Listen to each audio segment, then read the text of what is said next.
It's a pleasure to be here today to present the Facilities and Fleet Management budget proposal for today.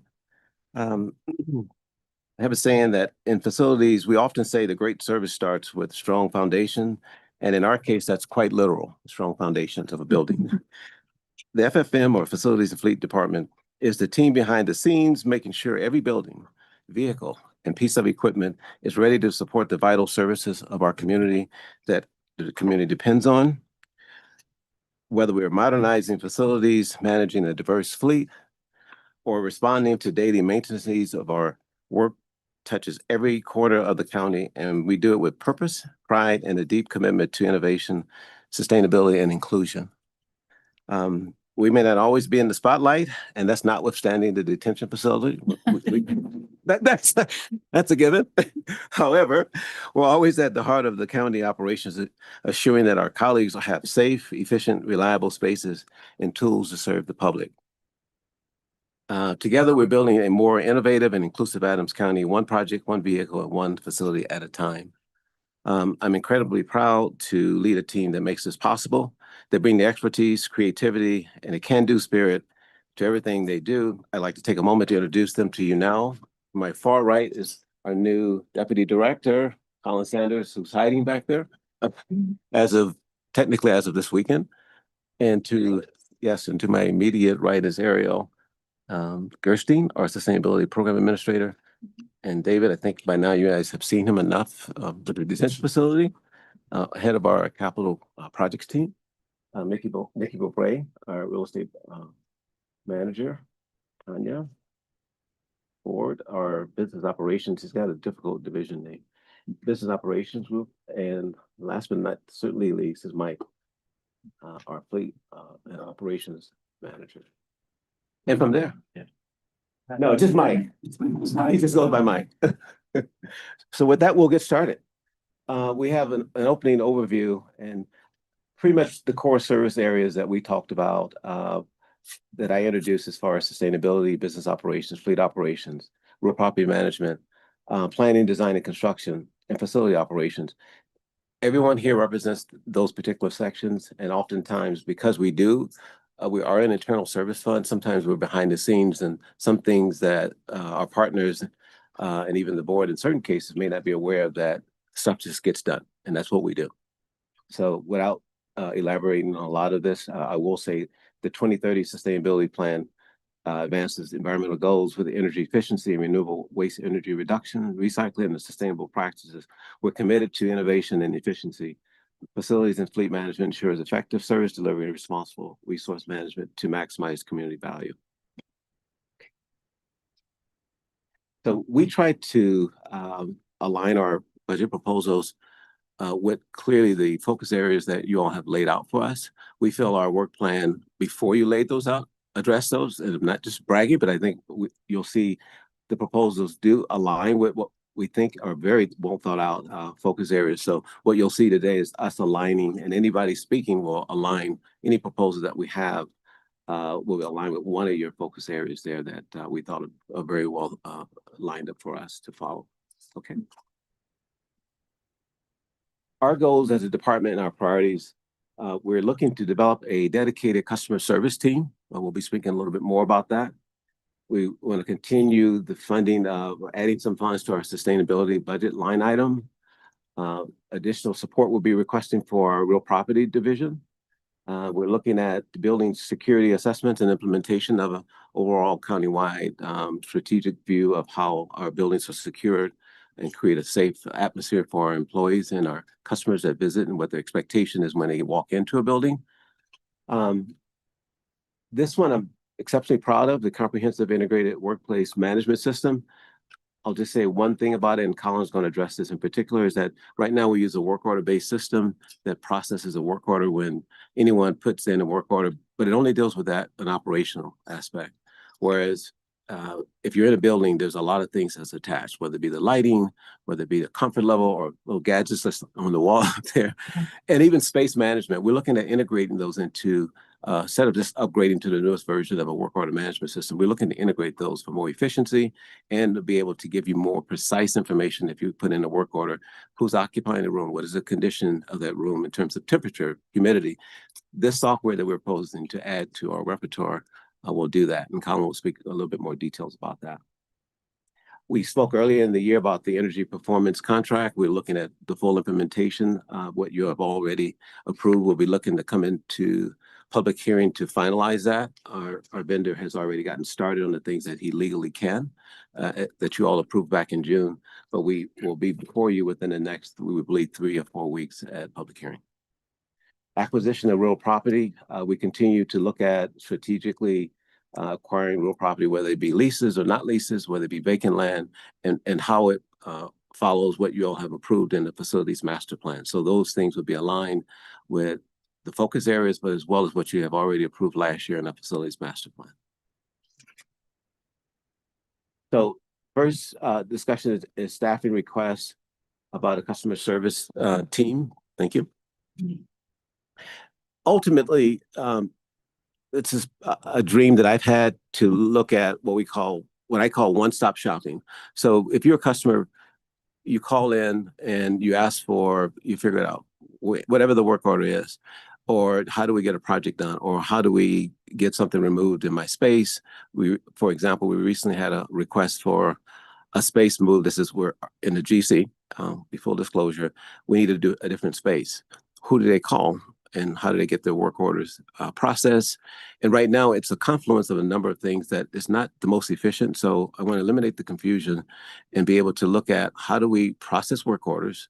How do we greet customers as they walk in the building? Because this customer service team will do all of this. It'd be one-stop shop. So if you call one specific number, or if you put in one particular work order, that will be electronically triaged by a team that's going to be led by a customer service lead technician, and they will work with our operations team. They'll work with our planning, design, and construction team. They'll work with our real estate team. So that way you're not calling, or any of your partner agencies are not calling around and says, I wonder how someone said I wanted to put this into a certain building, but I didn't know who to call. Well, it is us, but is it me? Is it him? Is it her? We're going to fix that. And that's what this proposal talks about. Next slide, please.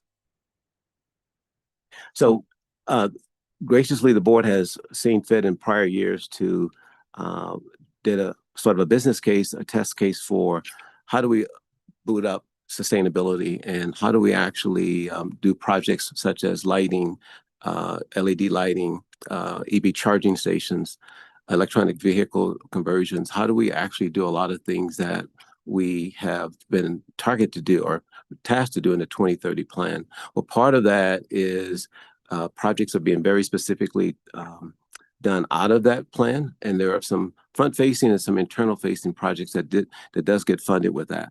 As of this year, we have exceeded that fund by EV charging stations. We have done some LED lighting in the JC, and we've done some community partnership with our fellow sustainability folks. And Ariel will give you a list of the types of projects that we intend on doing with this fund as a budget line item as opposed to a fund. So we'll clarify the language in that. We're talking about a budget line item that allows us to actually do things specifically targeted, so you all can hold us accountable for the types of things that we said we would do. We'll be able to show through progress reports that whatever the dollar line is, here's what we did with that, and here's the completion date, or here's what's been done in terms of design. So that's what that fund is for. And we have just a couple examples of the types of projects that we are. Yeah, so for the fund, I have divided basically, or the line item, into 3 categories: projects, planning work, and educational events. And this could potentially grow in the future, but for right now, these are kind of the 3 we're working on. Amir already mentioned some of them projects, looking specifically for next year and the future. EV charger design and infrastructure. We're doing a lot of work trying to transition the fleet to more electric vehicles, and we need more EV chargers in order to do that. Planning work, mentioned, came to study session last week. We want to boost work in the climate space, introduce greenhouse gases. And then the last one, educational events. We did an Earth Day this year that we plan on making an annual event. We're also doing an EV ride and drive at the Colorado Speedway this year that we're also hoping to make an annual event to try to attract new residents to electric vehicles. Yep. Do you have some number, not in this exact moment, but an estimate of the return on investment of this investment in sustainability that comes back to, because I know, obviously people make the, will say, well, those light bulbs cost more than regular light bulbs. And obviously the return on investment is in the energy savings that we realize. So I was just curious if we have any numbers on that. We do, and I apologize, I don't have those with me today. So just for, typically you evaluate the ROI upfront before you make the investment. And in the case of the JC, we did an evaluation. We had our vendor their proposal should be, if you allow me to install, I'm just making up the number, 100,000 LED bulbs, here's your return on reduction in utility savings. I have that information for the JC. I figured you did. Yeah. It would be great to see. Thank you very much. Absolutely. And for the EPC we have. Yes, and I would be very neglectful if our energy performance contract is full of the return on investment that we came to you in June. I'm sure that we talked about I will- those numbers. I'm sure you showed us those numbers when you presented on that. I will give you a summary, send it through the county manager's office so you guys can have it. Thank you. Actually, I have a question about the EV program. You mentioned some of the investments in charging and long term. I'm curious if there have been any impacts from changes to EV credits and any of the financing that we may have been relying on for building out the EV and sort of a long-term outlook for like technical support for EV charging stations and things like that. Yes, so at the federal level, the EV charger credit is going away. And then at Colorado, the state level, they're reducing the electric vehicle credits. I think right now it's I can't remember what it is, but they're making it much lower. So there definitely is going to be impacts. Currently, the Energy Office is still putting out their grants, the Charge Ahead and the Fleet Zero for EV charging, and we don't expect those to go away. We also can get rebates through our utilities through Xcel and United for EV chargers. So we expect, as long as they keep funding those, that we'll be able to get those. And we're going to be exploring all of those. Anything available, we will be exploring all of those. So it has been reduced at the federal level, but the state and some of our partners at the local level are offering incentives. So real property division support, this proposal talks about a transaction coordinator for augmenting staff for a couple of things. One, currently our asset management program as a whole for the county should be what I'll call nestled into a portfolio management plan. We currently do not have that, but we are certainly aware that it's needed, because when you start talking about the conversation about COPs, you will need evaluation of what's out there, how is it leveraged, and what's the value of that, rather than when we get ready to do COPs, we go get appraisals, we do all of that. What we'd like to do is take the portfolio itself and evaluate entirely what's in the portfolio, what's the value of it, is it leveraged, how is it insured, can you lend off of it, if we sold it, if we released it. All those should be something as a facilities team and at your fingertip and at your direction, we should have available for you. So this proposal is a little bit of how do we actually beef up staffing to assist our already hired JLL or consultant, but it will also be ongoing work to manage that portfolio. So when we have, for example, the South Parks maintenance building that's going to be coming online pretty soon, that should go into a database. It should be looked at how is it insured, how the assets classified, how is it maintained. All of that should go into something that we should be electronically tapping into. So at a moment's notice, if you ask me, what's that value of our portfolio minus that building, or is it leveraged between us and finance, we should be able to give you that information more succinctly. And that's what this proposal actually does. Building security assessments and implementation. Colin, would you want to speak on that real quick? Sure. So one of the initiatives that we've been working on over the last year has been the security program for facilities, security emergency management program for facilities. And so part of that is, as we get that going, actually interviewing applicants tomorrow for the security administrator position. Once we get that position going, then we're going to want to do an outside result assessment of all our facilities, and also utilize that service for starting the emergency management planning for all facilities. Thank you. And the next one is yours, Tom. Don't sit down. The integrated workspace management system. Oh, Would you like this? So the integrated WMS system is, we talked about earlier, it's an integrated work management system. So what we currently have is we have a system that manages work orders, assets, tracks all that. It's fairly antiquated. It's not user friendly at all. It's difficult to manage.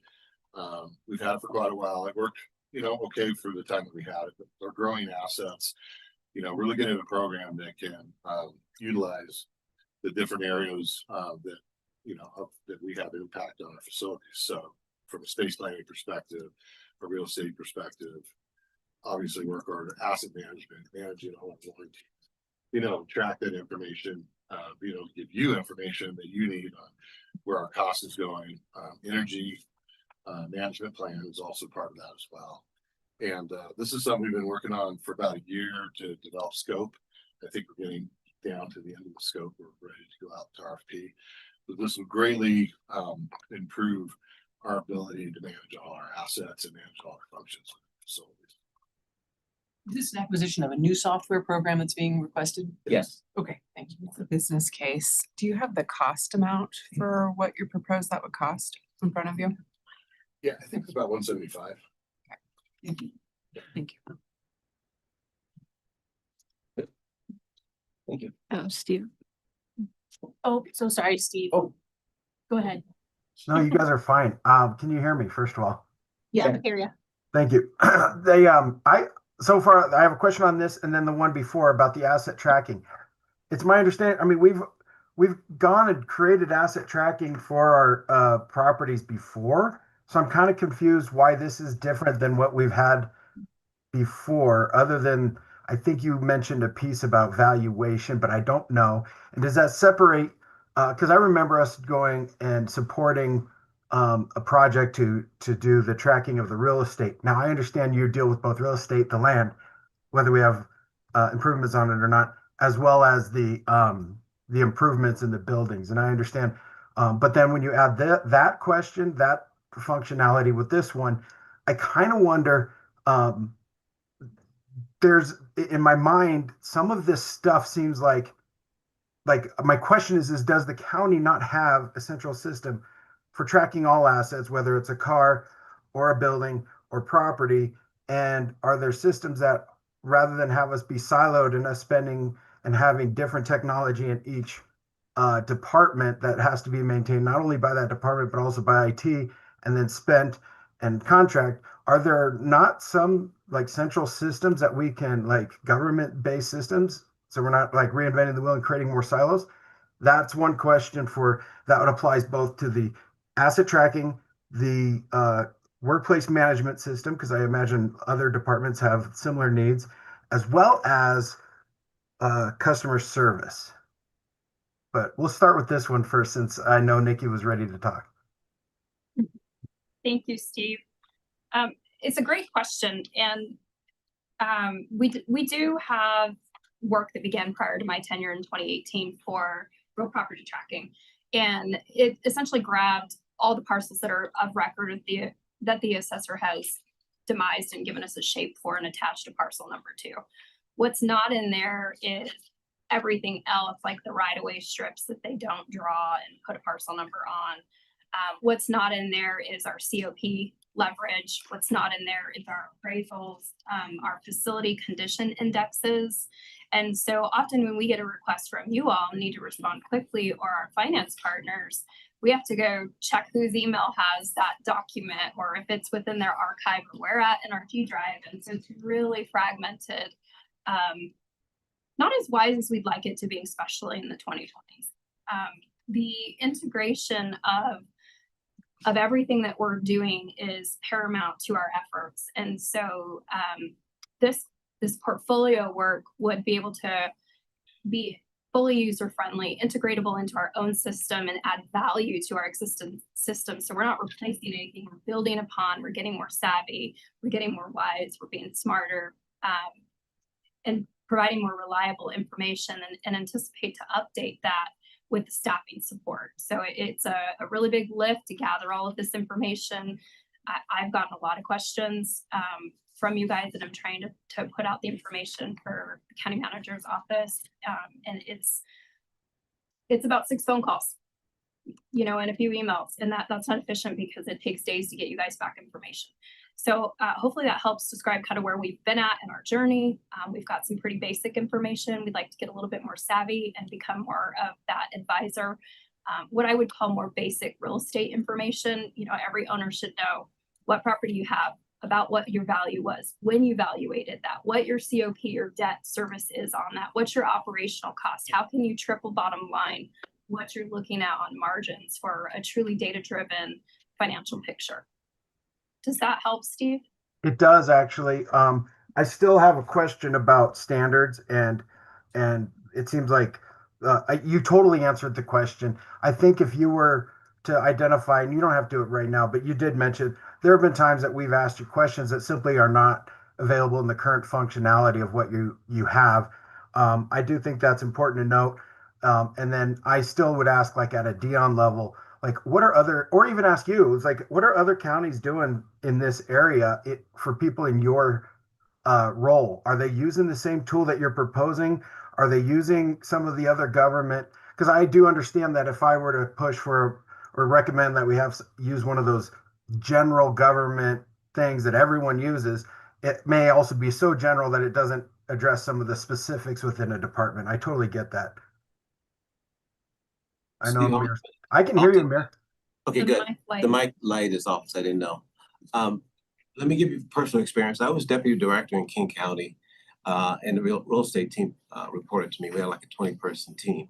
We had about 60 properties that we had a broker come in and do an evaluation because we had some properties that we wanted to leverage that was on the Duwamish River. We did evaluations, we inventory, we included our leases because we leased at King County International Airport. We typically use a broker who will actually come in and give you an analysis of all your, because in the private sector, they just give you, say, here's what your portfolio's worth. It's worth $2 billion. And at any given time, you know what you can leverage. And in times of, back in, I think it was the first meltdown we had in 2009, we were looking at leveraging a lot of properties that weren't useful at that time. So the first step we did was bring in a broker, inventory our properties, give an evaluation for what's leveraged, what's not leveraged, and what we could, if we had to dispose of that, we would actually have those numbers at our fingertips. So we came up with an electronic system to do that. And that was something that we maintained internally. It was done electronically from the private side, but turned over to the county employees at the time. And that's not too different what we do today in the industry right now, whether you're private brokers or whether you're public brokers. That information is available to you. And typically a Jones Lang LaSalle or CBRE Richard, those type of firms will do that stuff for you. But it turns over to the employees who maintain it, which is what we refer to as a transaction coordinator will update that type of database. But that's what we do now in the industry, and that's been my experience. Okay, I appreciate it. You're gonna hear over the next few days of it, or today, a common theme of me always asking when a department's asking for one-off services, FTEs, functions, or tools, if there's a way for us to have we explored at the very least, shared services, standardization. We're trying to save some money here. So just know that that's where the context of this comes from. Appreciate it. And so it does matter though, like to say, okay, if we have, I don't know, what's the one that we use for a lot of things? JD Edwards. Oh my God, JD Edwards would be, or I'm thinking of like some of the tools, the government tool that we use for the Visual lease. Maybe. The point is like there's a lot of these tools that we have, man, you just named like 2 and it wasn't even the ones I was thinking of, that we have across the whole organization. So I'm going to just ask that kind of consistently, but I think you guys having specifics helps at the very least when people hear or watch this or know that if we do approve certain things for one-off departments, that we did our due diligence to address the reasons why we would give a one-off as opposed to pushing the shared services model. Thank you. Quick question, and not something that you need to present today, but when it comes to this specific software, have you done an analysis on the amount of time saved by your staff that this would allow? Obviously, you talked a lot about the efficiencies, which is fantastic. We love better efficiencies and it's going to save you lots of time. Have you guys talked about how much time it's going to save your staff or your department by implementing this software? Thank you for the question, Commissioner. We're in the process of doing that right now because we have a consultant that we spend about, I think about $10,000 that's going to position us with an RFP. So we will hit the street with an RFP to make sure that we're aligned with the thinking of the industry, how much time it's going to save, how do we value any type of or return on investment, any type of proposal that we will get. The industry has moved to best practices right now is an integrated workspace management system that integrates all of those.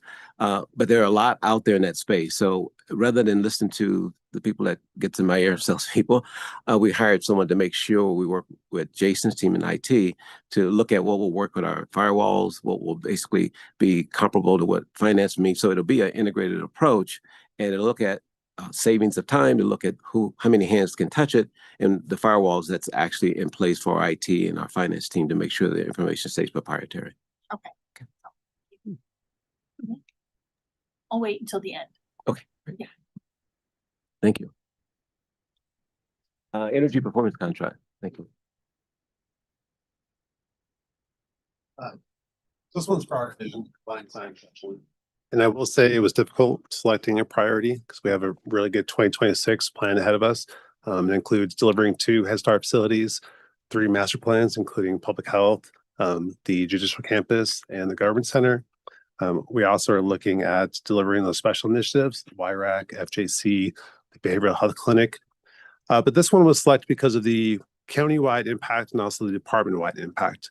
The energy performance contract will be instrumental on delivering many MMRP, so the major maintenance replacement plan projects. It's also going to allow us to decrease our long-term maintenance and operational costs. And it's also going to allow us to make significant progress towards achieving our sustainability and other environmental goals. And so it ticks a lot of boxes, and this can be a very important project for us. As Amir said earlier, the first contract you'll see, or the first piece of let, will be in a couple of weeks, and that'll be an initial one for the solar phase of this project to try to get any possible incentives that may be available.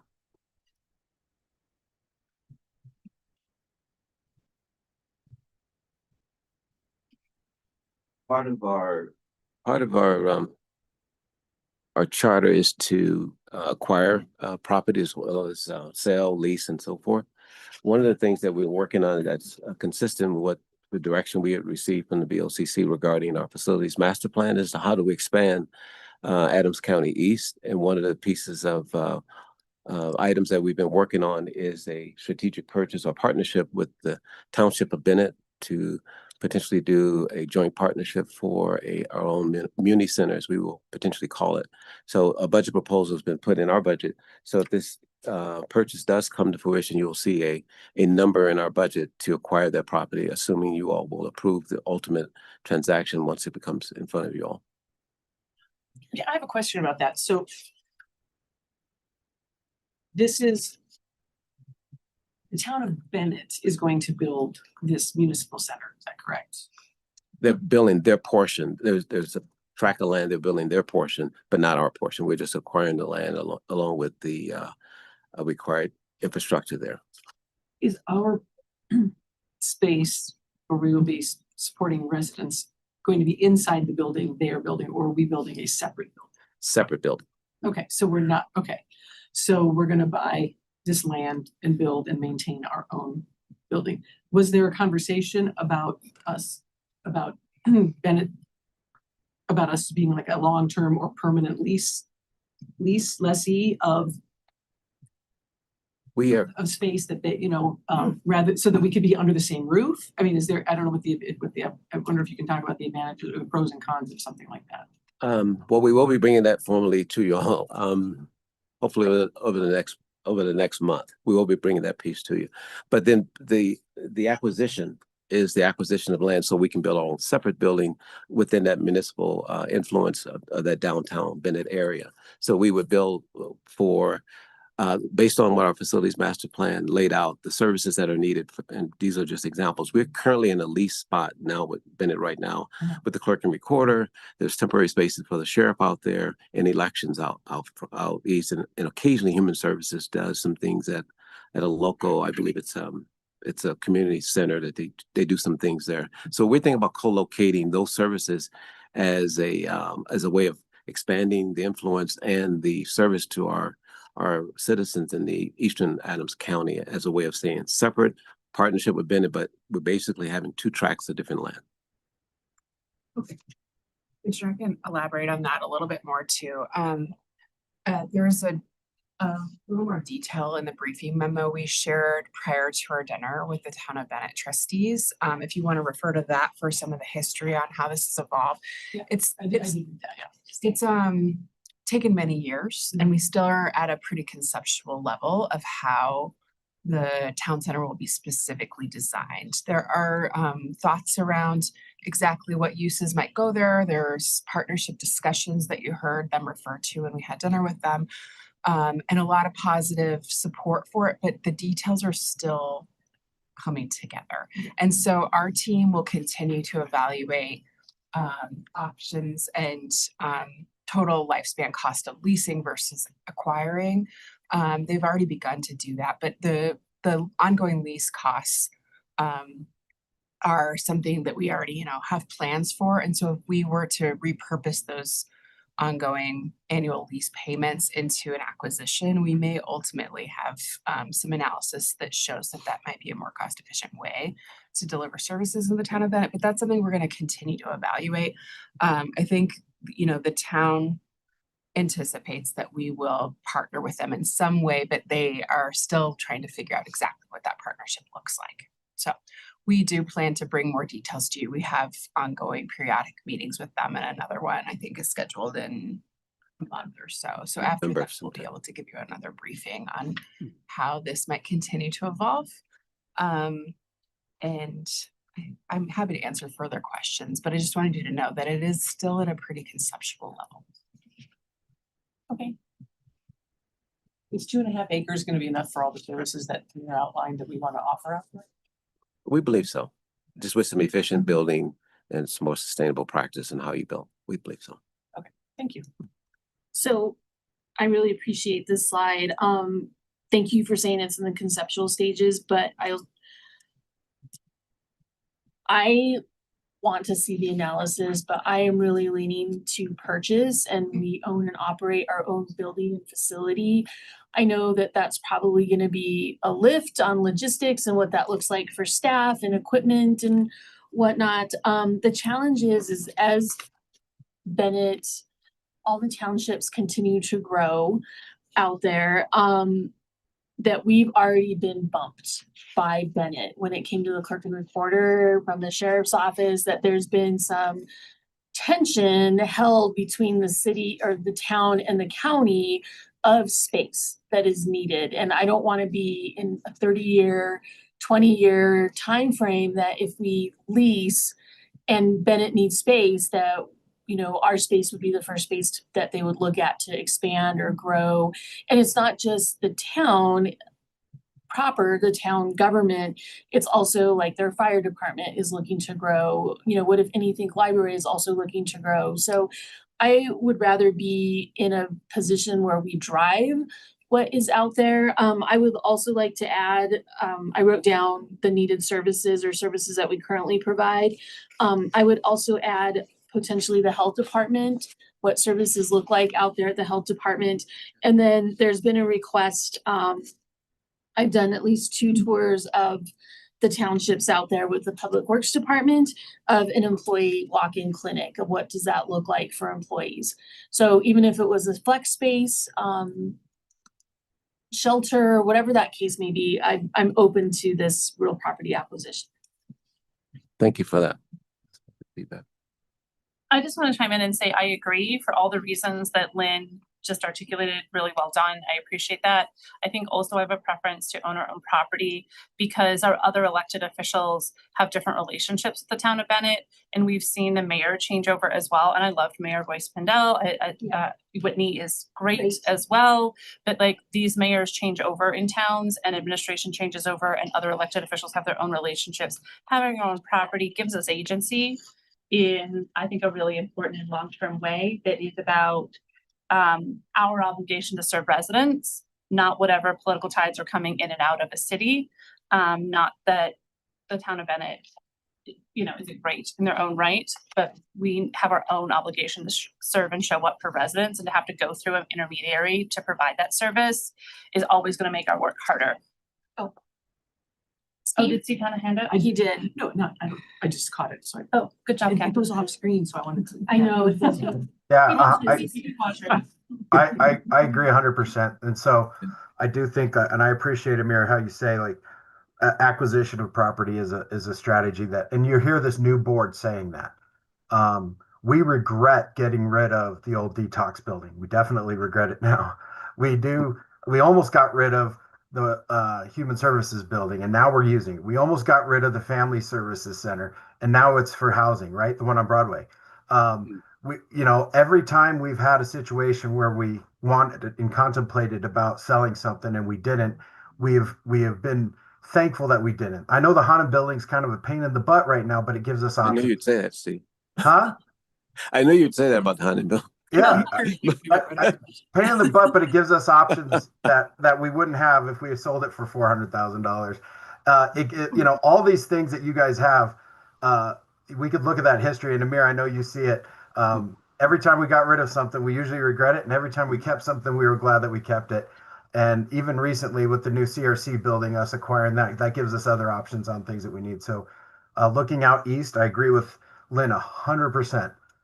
Over the long term, acquiring that stuff gives us options. It's long-term savings and it's leverage, so we don't have to rely on either private sector or relationships with other governments that are quite often susceptible to political winds. So I like where you guys are going. Right. We'll continue to work on this acquisition. The only thing that's really stopping us at this point is just details about how to put the deal together. We do, believe this is an important thing to fund, to put in the budget. We will continue to monitor it to see if the transaction is actually going to occur in 2026. There's a lot of steps that have to take place, including subdivision and zoning, things like that. So we're just looking out for all of those details to make sure that we're buying the right shape, size parcel, and that it is clearly available for the uses that we need. And so we're just looking over those details in a pretty cautious way to make sure that we're buying something that fits our needs and is properly subdivided from the larger parcel. So we'll continue to keep you posted on this, but thank you for the feedback. Thank you. Thank you. So, this is just kind of an overall budget summary for the facilities department. Mostly because we budget people cannot put a presentation in front of you without a table like this. You read it so well.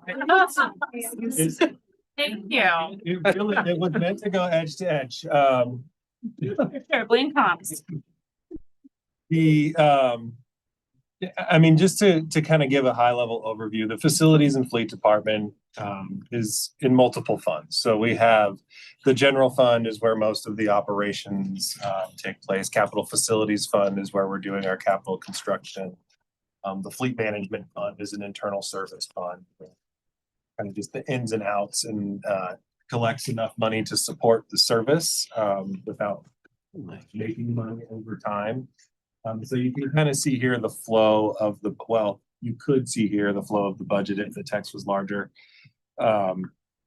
Taxes, when you're looking at that, that's all in the capital facilities fund. And so those are the taxes we've been talking about over the last couple of days. And the same thing with the interest and investment income. That's all within capital facilities. And these other revenue lines, for the most part, are going to be within the fleet fund, and those are internal revenues. So it's a department paying the fleet fund for operating and maintenance and replacement costs for a vehicle.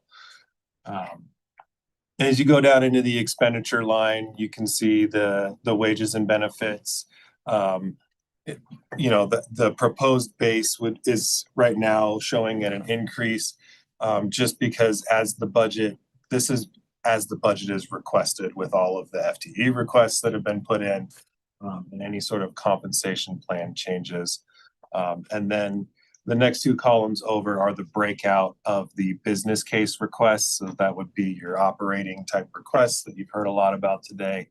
And then the capital outlay would be, for the most part, is the jail, the Head Start project that we've talked about in the CIP, as well as the energy performance contract and some of the major maintenance type projects that fall under capital.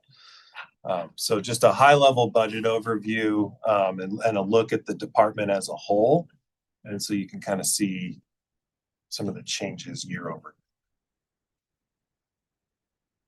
I have a quick question. 2026 proposed base, this 54 million includes the proposed positions and the business cases?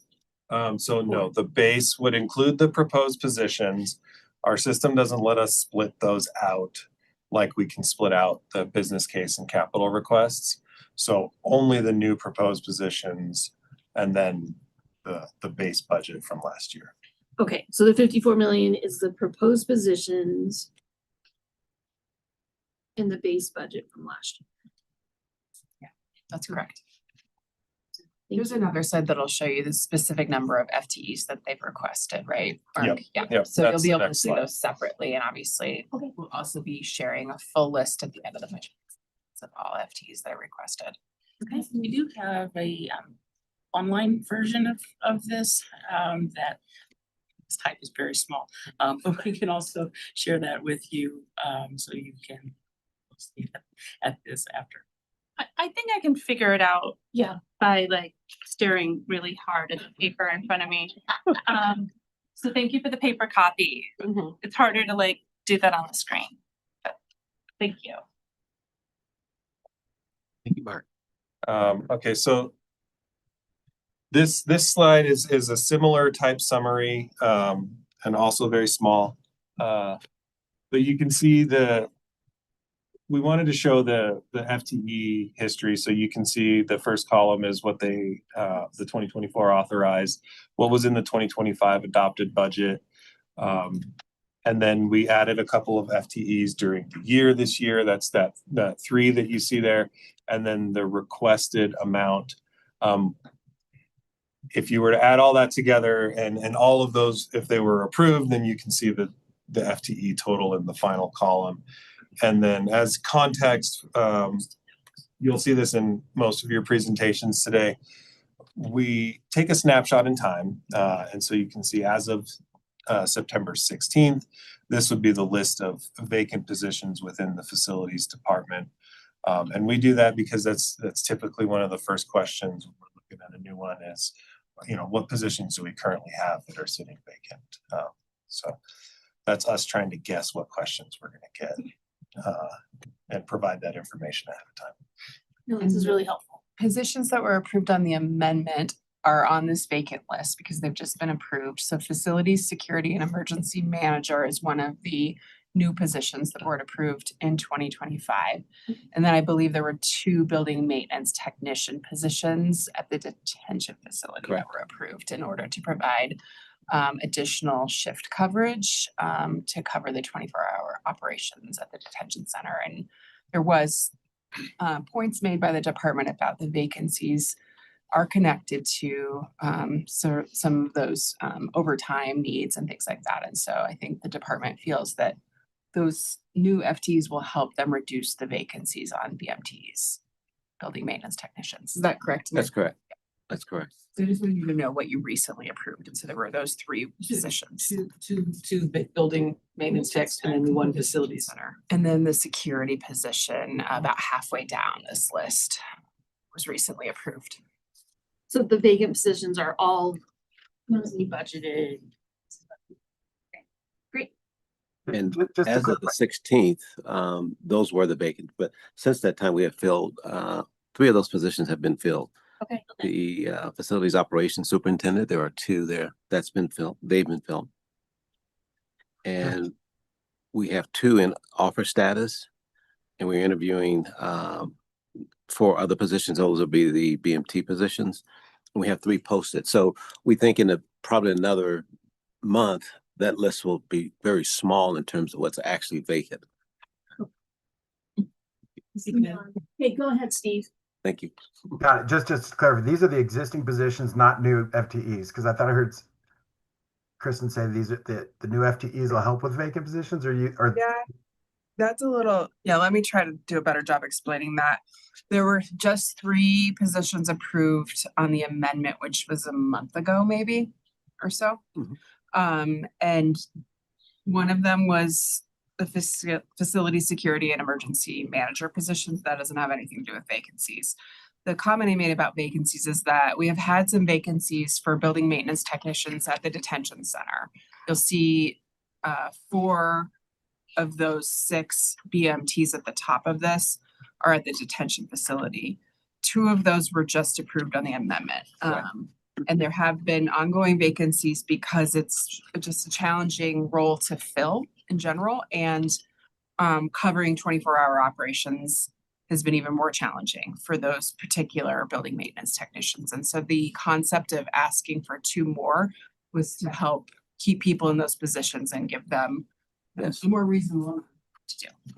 you know what? That makes a lot of sense. I was channeling a little bit of Chaz Tedesco for those who remember.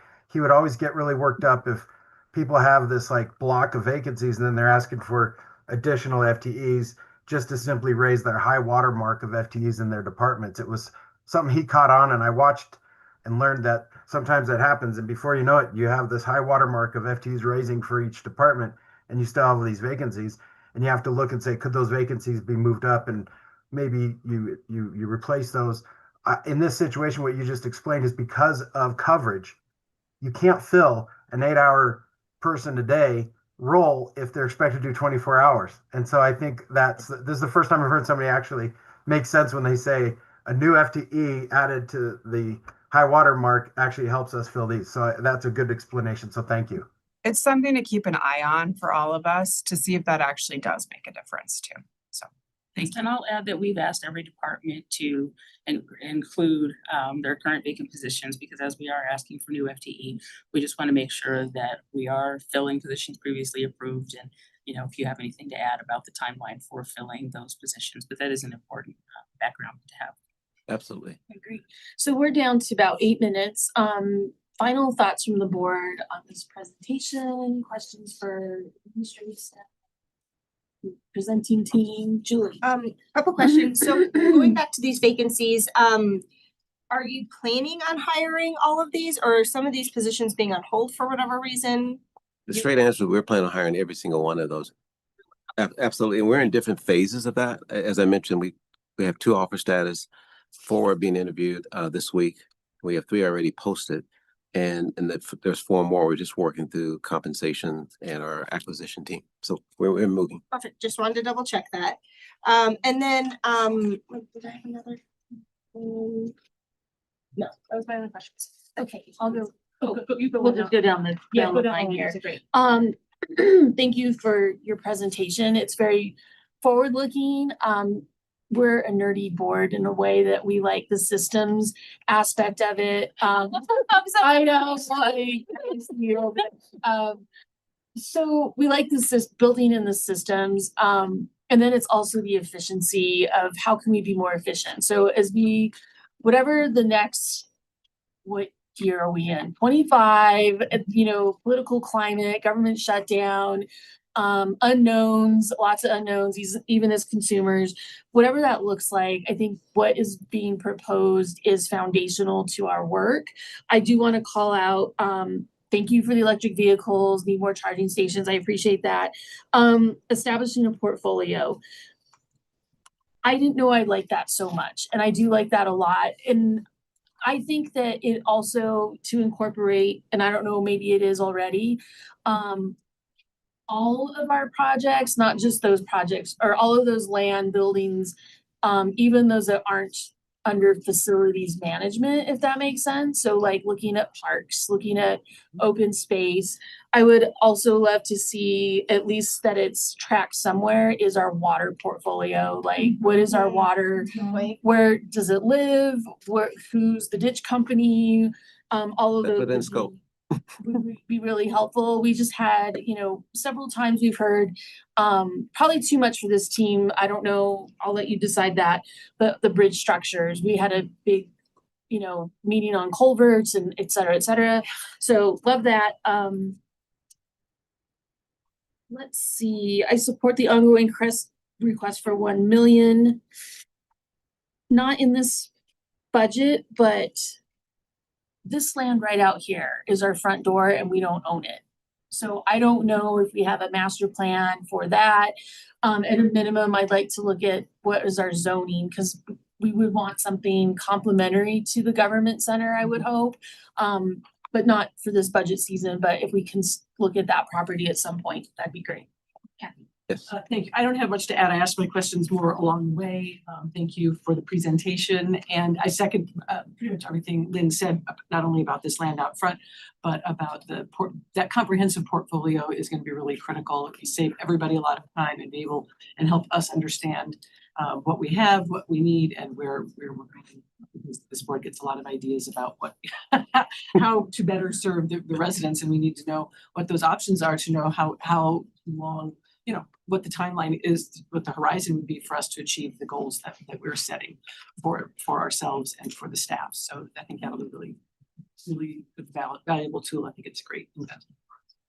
Thank you. Thank you. Emma. Yeah, at this point, really just concurring with my colleagues.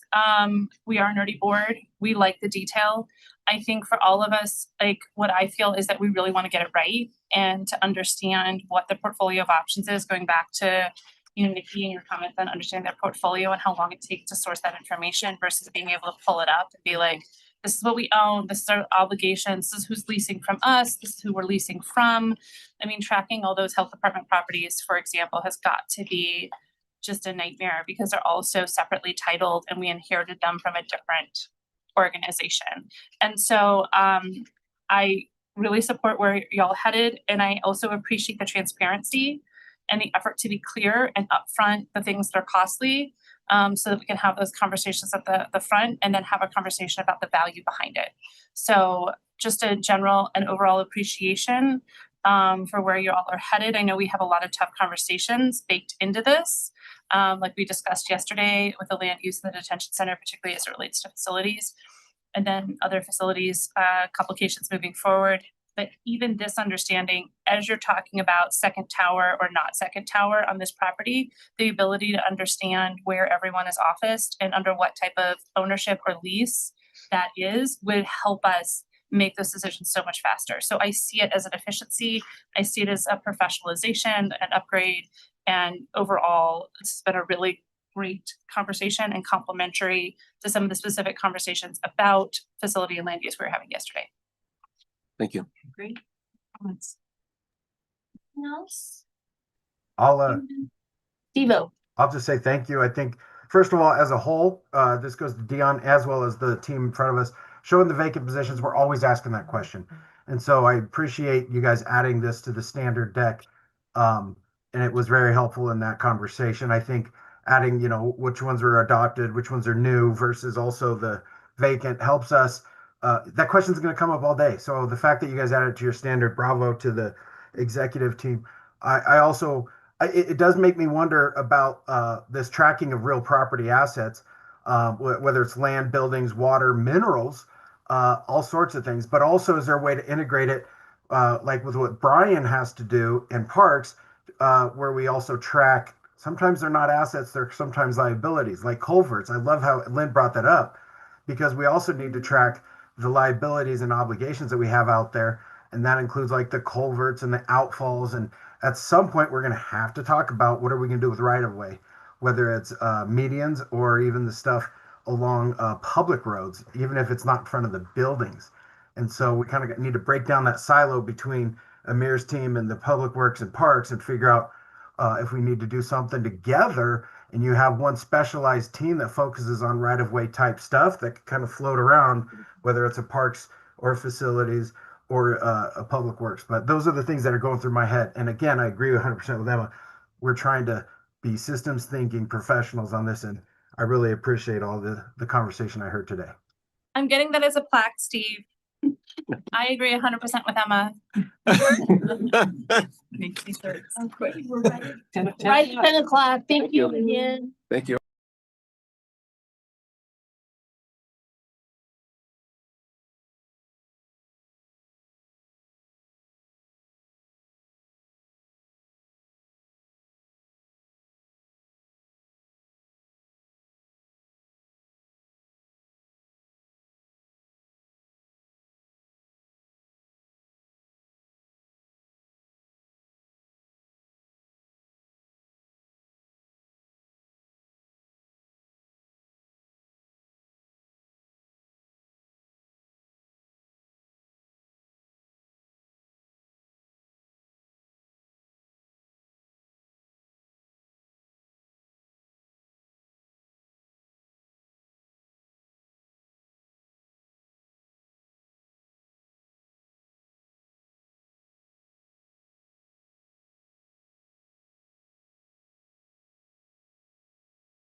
You ready?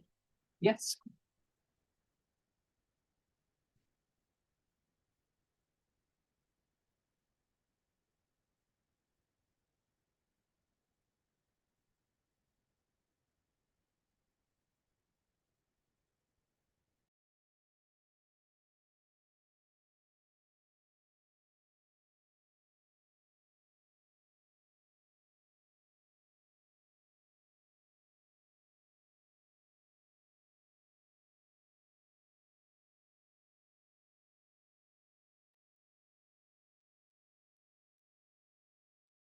Where's all yours?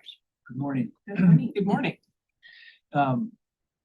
Thank you for having me today. I am sitting at the table alone, but I would like to introduce my team before I proceed with our presentation. I'm District Attorney Brian Mason. We are the District Attorney's Office for the 17th Judicial District, which includes Adams and Broomfield counties. Our command structure at the DA's office starts with the DA, and then I have 2 seconds in command, my 2 assistant district attorneys, Jess Redmond and Rhoda Pilmer, who are both here. I may invite them to join me when we get to Q&A portions if I need their help. After our 2 ADAs, I have 9 chief deputy district attorneys who oversee all of my attorney units, and then multiple managers who oversee our non-attorney units. We're going to get into each of those units over the course of this presentation. My chief operating officer and rock star extraordinaire is Sunny Ward, who is here. And my director of policy and public affairs is Karen Schweiss, also here. My goal today was obviously to meet the requirements that you all set out in terms of presenting my budget and answering your questions, but in consultation with your outstanding new county manager, it's also to give a comprehensive overview of what the DA's office does, so that you know what the money that both Adams and Broomfield are paying in for the district attorney's office is going to.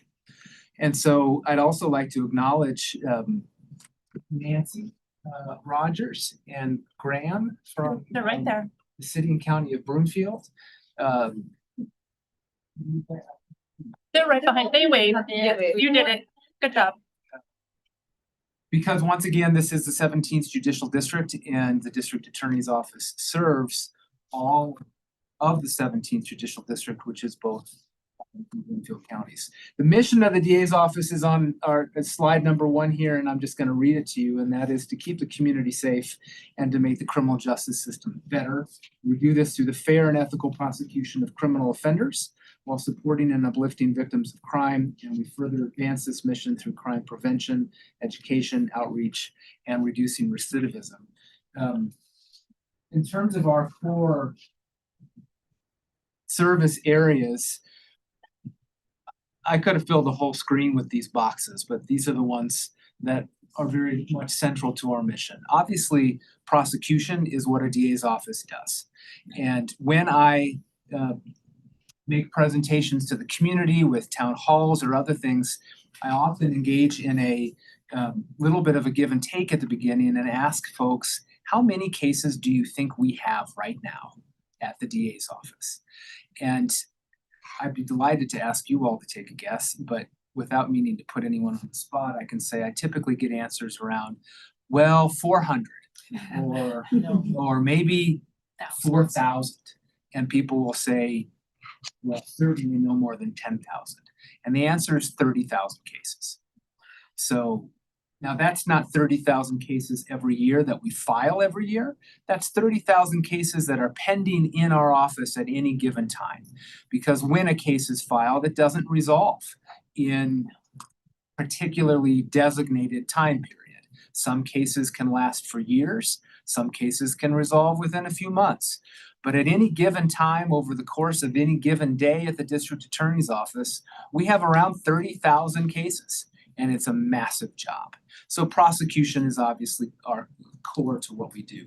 Service to victims, crime prevention, domestic violence, diversion, which we're going to talk about, education and outreach, the Critical Incident Response Team, Law Enforcement Council. The DA's office serves as the primary law enforcement agency for the 17th Judicial District, and we provide counsel to every law enforcement agency within this jurisdiction. That includes the Adams County Sheriff's Office and all police departments.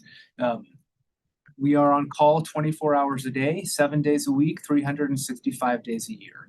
That's not just me. I am on call 365 days a year, but that's members of our team. We have an on-call team for critical responses. We have an on-call team for homicides, and we have an on-call team for everything else. So this office never sleeps. We are always working at all times. Mental health is something that is a passion of mine that we spend a lot of time on, and then public policy and criminal justice, which I can get into as we proceed. All right. Colorado has 23 judicial districts. Judicial districts are drawn along county lines. The 17th Judicial District, as you all know, includes Adams and Broomfield counties. We have a new judicial district that just formed this year. That's the 23rd, when they broke up the 18th Judicial District. So the 17th Judicial District is now one of the largest judicial districts by population of anywhere in the state. And the DA's office correspondingly is one of the biggest offices in the state of Colorado. We trail only our colleagues in Denver, Colorado Springs, and I think Arapahoe, although now that Arapahoe has split, I think we might be the third largest. Lots of people ask me, well, how does it work? And so this is my how a bill becomes a law slide, except it's how a crime gets filed in a DA's office. So when someone commits a crime, a victim will call the police. The victim doesn't call the DA's office, right? They call a law enforcement agency. Law enforcement investigates. Depending on the type of crime, the DA's office may take part in that investigation from the very moment that we get called. For example, I said we're on call 365 days a year. I get called on every homicide in this jurisdiction, and we have about 25 a year. So every time there is a homicide, the district attorney's office is notified, and one of my on-call deputies, and I often join them, will go to the scene and go to the police department and join in the investigation. That's unique because homicide cases are so unique. And the reason why we do that is because at the beginning of a crime, when something has just happened, there are very critical steps in investigating that case that we need to ensure occur so that justice can be served in the end. And that includes protecting Fourth Amendment rights, Fifth Amendment rights. So my on-call DA shows up to the police department again after a homicide and participates in everything. Writing warrants. We assist the police departments in getting a warrant done to search a place after a crime has been committed, and then getting that to a judge who then approves that warrant. The DA's office does that on every warrant in the 17th Judicial District, not just warrants for homicides. On homicides, though, we show up. We go to the scene and we go to the police department. So an investigation takes place. Potentially an arrest takes place if we know the identity of the suspect. After the police department has investigated a crime, they present that evidence to my office. They present it to what's called our intake unit, which you'll see a slide on in a few minutes. The intake unit reviews the evidence presented by police department detectives or the sheriff's office detectives, and then make a charging decision. What does the evidence and the law together show whether or not there is a chargeable crime? And if we do in fact choose to charge a crime, then that case can go one of two ways. More likely than not, if it's a serious crime, it is an actual charged offense that then gets assigned to one of our units at the DA's office, which I will go through in a minute. If, however, we determine that yes, this is a provable crime, but we don't want this defendant to go through the normal criminal justice system, we think that this case merits some kind of special attention to try to keep the defendant out of the criminal justice system entirely, we divert them and put them into our robust diversion program. which I will talk about later. If, however, it's the former and we charge the case gets assigned to a deputy district attorney.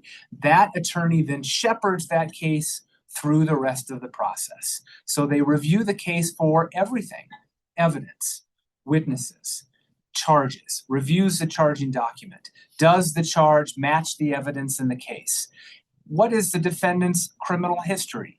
What is the seriousness of this crime? Is there a victim? If so, what is the harm to the victim?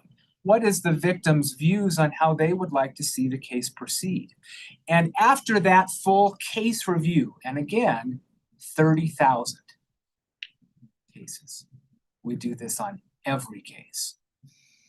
Once that initial review has taken place by the assigned attorney, we seek to resolve the case, or it proceeds to a trial posture. When that case goes on to a trial posture, it goes through the rest of the things that you see on this slide. And even cases that don't end up going to trial will proceed to many of the things that you see here. An arraignment is where the judge advises the defendant of the official charges that have been filed against him or her. A disposition hearing happens later in the process, which is really a check-in to see, what are we doing with this case? Is this going to proceed to jury trial? Is it going to resolve? A motions hearing is where our attorneys and defense counsel, whether that is public defenders, private counsel, or alternative defense counsel, a motions hearing is where we litigate the legal issues in a case before the trial. So a public defender's job is to try to get the evidence out, and my job is to make sure that the evidence comes in. And that's what our attorneys fight about at a motions hearing. And then a judge makes a decision such that when we get to the end game at the jury trial, we already know what the rules are going to be for that trial. The defendant may have made statements. The defendant may have made admissions. At a motions hearing is where we determine, were those admissions legally received? Did they have Miranda? Were they properly advised of their rights? Were they coerced? And then a judge decides whether the admission happened or not, whether or not we get to use it in trial. And so those are the things that our attorneys will litigate prior to a jury trial. A jury trial, of course, is where we present our cases in front of a jury. Those happen in both our Adams County Courthouse and our Broomfield County Courthouse. Thank you so much. The 17th Judicial District is approaching 700,000 people. We're a big jurisdiction, and yet because we are two counties, crimes that occur in Broomfield County are filed and tried in Broomfield County's courthouse. Crimes that occur in Adams County are filed and tried in the Adams County Courthouse. Now, the district attorney's office serves all of the 17th Judicial District, and all of the units you're about to see me go through in just a minute are assigned throughout the jurisdiction. So just because one may be housed in one location or the other doesn't mean that's the only place where they work. They serve both Adams and Broomfield because Adams and Broomfield are both part of this jurisdiction. All right, after a jury trial, a jury will return a verdict of either guilty or not guilty. If the verdict is not guilty, the case is over.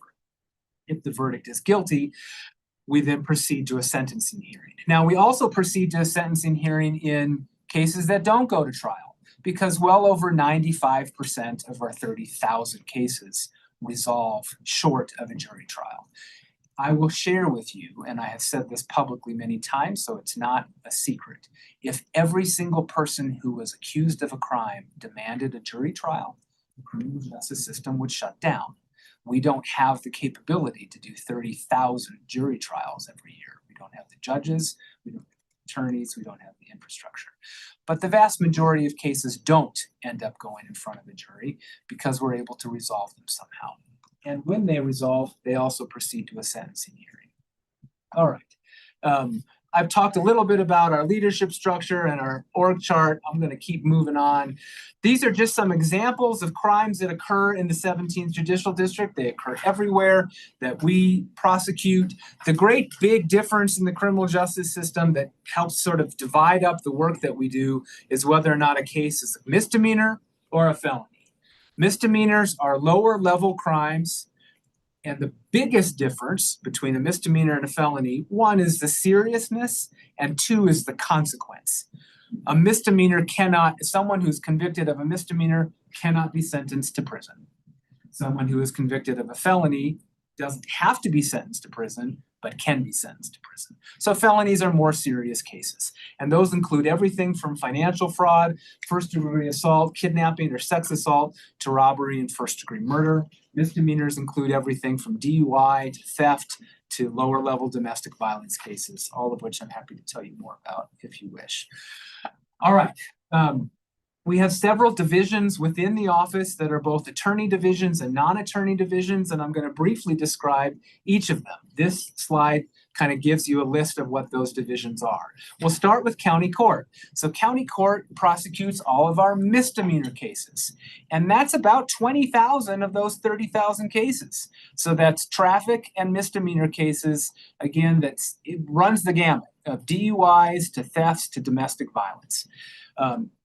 County court is where we start all of our prosecutors at the DA's office. So these are folks who are either right out of law school or who have come to the DA's office after a different career in the legal profession, but haven't been prosecutors before. Hundreds of those cases proceed to trial. I remember in my tenure in county court we call them baby DAs, in 18 months, I did 32 jury trials. So that's an extraordinary experience for a young trial lawyer. It's also a lot of work. And our attorneys in county court are perpetually overworked, and burnout is a big problem because, like I said, 30,000 cases. Felonies are far more complex, and so there are reasons for that. Misdemeanors, the issue is volume. We got 17 attorneys in county court who have to do 20,000 cases. And you can do the math. That's an enormous, enormous burden. They work really hard. We have county court prosecutors assigned to both courthouses. So both county court, our county court prosecutors are both in Adams and Broomfield courthouses. All right, the district court division they're spread out over multiple courtrooms. That says 6, it's actually 8. 6 felony courtroom divisions in the Adams County Courthouse, 2 felony court divisions in the Broomfield County Courthouse. These are attorneys who are prosecuting felony level crimes. So when it's a felony, it goes to district court. When it is a misdemeanor, it goes to county court. And our district court dockets are approximately 200 felony cases around 200, sometimes less, sometimes more, per attorney, which again, these are the most complex cases we do, and they're very challenging. Our juvenile unit prosecutes juvenile defendants who commit felony offenses. So I'll say that again. These are juvenile defendants or suspects who have committed felonies. And there is a completely different section of the criminal code for juvenile offenders. So when somebody is under 18 and they commit a felony, the rules are different than when they turn 18. And so our prosecution unit, our juvenile unit, is made up of people who specialize in juvenile law and who work on these cases specifically. You all have heard me say, but it is worth repeating. Juvenile violent crime is up. It is the biggest problem in my estimation that we face in terms of public policy and public safety. So that team, we have multiple juvenile homicides every year. And by that, I mean juveniles committing homicides, often against other kids. And this unit works exceptionally hard. All right. Now that we've gotten through those county court, district court, and juvenile, we then have multiple specialty units. The specialty units are district court units. So these are folks that are prosecuting felony crimes, but we have isolated them to some extent in a specialty unit because the cases that are in these units require specialized knowledge. So our child victims unit prosecutes adult offenders who commit felony crimes against kids.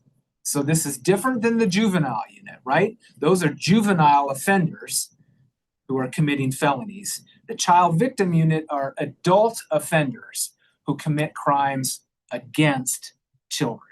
And these are some of the worst, if not the worst, outside of murder, cases that we prosecute in this office. So examples of these cases are sexual assault on a child, sexual exploitation of a child abuse resulting in serious bodily injury, or child abuse resulting in death. These cases, more often than any other felony cases, go to trial.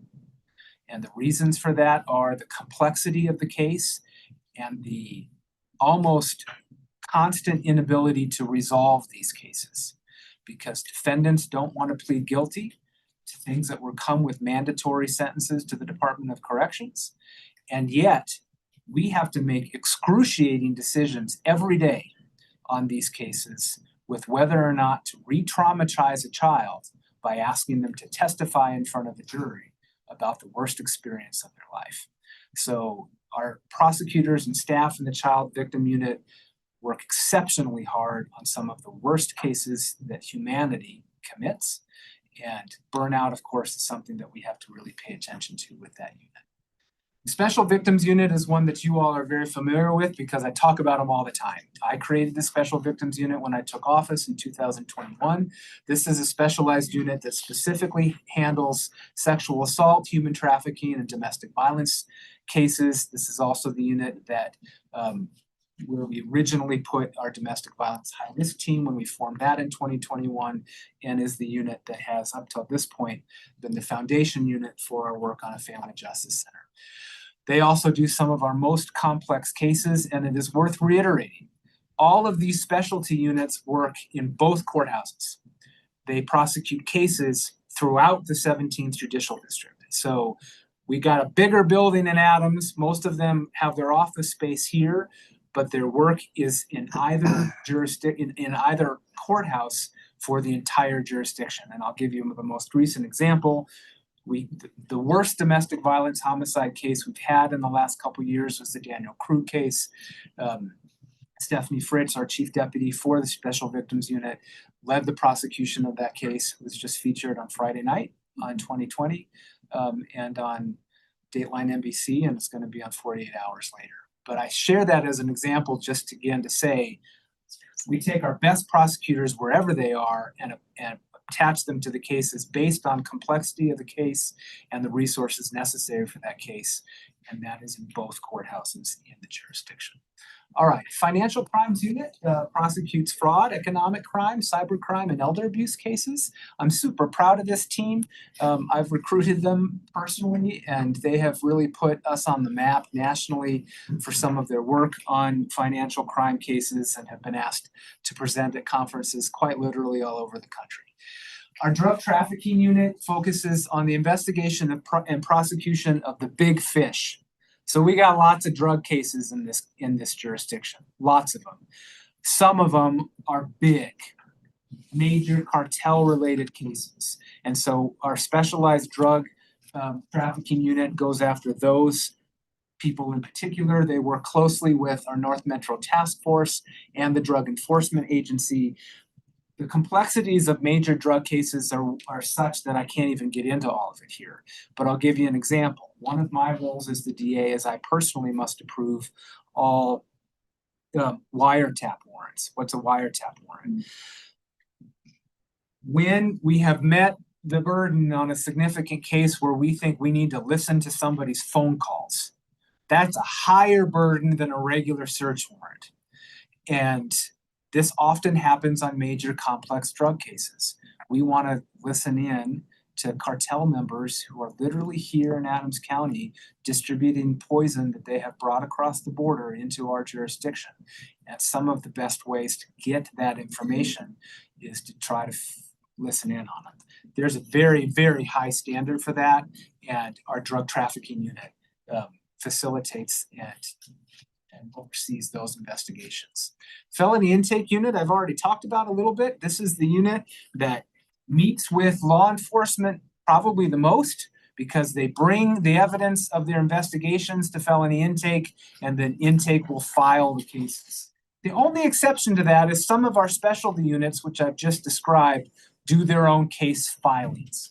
So if it's not going into a specialty unit, then it's coming through felony intake. All right, our appellate unit, they affectionately call themselves Appeals Team 6. They're made up of 2 and soon to be 3 outstanding appellate lawyers who do all of our criminal appeals. And every time someone is convicted at a trial, they have a right to an appeal. And every single conviction is appealed as a matter of course. We also have a flurry of litigation today called 35Cs. 35C is the legal designation for when somebody says they had ineffective assistance of counsel. So first they appeal their conviction. If the appeal does not overturn their conviction, if the appeals court says, no, the judge and the DA followed the rules and the jury's decision stands, then defendants have a second bite at the apple of attacking their conviction by saying they didn't get effective representation of counsel by their defense attorneys. And this then turns upon us at the DA's office to have the quite strange burden of defending the work of the defense attorneys. We then go before the court and say the defense attorney who did not get an acquittal because we got a conviction, the defense attorney did their job. And that takes up an enormous amount of our time.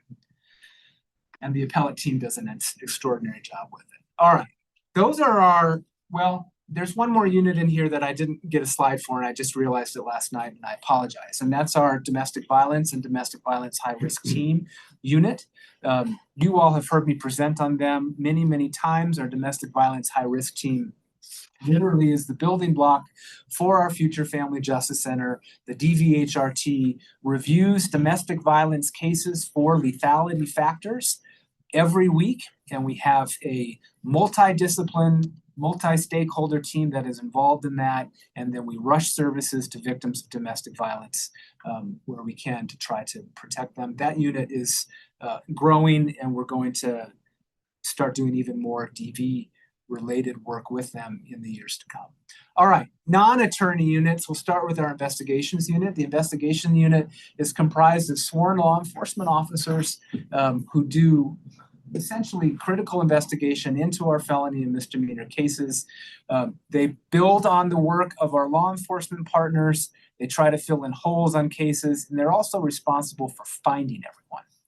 So a typical homicide case could have anywhere from 25 to 150 witnesses. I've done a homicide case with 150 witnesses, and we have to subpoena all of those people. Our investigators are in part responsible for that huge job. And you're going to hear me talk about this later. We are woefully understaffed at the investigations unit. Okay. We then have a paralegal unit and then our legal assistant unit and support staff. These are critical members of the DA's office team who do all of the work that allows the attorneys to actually seek justice in each of these cases. Paralegals specifically work with attorneys on trial preparation and the trials themselves. They manage witnesses, they manage exhibits, they manage evidence. Legal assistants do all of the work of filing motions, of preparing our cases, of making sure that they are organized within our what's called Action, which is our data system, our what's the word I'm looking for that? What's that? Record management system. And they're an extraordinary group of folks whose work is essential. Victim witness. Victim witness unit is essentially our boots on the ground with victims of crime.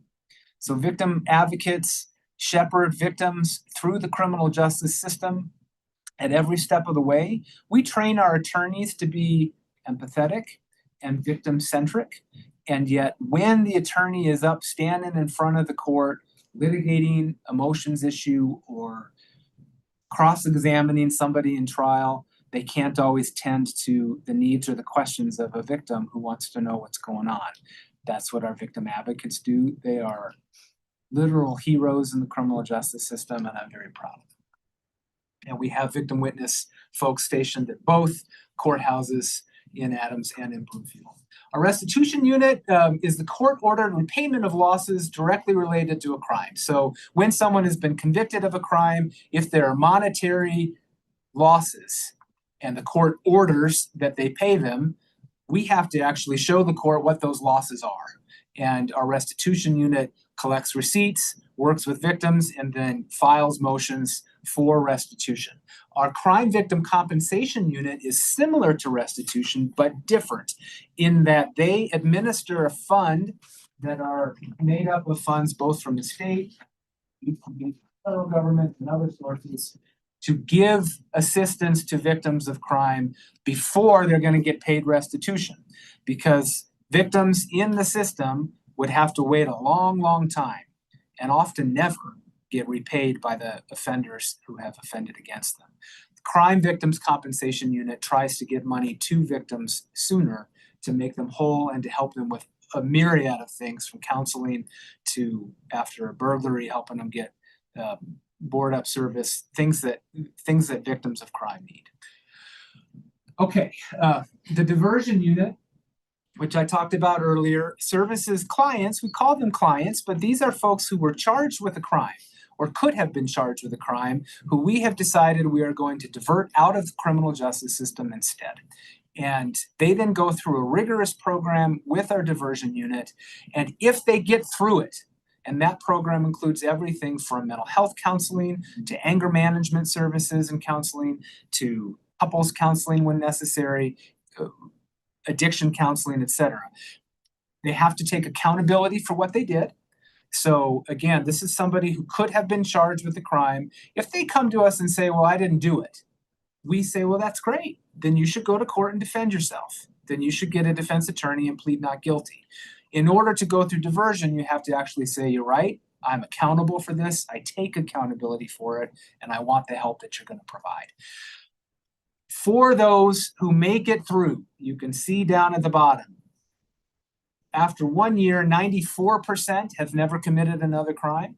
After 5 years, 92% have never committed another crime. This is one of the most successful crime prevention programs in Adams and Broomfield counties. And we serve residents in both counties throughout the jurisdiction. We have grown diversion in my time as the DA by 141%. So I'm super proud of that. The consequence of that rapid growth is we're understaffed. And I'm going to talk about that briefly in a minute as well. Okay, lots of community partnerships. I'm going to try to speed through the rest of this because I got to get to the FTE requests. We're all over the country presenting things. Right now, the Criminal Justice Coordinating Council, the CJCC, I am the chair of, and so that organization is housed by the DA's office. At least the director is. We just hired a new director, and we're proud of that and the collaboration with all of our partners, including this board. A lot of work that we do is down at the legislature regarding criminal justice. One of the issues, juvenile bed caps was a big one from last year. All right, you all have heard me talk about domestic violence. Domestic violence is one of the biggest issues facing this jurisdiction. It has been for a long time. You can look at the chart in terms of the number of domestic violence homicides that we have had. In 2023, we had 17 just here in Adams County. That was the second highest in the state. After the work of our DVHRT and our work towards the establishment of the Family Justice Center, at least in 2024, that number came down quite dramatically. I think it's actually hit. No, there it is. We had 5 domestic violence homicides in 2024. I'm not ready to say that we get to take all the credit for that, but I will say that the work we're doing has had an impact. And that's another reason why the Family Justice Center is so important. So I'm going to just say this for the purposes of the public hearing for anybody who may be watching. The Family Justice Center is a one-stop shop where victims of domestic violence can come and receive all of the services that they need under one roof. A victim in any part of this jurisdiction has to travel multiple miles, depending on where they live, to get every service that they need once they have become victimized by an offender. That is true no matter where they live. And the most dangerous time for a victim or survivor of domestic violence is when they are trying to get out. And because that is when offenders become the angriest, and that is when our lethality factors skyrocket.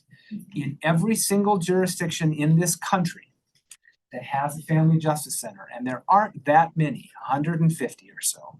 For a country of 300 million people, that's not a lot. But in every single jurisdiction with a family justice center, domestic violence homicides have gone down. And so the concept of a family justice center is a victim can walk in the door and get connected to every service that she or he may need to save their life. And we have been building towards this moment for 5 years now.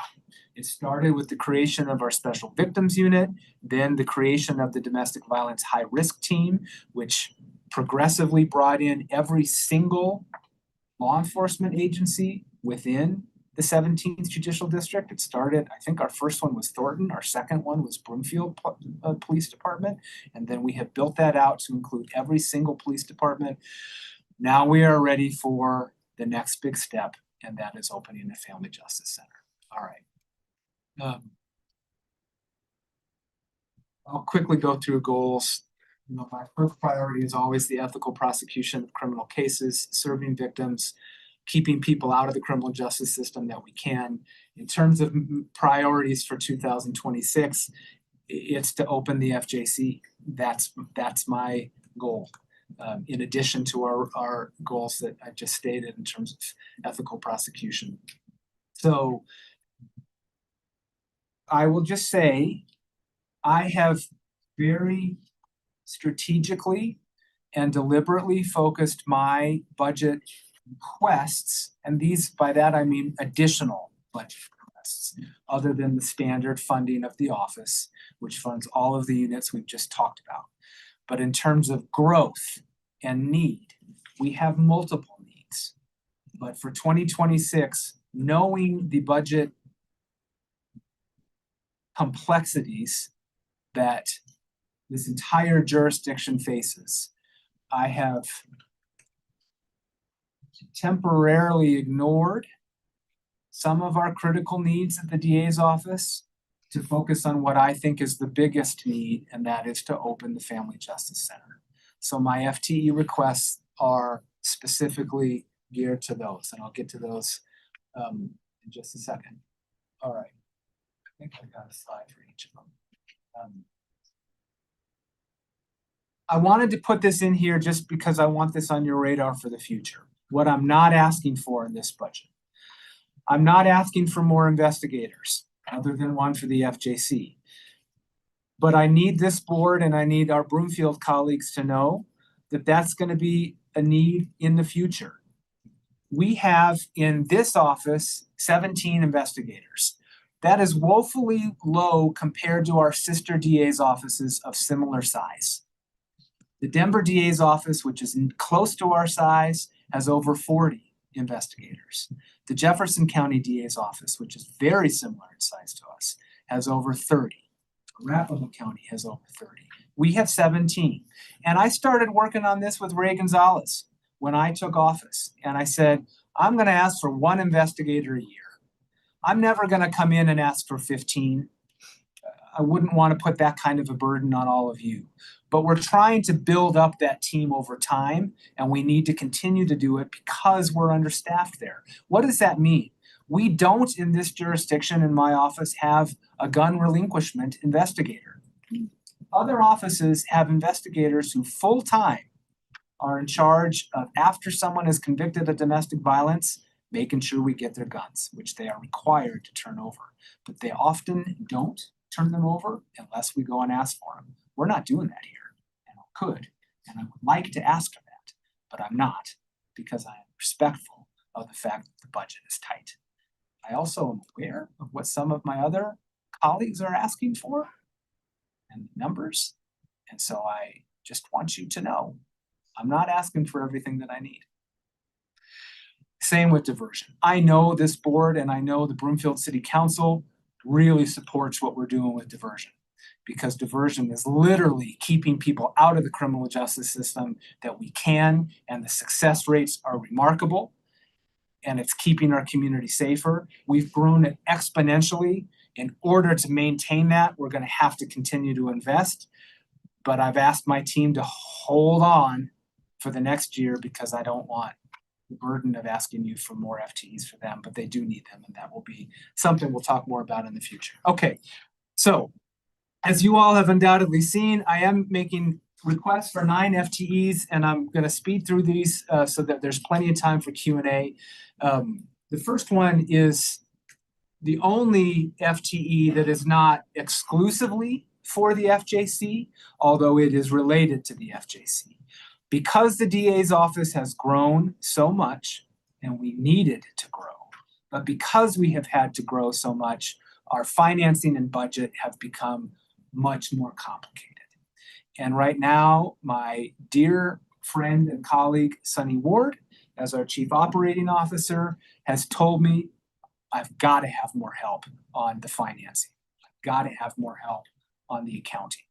And so I'm asking for an administrative assistant for finance. This person will not only help with our overburdened team right now on the financials of the DA's office, but will be prepared to take on the new financial burdens of running a family.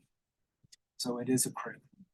All right, the rest of my FTE requests are exclusively related to the FJC. How did I come up with these?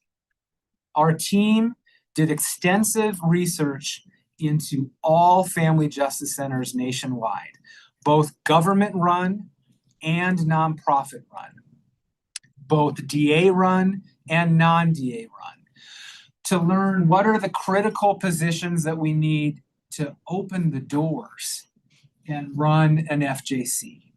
And these are those critical positions. This is not an exhaustive list of every employee that the Family Justice Center will eventually need in order to be sustainable. This is a list of the basic critical positions that we need to cut a ribbon, open the doors, and actually serve a victim who walks in the door.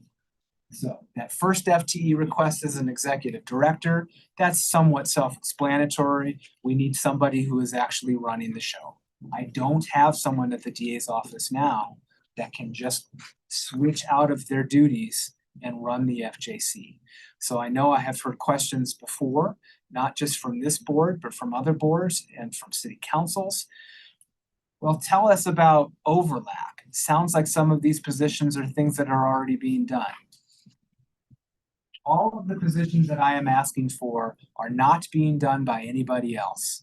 There isn't a current person at the DA's office, or anywhere for that matter, who is running an FJC. We need an executive to do that. All right.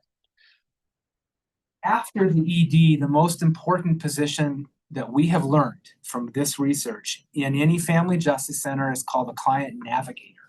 The client navigator is the person who actually meets with the victim who walks in the doors, does an assessment of their safety and their risk, and then determines with that survivor what services she or he needs. This is the person who actually is sitting with that person and saying, we got to get you housing. You can't go back home tonight. Or we've got to get you to the human services department. We've got to help you with the kids. Or you clearly need a restraining order. I've got to connect you with our victim advocate and get you into virtual court today to get that restraining order done. I'm asking for 2 of these positions.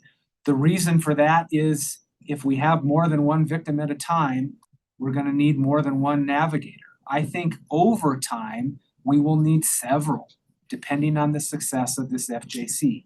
The FJCs that we have researched and visited have multiple client navigators. In order for us to open the doors, I think we need at least 1 and really 2. All right, so that's request 3 and 4. Request number 5 is an intake receptionist. You got to have somebody at the front desk. You got to have somebody who's answering the phones. I also think this intake receptionist can do That's why we deliberately call it an intake receptionist, can do an initial intake of the survivor, do some of the initial safety check. Are you here alone? Is your abuser out in the parking lot? Some of those initial things. But ultimately, as in any organization, the primary responsibility is to answer the phones and to welcome people as they walk in the door. Okay, one of the other critical positions, there's two other critical positions in every FJC that we've looked at. One is a client services coordinator and the other is a volunteer coordinator. Again, with the intention of being respectful of the counties, both counties' financial complexities, and the fact that we're trying to stand up an organization that hasn't been opened before. At the beginning, I'm combining these two positions into one. So the client services director is the person who is essentially doing the work with the partners. So a family justice center, we say it's government run, it's DA run, but a family justice center model, the whole point of the model is to have co-located stakeholders who work in the domestic violence realm all in one place. And one of the beauties of the space that this board has graciously donated for the FJC for the next 3 years at the Pete Morellis building is that the suite is right next to the community partner suite, right? And so in that community partner suite is a lot of these partners who will be part of the FJC. But somebody has to organize that. Somebody has to be the one that says, these are the folks who are going to be part of this FJC. Servicios de la Raza has a problem with such and such. They need to have a contact person to go to. That's what the client services coordinator does. And then every FJC that we've looked at has, to some extent, risen or fallen on the strength of their volunteers. Free labor is pretty important in an FJC, but you got to have somebody who's recruiting and overseeing that. That's why we have combined those two positions here. All right. I got 3 more and I'll explain them now. I'm asking for a victim advocate for the FJC. I've had multiple people say to me, well, we have victim advocates at our police departments, and you all have victim advocates at the DA's office. Why would you need another one for the FJC? And the answer is the victim advocate at an FJC plays a unique and different role. My victim advocates at the DA's office carry caseloads of 300 to 500 cases. They are in court physically, either in Broomfield or Adams, every single day, sitting with victims who are there because their cases are on the docket that day, shepherding them through the criminal justice system. The victim advocate at the FJC is going to serve victims and survivors who walk in those doors.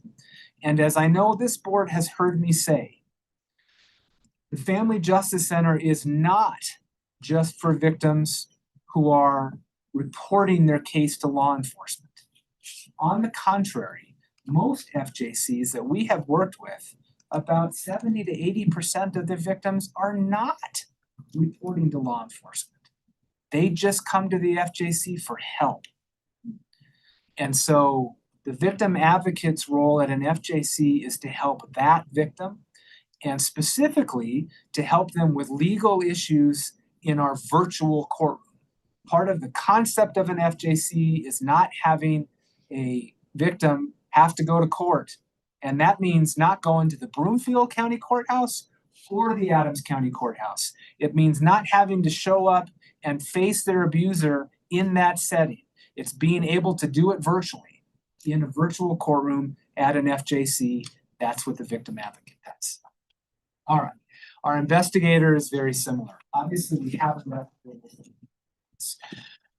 but the investigator at most family justice centers is there exclusively to serve the victims who walk in the door and who need help with safety planning, who need help with connecting to specific services within the law enforcement community, and for those victims who do walk in and start talking about their case and they do want to report it, we are legally required to have somebody document what they say.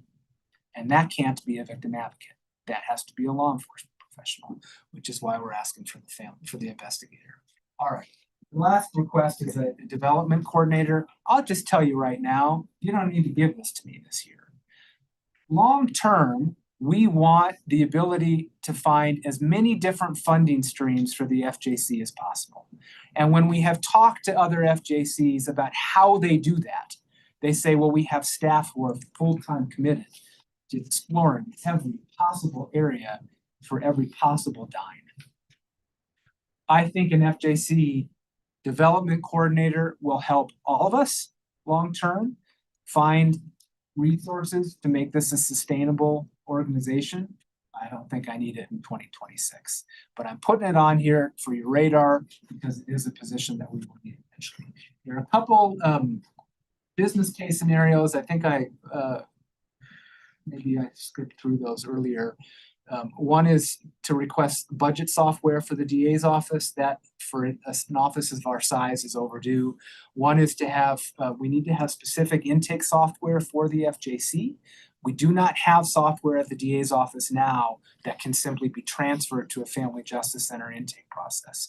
And in fact, we must keep those separate because victims who are walking into the FJC aren't necessarily going to have a case at the DA's office. And when they have a case, then that triggers discovery obligations that we have to turn over to defense. So we have to have some setup intake software at the FJC for that to get running. And then there's some other startup costs as well. All right, these are some budget summary documents. I'll let you guys look through those as you wish. Summary in a nutshell, very proud to run with that standing office. We're proud to serve this community. We're grateful for the support that we get from you, from Broomfield, from all of our municipalities. Our goals will always be to make the community safer and to make the criminal justice system better. And for 2026, the best way to do that is to open Family Justice Center. Any questions? Okay. Let me do a quick time check. Thank you so much, Brian. It's 10:58. We're scheduled to go to 11:15 just for my board. So who wants to start us off? Questions and comments? I'll go. Steve's chiming in. Go for it. Yeah. Brian, DA Mason, that was the best presentation. And I think we should take an excerpt from that or even have you redo it sometime on camera and finish out all those slides because it was just something that really should be on the website. And if you already have something, that's great. But like it was a really fantastic explanation of the process of your office and the importance of all the things you do in each of the components of that office. I think it was fantastic. Thank you. I will definitely I think we should literally like create another video of that or share a portion of this. It was great. I do have questions. Earlier in the day, we had facilities here, and I'm going to ask some very consistent questions about shared services, opportunities for collaboration. It's going to be a consistent theme of what I do with all of these requests. My question, as it relates to some of your FTE requests for Family Justice Center, first I want to clarify, didn't we already allocate for the ED for the first 2 years? Allocated what's called a Family Justice Coordinator. Rosa de Lobos fills that position. That initially came from ARPA and then was converted by you all. That is not an executive director.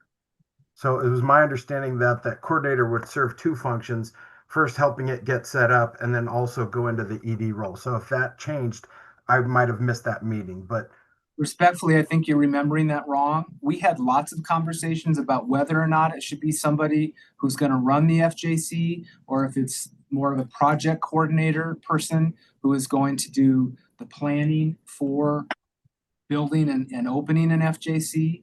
Ultimately, we landed on the project coordinator role and decided we can't find somebody who has both skill sets because the skill sets are different. So it was not the intention for the project coordinator to transfer into the ED role. Okay, I do recall the discussion of dual skill tracks and specialization. in my mind, I thought it would still transition eventually to that, but I understand what you're saying. I have a question on some of the navigators and the victims advocates. Is there any way that this is more of a human services kind of question. Like we have people come in with different needs. Is there any it's kind of like a caseworker. That's like if somebody comes into human services, they're going to go sit with a caseworker, talk about some of the items or services that they are eligible for. Is there any way for any sort of collaboration across the board with other sorts of navigators and caseworkers from our end? You see In what I'm terms of saying? current county employees that you would then assign to the Family Justice Center? I don't know. I guess I would ask that question. It's maybe not even directed entirely at you, but also directed at some of our staff to follow up. I don't expect an answer right now, but when I take a step back and I think of somebody who's coming to that human services building, they may have different reasons they're there, but at some point somebody's going to get a contact with them and try to triage their different needs and eligibility for different services. And so I just see there's an opportunity here for some sort of triage and collaboration. That same concept goes with the person at the front desk. Is there any reason we can't have if we already have some front desk people, we can also train them on the FJC so they know where to take them? That's a question, again, as much for my staff as it would be for you. And I understand the desire to have specialization. I totally get it. But if we are having to identify potential opportunities for synergies and collaboration with similar or like services or functions, those are some of the low-hanging fruit that I would think that we might be able to explore. Well, I'll just answer that, Commissioner, by saying I'm totally open to the conversation. What I can tell you is I don't currently have now an extra staff member at the DA's office to answer phones at an FJC. I don't have one. So we either need a new FTE that you create, or we need you to transfer one from another department. I'm open to any of those scenarios, but I don't have somebody that I can't take away my front office receptionist and send them to Westminster. I need someone to answer phones. Yeah, no, that's why I think some of my question is as much for our staff is we already have receptionists, we have caseworkers there. Is there any way to we have a lot of them, potentially, and if we can split them up and have some cross training, those are some just questions I have for us to think about. And I know Dion is a wizard at trying to find, creative solutions. So I do think it's important to have a chain of command. So whoever's answering the phones, one, needs to be trauma informed and needs to know how to talk to victims who walk in the door. And I would be uncomfortable if that person were not reporting to the executive director. I think the executive director needs to be able to run the show. So we'd have to work all that out, but I'm sure we can talk about it. Yeah, we've captured the question, Steve, and I think it's something we would have to talk about further, what that would look like. I do think it's a fair question to look at the resources we currently have. I don't know how they line up with what the services the FJC front has. I totally understand. It's more, we've got the question for sure. Yeah, it's more an identification of potential overlapping or similar functions. Same goes with the client services volunteer coordinator. It seems similar to what we're having Spark do with our strategic partnerships. So if, Dion, you can explore that as well. The other thing I'll say before your colleagues ask questions is we all know that the FJC is not going to open on January 1. So I don't need any of these positions with the exception of the ED and the finance assistant. I would like the ED in January because there's work for that person to be doing to prepare for opening. But the other positions I don't need until approximately 4 weeks before we open the doors. And then we can talk more about which of those ones I can't open the doors without and which ones I really want, but could still do without for the first year. Yeah, and then the other question is, I would ask, and I am asking this for a lot, is are there opportunities for us to also contract out some of these functions? Down the road was the FJC development coordinator, which is kind of like a fundraiser, but there are sometimes instead of having one whole dedicated person, we might be able to get somebody who specializes this and helps us and has maybe more than one client if it reduces it's just an exploration. Yeah, I think that's a fair question, and that's certainly one I'm happy to talk more about. Yeah. I can tell you again from our research, the family justice centers that have grown a lot have full-time development. Makes sense. Thank That's you. not something we need now. Okay, thank you. Great, thank you. Okay, it's 11:06, so we're gonna start, just gonna go down the row here, and Julie, if you wanna start off on comments. Yeah, I don't have any additional questions or comments at this time. Steve covered a majority of the questions that I had, that I'm writing in my little handy sheet. And so, thank you for the presentation. It was wonderful. This is the first time I got a full scope of all the work you do, so I appreciate you taking time to do that. Thank you. Okay, I'm gonna go ahead. First of all, thank you so much for investing your presentation time in all of the services of your department. I think that part to know, the public needs to know all of that, so we can splice that part out, and you're already video, audio covered here. We can splice that out and share that. I think it was a fabulous presentation. You were not excited at all to present it. That was great.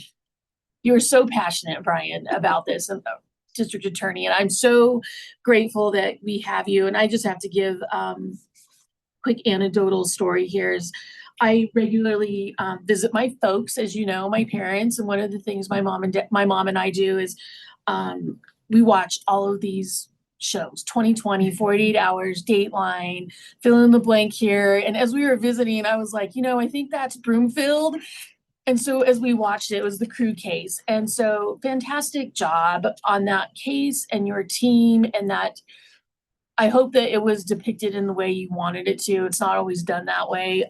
So we had to, rewind it and then watch it over again from the beginning. So it was just first shocked that was so detailed and intricate of how that was all planned out. So that aside, I appreciate this budget presentation year because we're not experts. We're not experts in your field. We're not experts in facilities. We're not experts in parks and open space.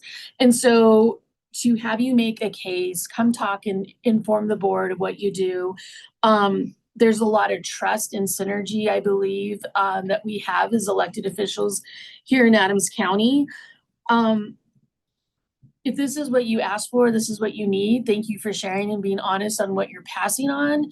I'm going to try to make this work for you. That's my commitment to your office, is that you are bringing something that no other district attorney in my lifetime. It's always you're stuck in a building, you're doing what district attorneys do.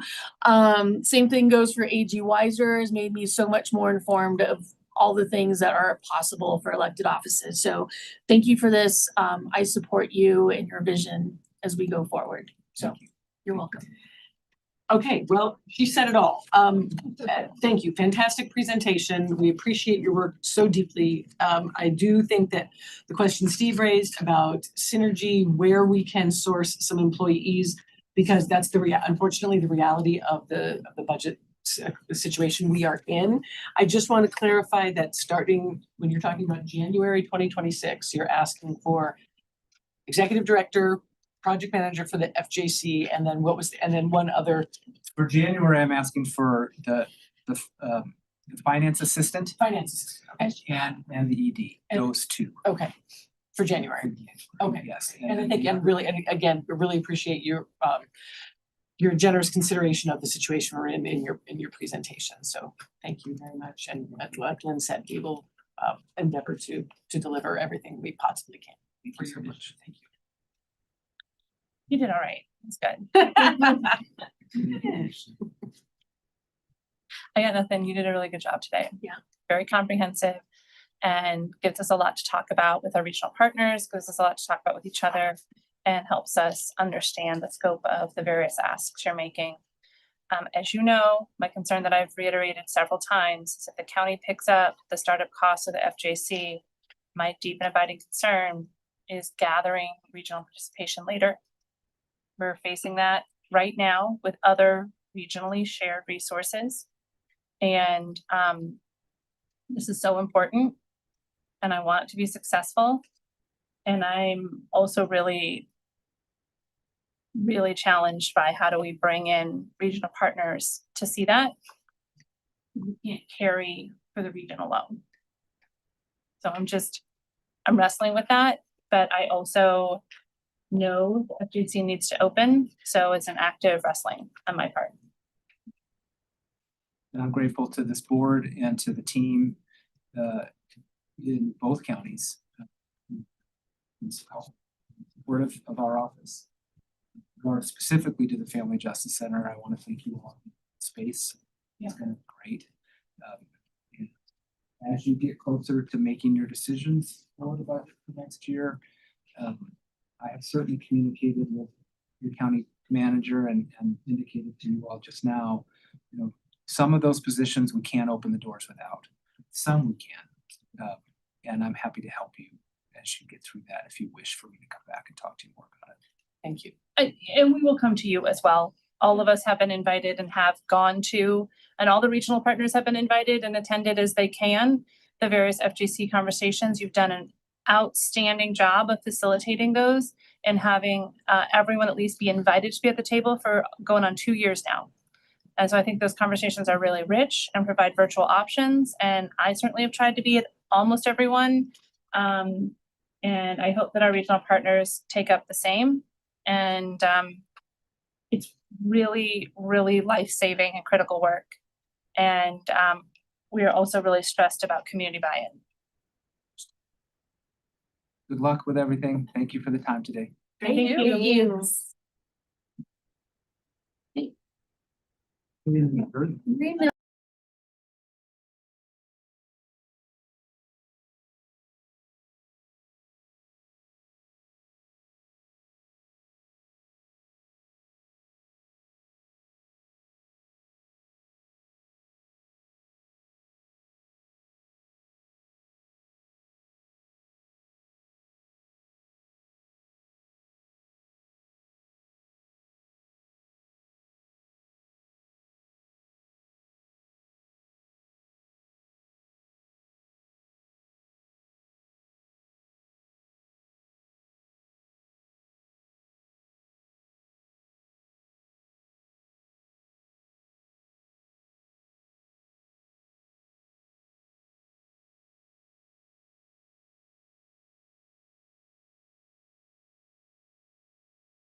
Thank you.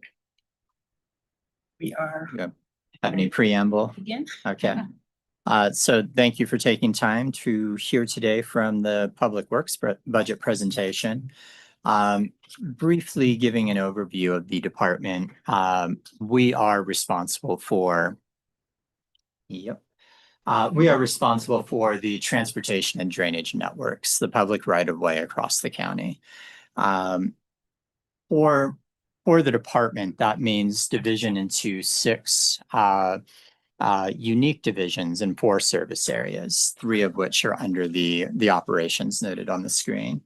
Then an infrastructure, capital improvement program, and administration division within the department. We have 116 FTEs, 4 of whom operate in different departments, including CSWB, CED, and budget and finance to support road and bridge functions. Of course, infrastructure, transportation infrastructure in particular, undergirds all of the service areas identified or focus areas identified by the board. I very carefully articulated the ways in which we touch on your focus areas in the materials. But generally speaking, if you leave your front door, Public Works has an impact on the experience that you have of government services within Adams County.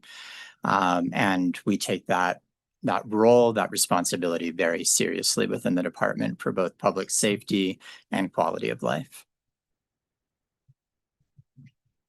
I identified for the template of this presentation some general goal areas. I'm going to shift over so I can get a better view. Can you still hear me in the back? Yeah, speaking with the microphone there. Sorry. So I threw our very basic asks for 2026 in the coming slides under the strengthening public safety umbrella. That we have a responsibility as public servants to, that's bothering me. We have a responsibility as public servants to deliver reliable infrastructure, and our primary budget request, new business item, is going to be a commissioner-driven priority for RTD maintenance of bus stops that they've observed over time and left us with substandard bus stop amenities across the county. So we'll get into the details of that on the next slide. I also threw in the maintenance of our 5-year plan as a major priority for the department, formalizing how we do it, codifying that in a unified record. And we'll be coming back to talk about the 5-year plan and formal adoption by the board on the 21st of October. So we'll get into the nitty-gritty details and how we've adjusted that plan based on you all's first review in that session. And then investing in our people has long been a priority of the department. We have excellent engineers, roadway professionals, inspectors, and we are at a 97% fill rate. Thank you, Janet, for doing the calculation, which is an update since the mid-September capture that you'll see later in the presentation. And that is due in no small part to how we build culture, treat our people, and maintain a level of excellence within the department that I think that the residents of Adams County benefit from, and certainly the organization appreciates. Because I am a giant nerd when we use the term goals, I wanted to make sure that we were presenting you all with SMART goals to undergird the statements here. Talking about how we're measuring, time constraining, and making sure that these goals are relevant to the board's themes and priorities for the county. Like I said earlier, I threw our business cases for 2026, our discrete business cases, under this strengthening public safety major initiative. The bus stop amenities program is again, driven by RTD no longer maintaining their bus stops within Adams County, the unincorporated spaces. This issue was identified by resident complaints about degrading benches, substandard amenities, lack of trash maintenance at bus stops.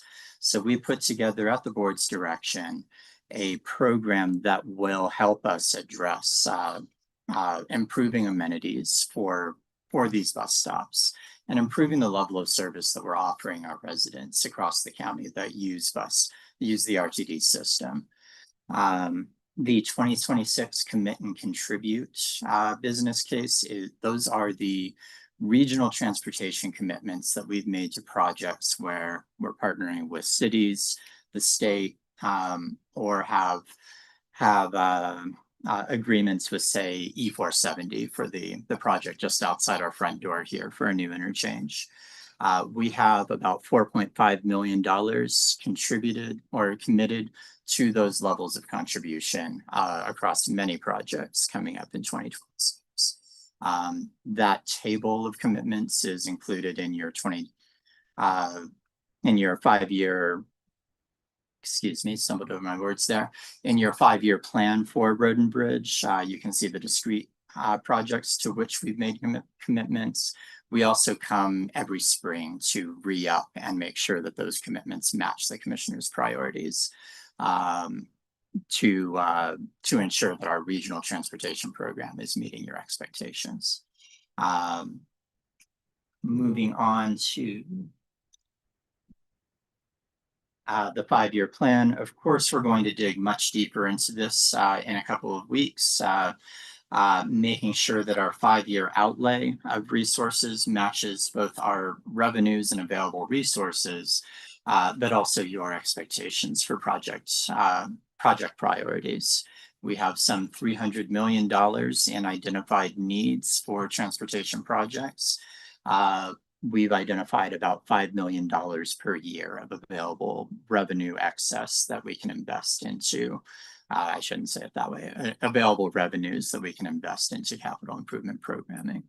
And we've got a very carefully articulated and developed plan for your review and approval as part of the larger budget process this year. The Fuels Impact Enterprise Fund, I'll speak to that so that it's on the record here, is a state-driven fund to mitigate the impacts of fuel production across Colorado. This is a $15 million annual fund supported by a 0.6 cent per gallon tax across the state. Adams County produces 64% of all fuels produced in the state of Colorado. So of that $15 million program, I'll back up to get the proper numbers here. $5 million is given directly to CDOT for programming on freight corridors and mitigation. I'll pause there. Yeah, just a question. That 64% number isn't captured on the slide. Is it captured elsewhere, or is it just a good note for me to make? It is in your previous study session materials on Fuels Impact Enterprise Fund, and I also dive deep in the 5-year plan. I just sort of meant like in this presentation, but that's okay. No, it is not captured in this presentation. Thank you. So $15 million program, $5 million goes to CDOT, $10 million is divided up among several municipalities that the legislature identified as being fuel producing locations across the state. Where 64% comes in is we get 6.4 million of that $10 million bucket per year. That adds up to about $38 million over the next 5 years of this program between 2024 and 2029. We have $6.4 million in the account so far. We are in the process of receiving our 2025 allotment for the next 6.4 million. We will be coming back on October 21st as well to have a second session on how the board would like us to direct the spending of those resources. And there are several requirements that undergird the program. It must be on corridors impacted by freight and serve the purpose of mitigating the impacts of fuel production in Colorado. So that's what that one's all about.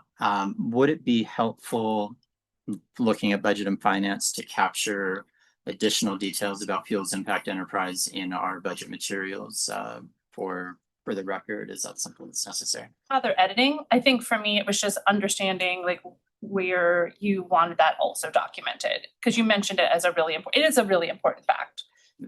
But it wasn't highlighted here, so thank you. Understood. Very good.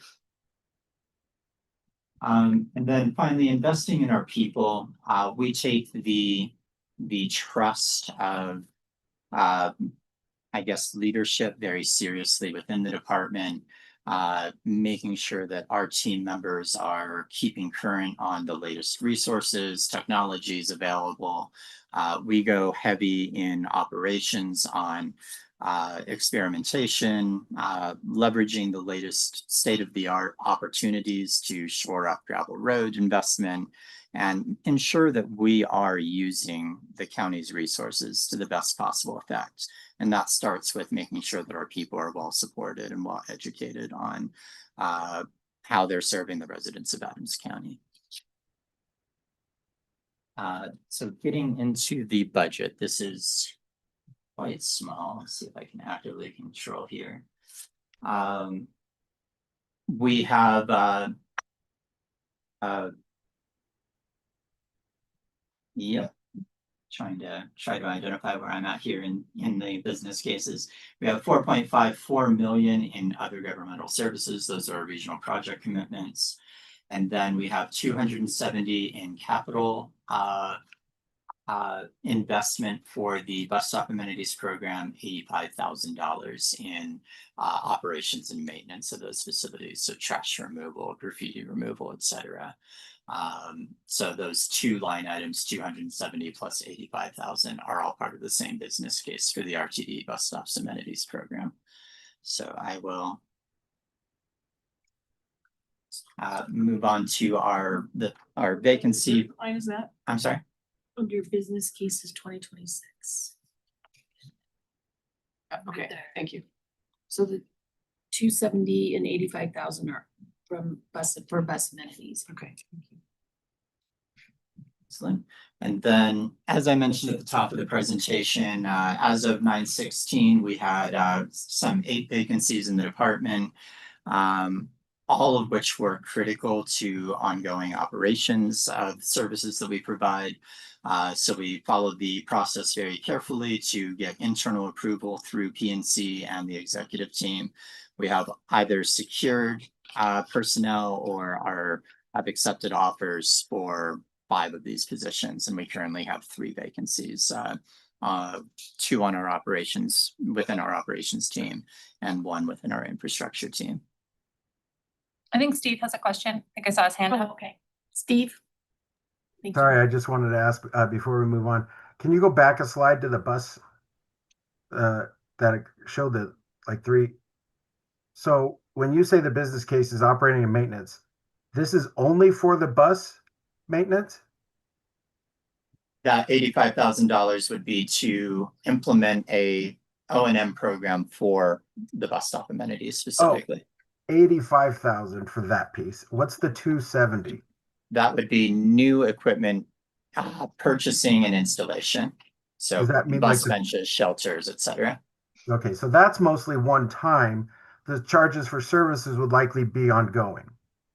Yes, and in the business case, I paid particular attention to each year our O&M costs are going to grow, our investment costs will shrink. It's a 5-year cycle to fully realize this bus stop amenity program at this rate. I guess in the 2030 budget proposal, we will then need to look at real world costs and make sure that we fully understand what does replacing equipment as it becomes damaged, and what impact does inflationary expenses have on having a contractor out there removing trash, cleaning graffiti, etc. Yeah, and the replacement, it's almost like benches out in a park. It would probably be managed the same way, right? So I imagine the overall cost of this program will settle into something less than $300,000 per year when we reach that maintenance cycle, but that is entirely up in the air until we understand how often do people break our benches, or how often or what materials can we invest in that will stand the test of time more effectively? So like this first year would be like the 270 and then the 85, and then the next year it would be the 85 plus whatever like you identify needs to be replaced, Exactly. but not necessarily 270 every year after this. Yeah, and I have that number shrinking in the 5-year outlay in the business case material specifically. I'm sorry. All I got is the slides because my Gotcha. If- But I laid out a table guesstimating what our capital investment versus O&M investment would look like year over year. yeah, Dion, could you have somebody send that to me? I'm so sorry. Yes, we can send it to you. And Brian, do you mind? I know we have it in our binders, but could you just really quickly walk through that? Sure. We'll just take them up and pull up. I know everyone's not seeing the business case details on screen. And did we have that binder sent to us electronically? Because I might have it. I believe so. I just have my big chunky paper 3-ring binder. Thank you, Gian. It's gonna be really challenging to reference stuff back and forth. Yeah, thank you. And then the other, yeah, I think that makes sense. It actually makes more sense to do 300,000, 270 on the hardware, and then 85 for some sort of program for cleanup. That makes a lot more sense to me. 107 in your. 107? Yeah, and toward the front in your business cases tab. Business cases, page Wait, let me 107. open my binder. I feel like there should be like a freak when you open the binder. Sounds, please. Erica, I've got a business. Is this somewhere in the back? It's actually reasonably in the front. No, I don't have the electronic version. I'm so sorry. Do you have the paper version with you, Steve? No, I left it there because I didn't anticipate having to. We're gonna put it on the screen for you here in a minute. Okay. Somebody could send me the PDF too. Oh, you're gonna send them the file? Yes, that worked. Thank you. Yes. Thank you. And then governmental services, what was the 4.5 million again? That's our regional projects commitments. I remember us talking about that, and you said that we could, if we need to, those are commitments, but we can move those around if we needed to. In some cases, yes. We're under an IGA with E470, for instance, for the Sable Boulevard interchange. So we're on the hook for the 1.6 million in 2026 for that. But there are others that are more nebulous that we anticipate the project will move forward, but maybe we don't have an IGA in place yet. The E470? For other projects. For E470, we're locked in. That was the 1.6. Yeah. And that was kind of like, it kind of leapfrogged everything else, but it was also an opportunity in time that we wanted to take advantage of. Yeah. I get it. So in table 1 of the business case for the bus stop amenities program, you'll see some much more detailed numbers that Michelle Riccio put together for us. I took the average of those numbers year over year to arrive at the 85,000 maintenance, 270 material investment. And I want to be careful about material investment versus capitalizing because we specifically didn't advance this as a capital program or a capital project because it is an ongoing program. Which one? The RTD bus stop amenities. Perfect. That makes sense. Okay.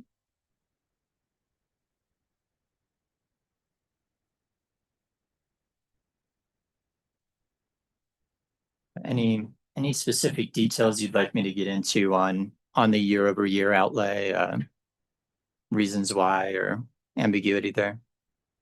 Is when you're saying other professional services, are you talking about a staff person? Is that a staff person? What's that? For the bus? I mean, I understand equipment, but then It's a contract maintenance. Yeah, it's where it lives in the budget line item. So it's operating and maintenance has the 270, charges for services would be where we program this in the budget for the 85K. So I'll just say 2 years, 1 year for sure is that the monthly regional transportation meeting we do internally that, I'm gonna put you on the spot, Steve. This was one of Steve's requests way back when, because what we were seeing in our unincorporated areas is that there were broken bus benches. Oh, yeah. There were benches that were out there that were, I think, no longer receiving service even by RTD.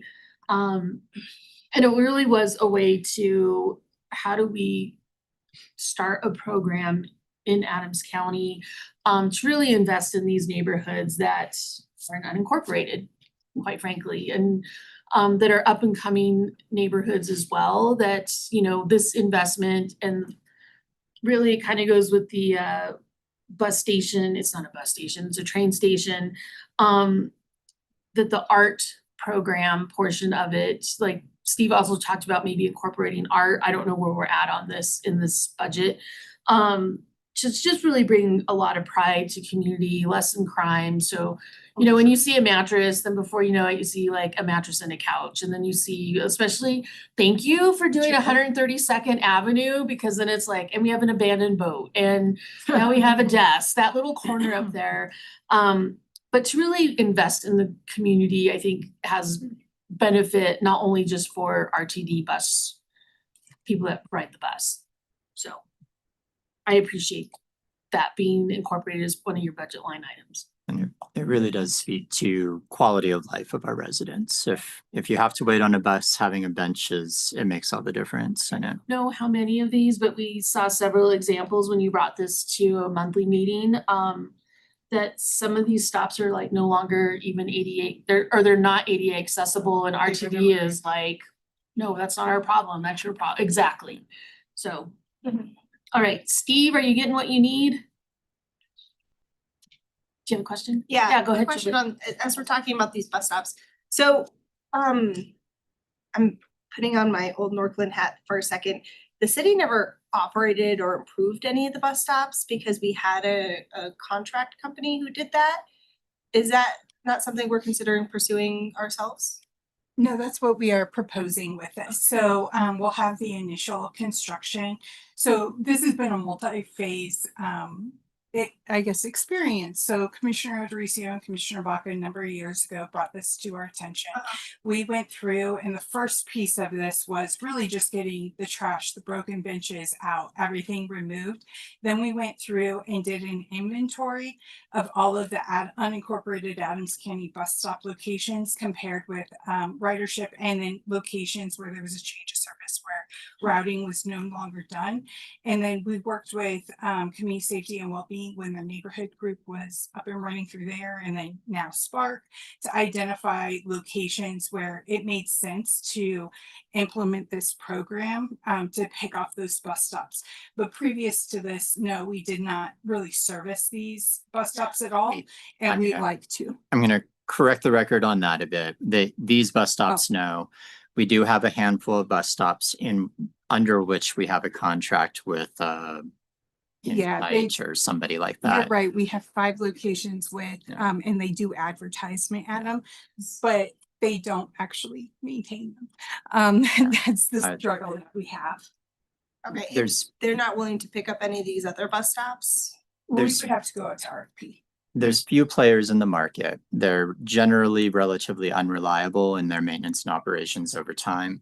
If we want to incorporate them as a hybrid provider of service, we would have to set aside the vision for public arts associated with or find different palettes for public art associated with the bus stop amenities, because they would own the rights to advertise on the benches or shelters. So it's not something that we can't do. We developed the vision for this program irrespective of those players, because the quality of work is relatively low. Okay, and our quality of work is going to be better? But presumably be better, yeah. Well, and I think that's the vision. Flexibility. So maybe at some locations we allow other advertising, some locations maybe it is cultural arts, and some locations maybe we use our communications to advertise like, hey, the county fair is coming. So by putting this out to RFP and allowing flexibility instead of just handing it off to the people who do the fun and the outdoor promotions. That's it. Thank you. I was like gonna say, we can have more flexibility in the way that we run these. And so if they aren't really great at their advertising and they aren't repairing the roof on a structure, we have another way to make sure they're more quality service. I have a question. So the 270, Brian, I thought you said was gonna maybe step down over the next 5 years, but it's consistent across in the business report, business case paperwork. It's continued across to 2030, coming out to over $1 million. So I took the 270 and the 85 as an average of the cost over the 5 years to implement the program. I am stepping up the O&M costs, I guess, over that time in the table. Once we reach the 5-year mark, that's when we've installed all, 162 bus stops. Then in year 6 and beyond, we would move into a replacement and maintenance schedule. Presumably we'll have by then built all the new builds that we're going to do, which is maybe not a safe presumption, but the vision that we have to outline the program today. Okay. And keep in mind how we're building them is going to vary by bus stop to bus stop. Some are not ADA compliant, some are. And so the cost to build them are going to be variable. Right, no, I'm just saying, so, but from a budget standpoint, we are planning on, right now, your best estimate is $355,000 every year for the next 5 years. And of course, subject to board approval and change if we want to hasten the program or shrink it, or if resources become more constrained, because this is an optional, not a must-do in our menu of services that Public Works provides. This would come under CIP. This is currently programmed in the general fund under regional transportation. I have a question. Yeah, go ahead, Steve. Okay. I expected this to come back not during this cycle, like right here, but actually to be like a study session. I thought we were gonna go through all those different options and talk about like a map and show the different locations, and the options were gonna be like, okay, if we do it with on our own, if we do it with contractors. I do think that part of that presentation should include the history of the different contractors, because there are some that exist now that are not necessarily all advertising, and then there are some that are advertising, and then there's the old yellow ones that are advertising that are falling apart. I think we're cleaning up a lot of those. But if we look at $1.35 million over the course of 5 years, I mean, are we looking at, we're spending $8,000 per bus stop on average. I just don't, I think like it's hard to, I'd like to see the breakdown of this budget for this program, because I feel like this is too squishy for, and I really want this done, but I feel like this is just too squishy for this amount of money. I never expected us to have to spend $2 million over 5 years just to clean up and maybe even put in new benches. But maybe that's just my naive, that I'm naive on these matters. But like, I would think that this deserves a more detailed study session with a breakdown of the actual details behind the 270 plus 85. And while you say it kind of goes down and OM goes up, it's not reflected here in the case for business request. And it looks like we're spending $2 million on this over time. We are 1.7 and 1.8. And I do think we just need a little bit more detail and guidance, because there may be some places that make sense where you just literally put a new concrete bench, and other places we say we might want a little bit more. And I remember Matt Rivera's team, community and safety well-being, at one point we were also creating benches that were the benches that had plugins and stuff. So I thought we would, by the time we started talking about actually funding this program, we'd have a little bit more detail with options and alternatives. So this does, I think it's awesome that we're finally getting to this. So thank you for doing that. But those are some of my concerns about the budget piece, since that's what we're talking about today. And I do think, like, of all the conversations on budget, this is the one that is awesome. We need to get it done. But I also know that there's some other big discussions we need to have in the other areas too. So, yeah, we intend to bring the program as a whole, the program proposal to the board in study session. We didn't want to miss the boat in securing funding in the budget to execute on this or push the can out or push the can down the curb another year before we got funding support to implement.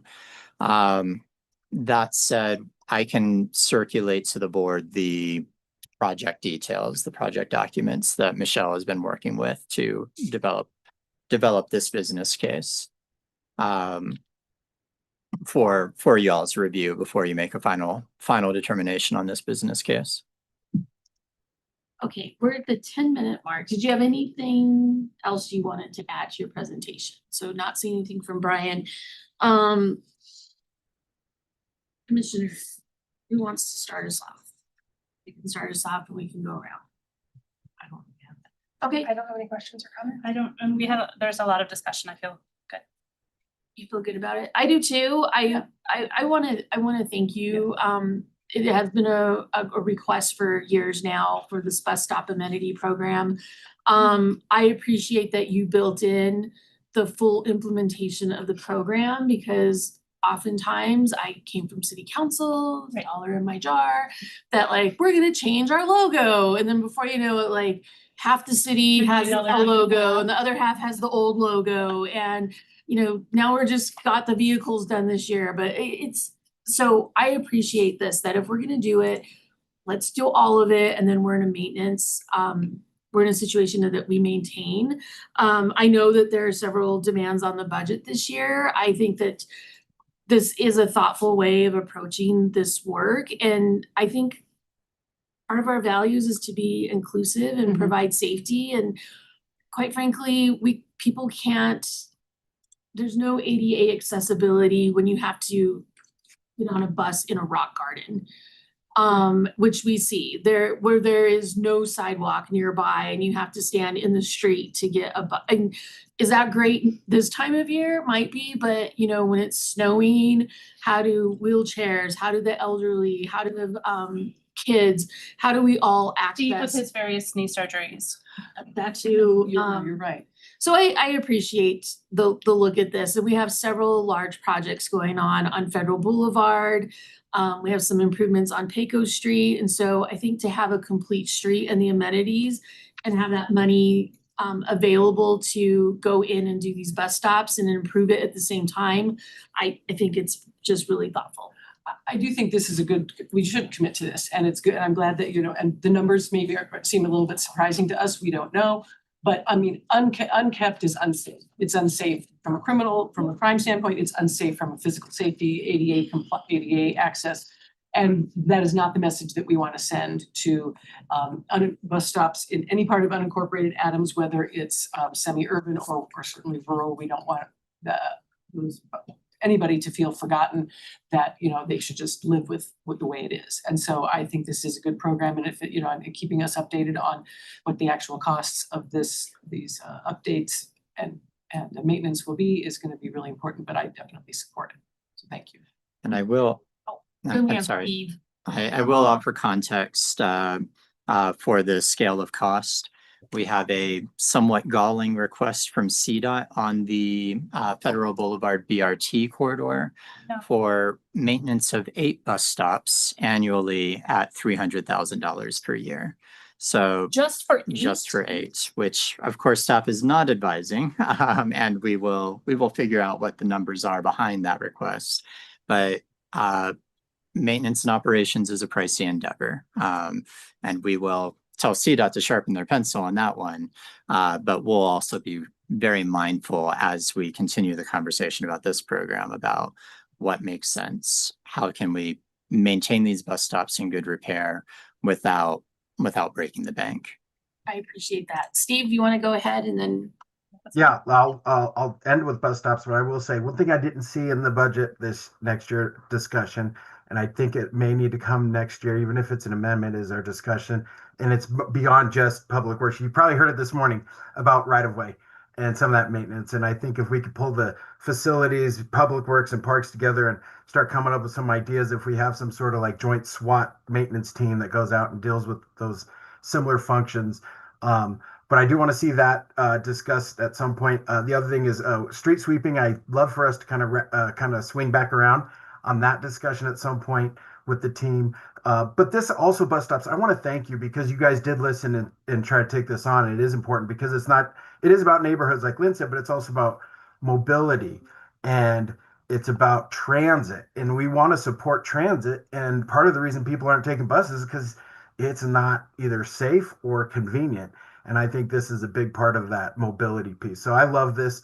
Thank you for putting some effort into it. I think with a little bit more detail on like what you said, I do agree with Lynn that focusing on the big picture and the ongoing total cost is important. I think we just need to be able to see the detail, but I do appreciate this. This is awesome. So I think this is great and it is necessary for us to say that we support transit. Well, let's put our money where our mouth is, and that's what we're trying to do. In addition to all those other benefits that I mentioned about general mobility, safety, and neighborhoods. Appreciate that, Steve. So I ran into Jessica Michael Bust, CDOT coming the beginning of October. The ad Is it- day conflict day. Hello, we are in October. It's here. It's next week. Next Tuesday, yep. I really thank you for sharing the Federal Boulevard. If you Yeah. could start prepping the board on maybe questions to ask, that being one of them. I know I'm getting off topic of the 2026 budget presentation, but she's also prepared to talk about Burnham Yard to Good, we my should. colleagues. They're putting all of this, that all the funding came from CTIO. According to the bill, that is not correct. Actually, CDOT has some skin in the game at about $9 million. The governor's person, I can't remember her name, has already met with CDOT. The state team is all on one page of no, this is all CTIO. So I think if we can leverage somewhere in there, like what you said at their transportation meeting, safety, not stadiums, is we have needs in community. And thank you so much. Their optics are terrible on Burnham Yard. We're not dumb. We read the bills. We know the challenges, but okay, I'm getting off my soapbox. If we can just prepare us for that meeting, that'd be great. We sent out a memorandum based off of their 4 topics. So they're gonna come in and talk about the 10-year plan and the RTP. They're gonna come in and talk about I-270 project, that project updates for that, projects for segment 2 on I-25, and then also the updates for Federal Boulevard. So those were the main topics that they're coming prepared to talk about, but I'm sure they would be open to answer questions about Burnham Yard as well. We did give some suggested questions within that memo. I think Brian sent the email. You can find it in your inbox Mhm. Thursday, the 25th at 12:05 PM. Okay, thank you. Thank you. I appreciate that. Okay. We definitely have to ask about Burnham Yard. Yeah, agreed. Yes. All right. Thank Thank you, you. Brian. Thank you, you. Janet. Maybe it's an opportunity. Burnham Yard, doesn't it connect to Federal?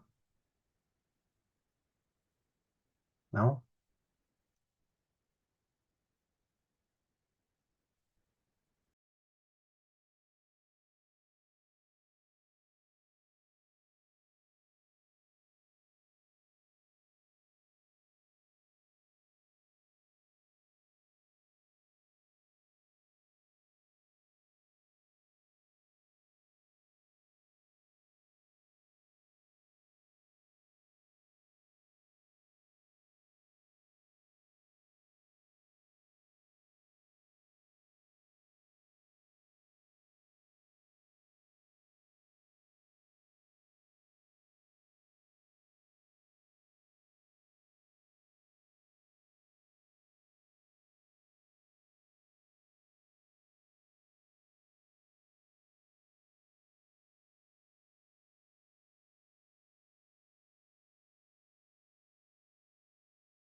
To discuss the health department's budget presentation for fiscal year.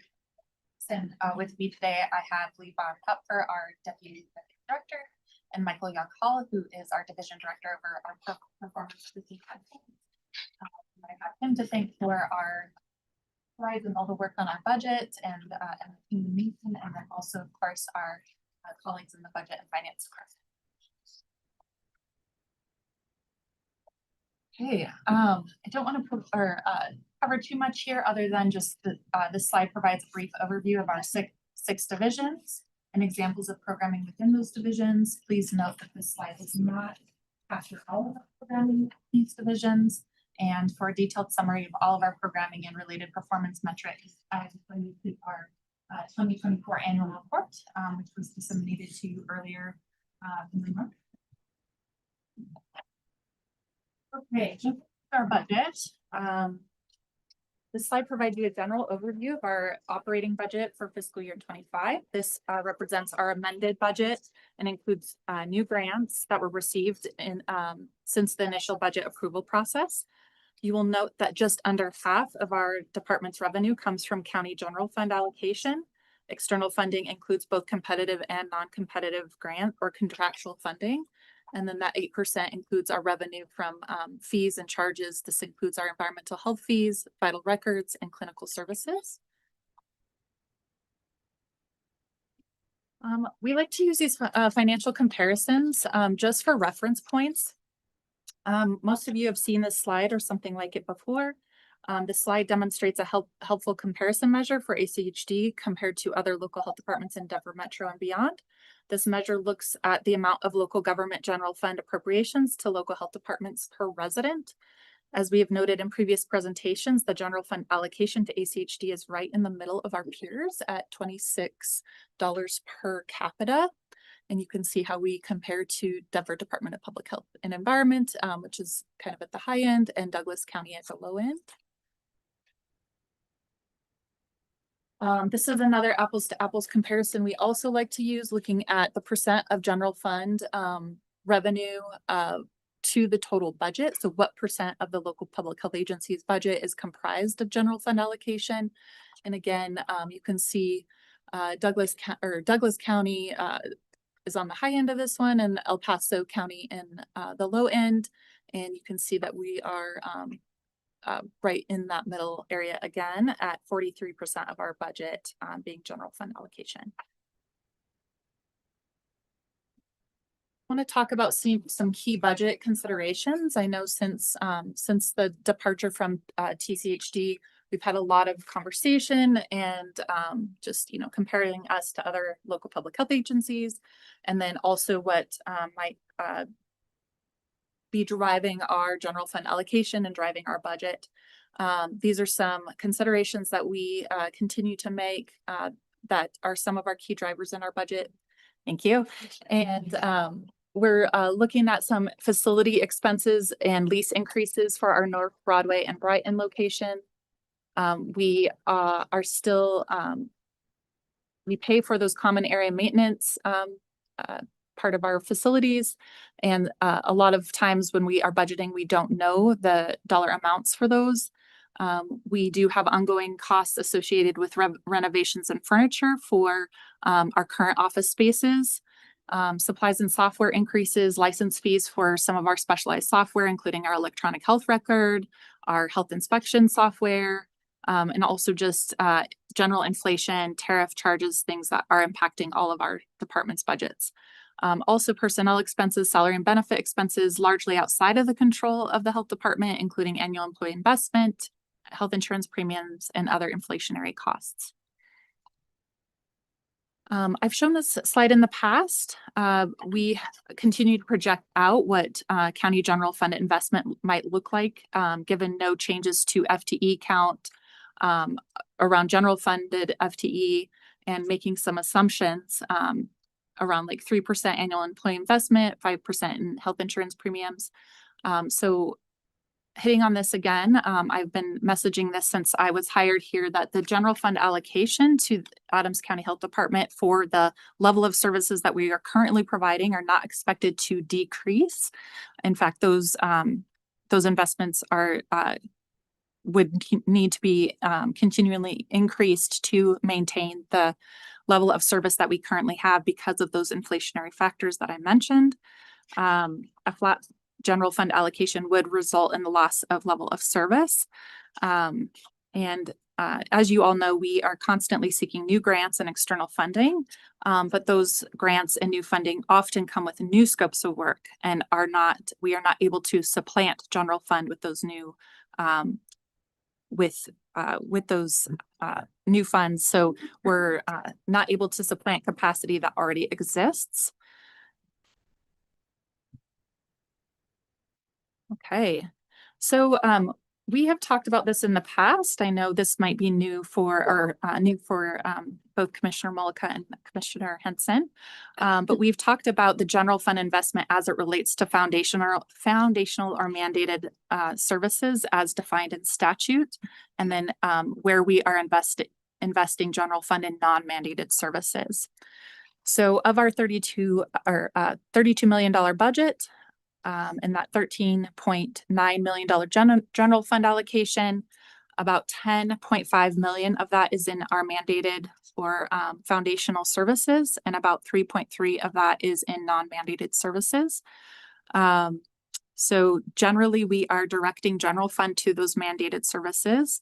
And for the non-mandated investments, those are really geared around priorities that you all have identified in the past, such as behavioral health, food access, and some of our chief health strategist work that was identified as, local community need, local investment, and local problems. When we meet tomorrow with our Board of Health, we will have a packet for you that goes over actual dollar amounts and staffing for those mandated versus non-mandated programs. We have presented that detail in the past as well.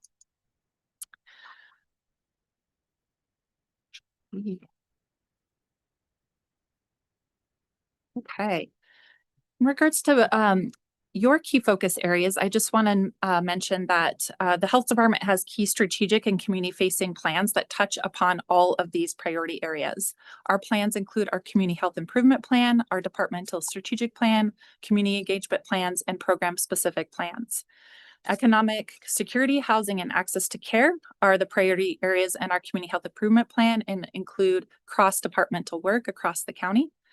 I'll just mention workforce development is a key priority area in our strategic plan, which includes developing new public health leaders and public health expertise from within the communities that we serve.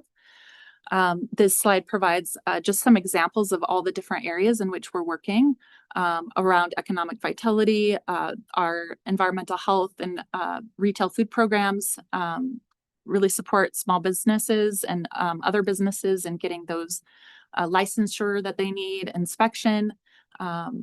While those are regulatory, or some of those are regulatory, we maintain positive working relationships with those businesses and provide a lot of technical assistance and support. I mentioned the workforce development. We have work going on in regards to fiscally responsible government around our data and GIS, high quality, accountable and visible performance metrics. We have a continuous improvement and project management teams that assure that we're delivering our services and innovative projects. Quality of life, the focus on social determinants of health and our community health improvement plan. We have focus on air quality, community engagement, communications, solid and hazardous waste, and general environmental justice and community-led environmental health projects. Safe and healthy community, obviously all of our clinical services, our nutrition and diabetes programming, mental health and behavioral health, maternal and child family health, the list goes on there. And then strategic and thoughtful growth. We come to you routinely for out of cycle FTE requests regarding our external grant writing and trying to pull in more resources to serve communities, our community for the needs that they have. And we continue to do planning and evaluation work to identify what those needs are. Just a reminder, here are the goal statements for our community health improvement plan, access to care, the ability of people to get timely health care that they need that meets their individualized needs, including primary care, mental and behavioral health care, urgent care, dental care, vision, and specialty care. Economic security, the ability of individuals, households, and communities to meet their basic and essential needs sustainably. These needs include food, shelter, clothing, healthcare, education, livelihoods, and social protection, housing, the spaces where people live and call home. And this could include apartment, mobile home, house, shelter, car, condo, townhome, or tiny home. So we're working along that whole continuum and working with our other community facing county departments. Our strategic plan, again, just talking towards, this is our internal facing plan around business excellence, really elevating the health department as a premier local public health agency nationally.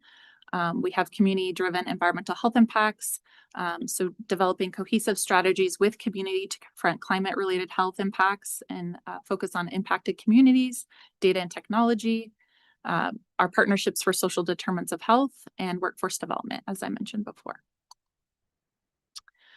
So just giving a little bit of an overview of our capital project requests. This is a request that has been in queue since, I believe, 2023. We have presented numerous times on this request, and request has been pending given tight funding situations, but we are looking to and hopefully would like to consolidate our two leased locations into a singular western location. So this would be consolidating our North Broadway clinic and our Westminster clinic. And we had this in a phased approach that included coverage of current location with the programming and development of a new location at the same time.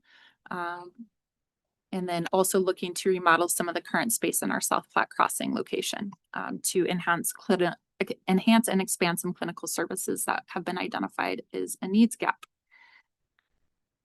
The second piece of this request includes our look to expansion of our locations into Aurora, or at least East and South Adams County.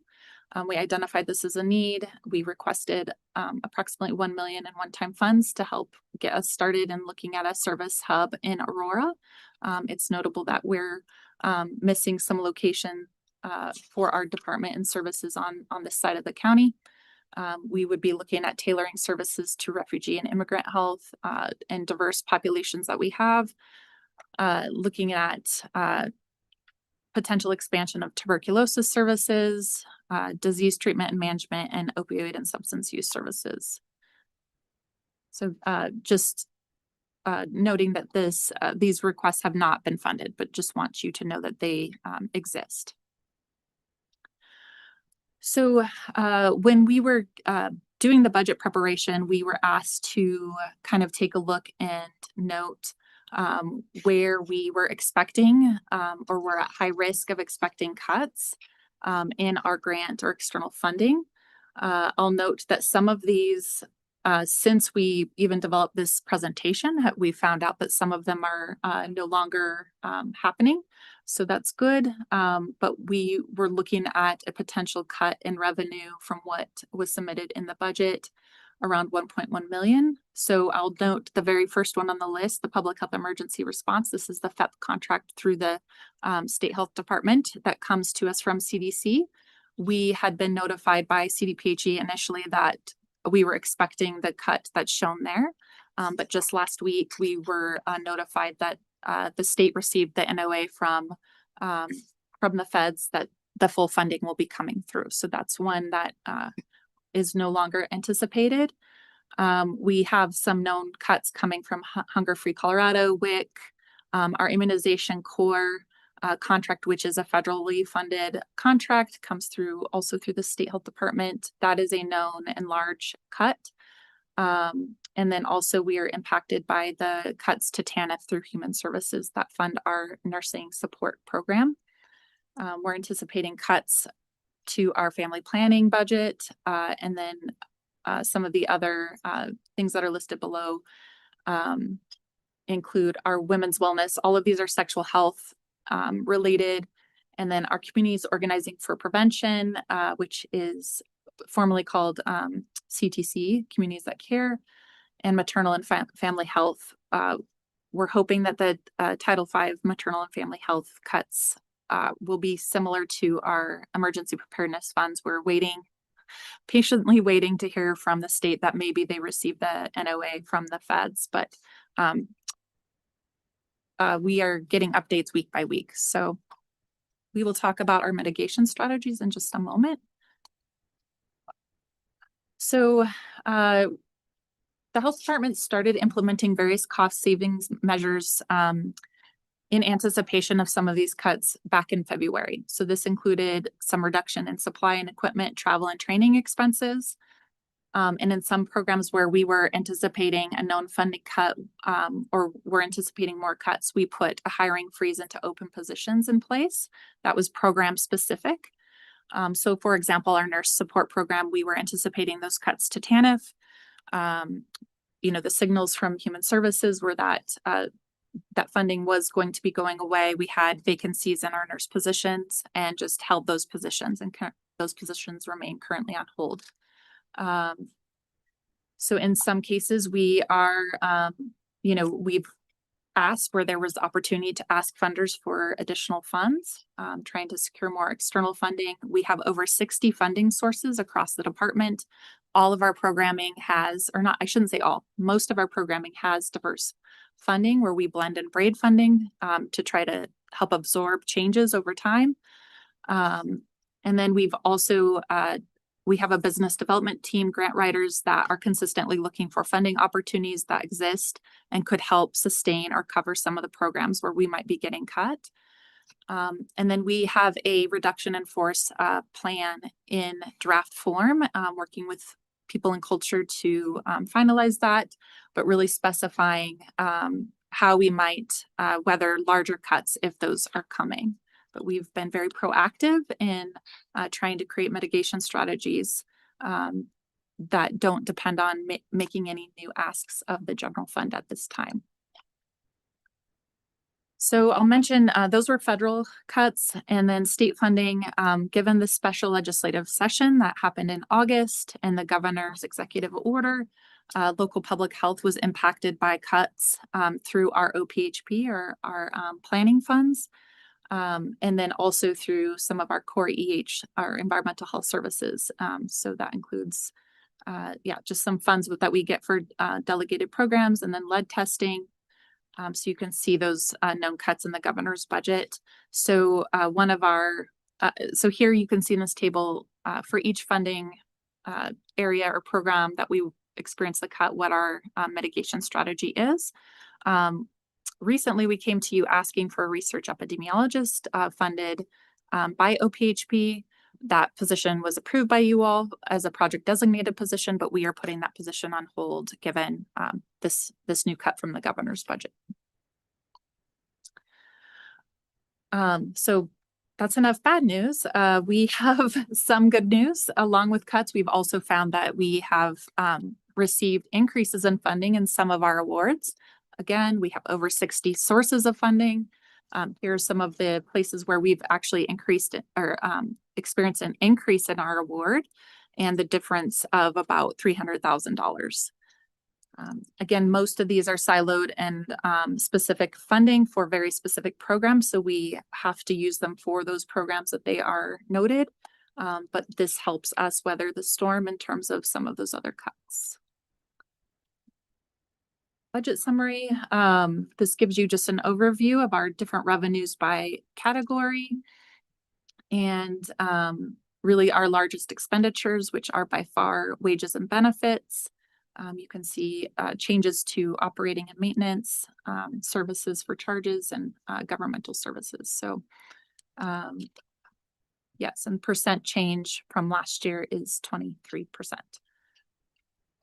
Just to note, also includes CIP amount in there as well as the business cases, which were placeholders for high-risk grants. And so, yeah, thank you, Michael. That is an important distinction here.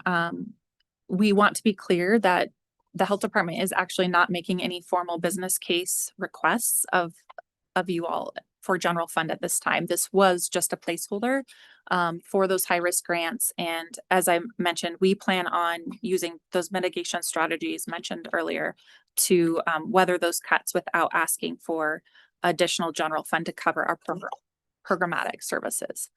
And CIP, I think, it's here on the slide, but I think that's a decision that you all have to make about how much is appropriated and funded for CIP. So.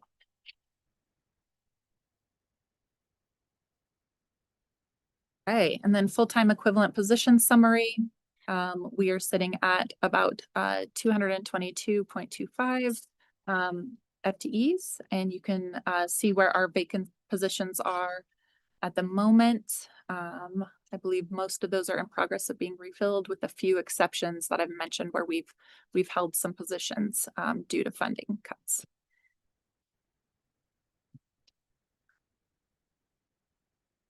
Right. Any questions for us? I'm sorry, what did you say at the end? What is your plan to fill these vacant positions? Most of them are in progress, with the exception of the ones that we are holding due to funding cuts. Oh, okay. Yeah. Some were in process when that slide was pulled, and so we have about 4 of them that have already been filled. The staff who are starting in the next couple of weeks, and then various different stages. And so some are at posting, some are in interview process, some are at offer, and so there's only aside from the ones that we put on hold, there's only about 5 of those that are still pending, and those are from a very specific grant that we had to wait on some approvals from the state for before moving forward. We received that approval last week, and so the teams will be submitting those job descriptions to PNC shortly. Thank you. Okay, questions from the board?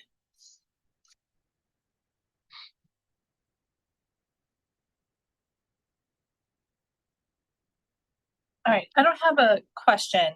I will just say what I think we're all thinking. This is painful to watch, and the cuts to the National Institute for Health, the cuts to Human Services, the cuts to CDC, watching all of that roll across our country, and then watching some of the impacts to our own organization, which is ultimately going to harm the health of our community members, is devastating to watch up close. And it cuts across so many different sections of how y'all are providing support and services to community. It is a very thoughtful and measured budget presentation. I can't imagine how hard it was to pull together to present to us in this current climate. And I just want to say thank you, Kelly and team, again, for really stalwart, steady leadership during difficult times. So thank you. Steve, Oh, Steve? Yeah, no, I appreciate Emma's comments. I will note that, like, at the beginning, when we first were told about this transition to our own health department, we were told that we would be able to reduce some of the cost to general fund. I don't have the documents, but I do remember some of those discussions.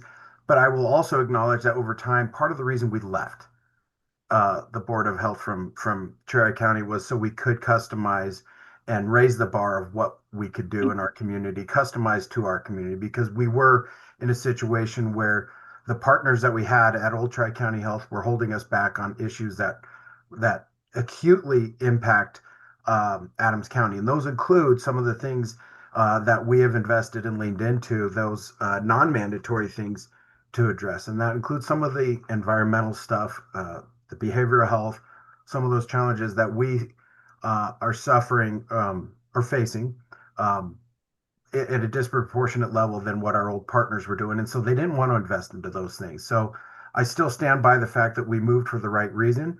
I would like for us to continue to work toward finding those external funds as best we can to help reduce some of that general fund dependence. But I also acknowledge exactly what Emma said. This is a really crappy environment where we're seeing cuts, state, federal, even some of the other funding sources. And I think it's just a reality that we have to go with. At the end of the day, I know that you guys are working your tails off to try to help the folks of Adams County. I do have some high level questions that I think I could put out there and maybe don't need to be addressed right now. But in looking at, very consistent with the comments I've made throughout the day, are there opportunities where there's overlapping potential of services, particularly, and I think you've already started this, which is why I love what you got, the conversations that I saw a couple months ago or a month ago when you guys brought it. Where can we create synergies and savings with our human services and other areas? Because there is a little bit of a disconnect in my head of the role of the health department versus some of these other areas that are service delivery versus policy drive, you know? And so I think if we kind of like take a step back and kind of analyze that, we might find more of those, because you guys already did highlight a few of those about a month ago, where you're like, look, we could probably work together and maybe break down some of the silo between like the human service piece and the board of health, or no, the health department piece. I'm just asking for more of that analysis. And consistently, I am asking us to find more shared services and shared resources opportunities across our organization and even with the folks outside the organization. So that's not a criticism. It's something I'm going to continue to ask for with everyone. But I do see opportunities like with our human services stuff, because I feel like that a lot of the stuff that we're doing with you guys is also being overlapped with the stuff in human services. Great. Thank you, Steve. I think Kristen had her hand up. Yeah, and Kelly and I, and in fact, Levon could all talk about this, but something that you'll hear more about in the coming weeks and probably in Katie's presentation tomorrow is that we're talking about ways in which public health and human services can be co-located and share some of those operating expenses and find synergies in serving the same clients and leveraging some of our existing locations to either reduce operating costs for one or both departments. And so we've been in close communication about some of those opportunities, and we will be bringing more details to you about that. But I know Katie is going to talk about co-locating in their Aurora location, that we could allow, both departments to share that location without increasing our lease expenses. So things like that, I think, are on the table for continued exploration. And as we mentioned yesterday, when we were talking about just our overall real estate portfolio and some of those capital facility needs on the horizon is where we had that discussion. We'll continue to work with the public health department to further integrate them into our county buildings. As it's been several years that they've been part of our organization, but we still have more of those opportunities to explore. Okay, great. And I'll just also add, in addition to what Kristen mentioned, our community health improvement plan has very detailed work plans that include those synergies and opportunities, and where we're really leveraging and working together both with Human Services and Workforce Business Center, but also CSWB, CED, and across the board. So there's very tangible work plans already that are detailed. We have metrics. We'll be reporting that out. So yeah, our teams are meeting consistently and have joint work plans, which I think, we're excited for that to be so detailed and called out. I have a question. Thank you for the presentation and for all of your work, especially in the face of disrespect and disregard at some levels, for the critical work that you do in our community. Not in this room. Nobody in this room. Trying to understand the grants. Like you're saying, if we seek grants, obviously they say you must do this with the grant money. So is it taking what we're doing? Are we spreading too far afield, or do grant? And my other question is, do grants actually then decrease our dependency on general fund funds, or are those two things? I mean, I'm not sure I understand how the interplay there. The most concise answer is it depends. It depends on the grant. I would say often the funder is looking for new work.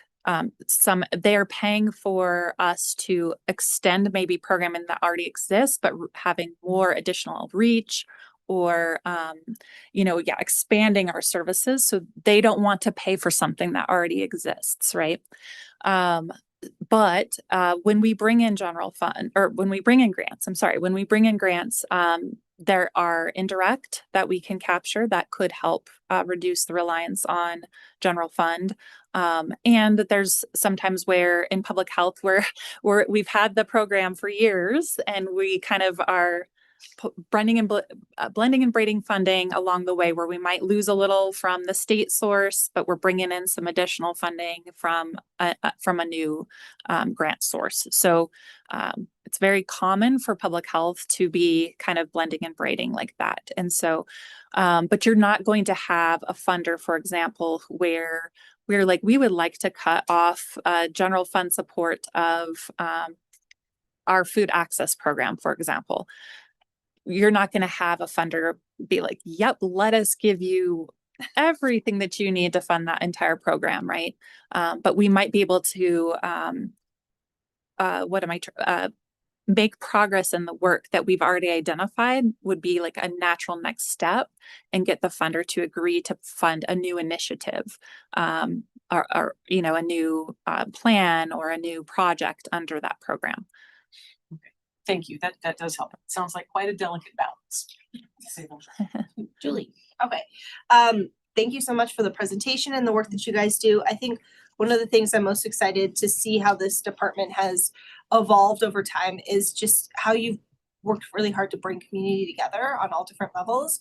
And what I love about your comprehensive plan is really how are we partnering in all different levels. And what I love about public health is that you literally kind of just you could kind of have tentacles in all areas, and still work towards public health. So I appreciate you guys doing that work. That definitely was something that was not available in this region before that. And I think it's really important to what Kristen was saying is how are we looking at the work that you do, pulling that work essentially in all directions, and how do we kind of streamline that across the organization? You know, how does the work that you do benefit CSWB? How does it benefit, human services? Like how do we make your tentacles stronger throughout the organization, and build those relationships? So as we're looking at potentially, hopefully not, but more cost-cutting measures at the sake of public health, how do we still provide quality services throughout the county? Because we're all going to need to be innovative here and to move forward. So I appreciate the work you guys are doing. I love that you're touching everything, and would love to see how this organization continues to kind of, put you at the center of all of this great work, because you're doing your team is doing a great job. Thank you so much. Yeah, I think that what you're speaking to really speaks to our vision for us being the chief health strategist for the community. And I think it's a constant dialogue. I don't think there's a concise answer to your question. I think it's a constant dialogue, and one we're excited to have around long-term sustainability tomorrow with you all in our Board of Health. But it's a constant dialogue with community, with our community partners, with our municipalities, with you all, with all of our departments within the county. There's no black and white answer often for those questions, but we're constantly assessing, if we convene, are we the lead agency to apply for the grant, or is there another entity that's best suited?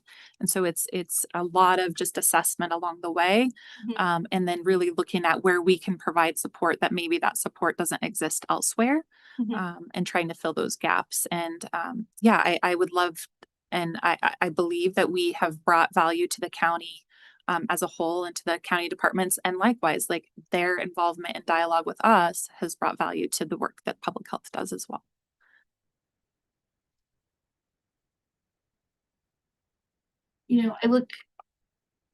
it's a tough budget year this year for all of us. And all the work and the presentations that we've seen this far are just so exciting.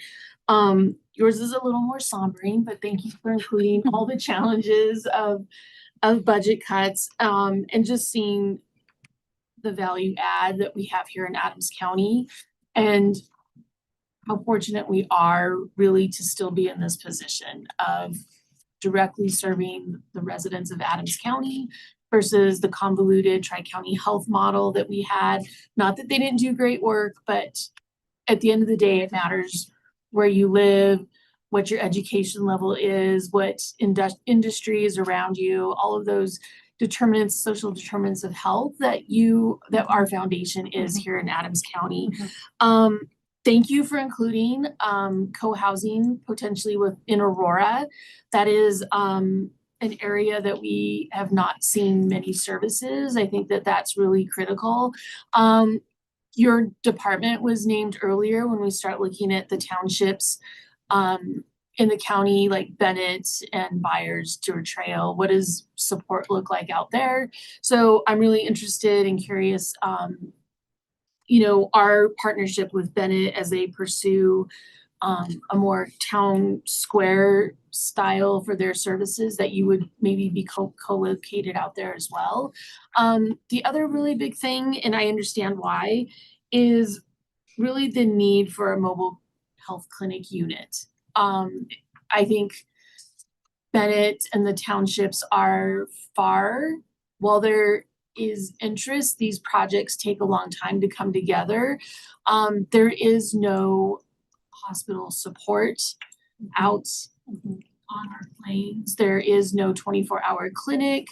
It is a very heavily traveled interstate that's out there. It would also help surrounding areas, but I'm really interested in maybe pursuing a mobile health clinic in the future of what does that look like for Adams County.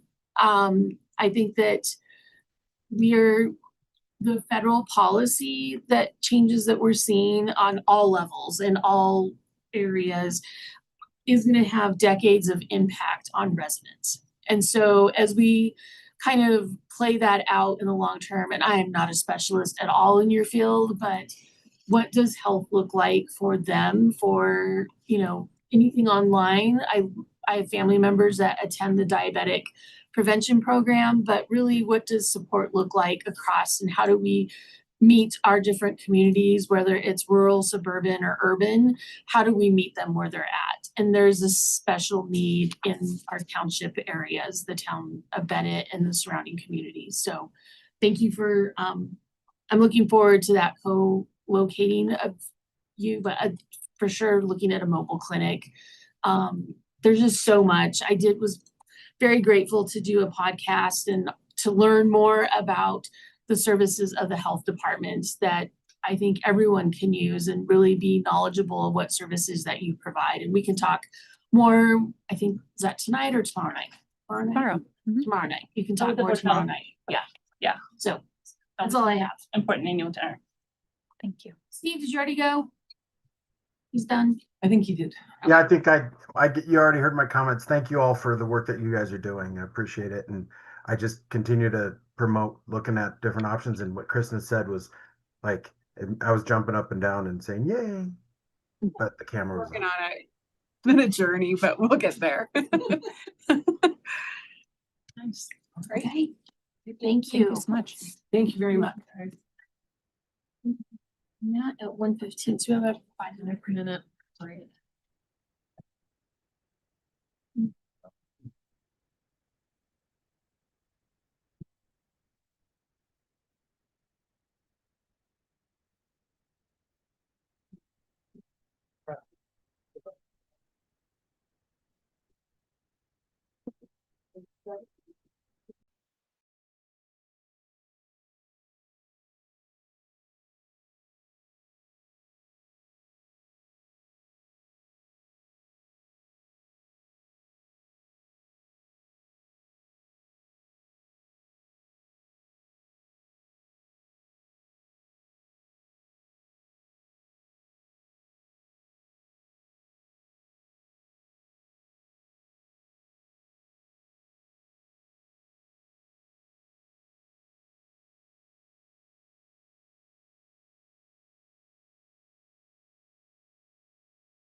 We have four. We have four. If we're ready to start. All right, good afternoon. Good afternoon, everyone. Again, my name is Matt Rivetta. I'm the Director of Community Safety and Wellbeing, and I'm joined by the Deputy Director of the Department, Beth Torgerson. I want to start by saying today is my birthday, and there's no better way I could think of celebrating it than to be here presenting on this budget. So I'm looking to celebrate after this, but for the time being, we'll go through some of our priorities and show how they align with yours. I want to start by prefacing that you'll see a bit of a theme running throughout our proposals, and that is primarily around the stabilization of not only our humans that do the work, but the programs that we've been piloting over the years. ARPA gave us a unique opportunity to really try out some stuff, refine our practices, and see exactly what's sticking. And then also we've had an opportunity to bring in some wonderful practitioners, train them up over the years, and have them work effectively in the community. And so again, that'll be the theme. I did provide a copy of our organizational chart to give you some context and insight. And you'll notice that there are a couple of color keys at the bottom right there to really specify what the position differences look like. But we'll touch on that when we get to those requests.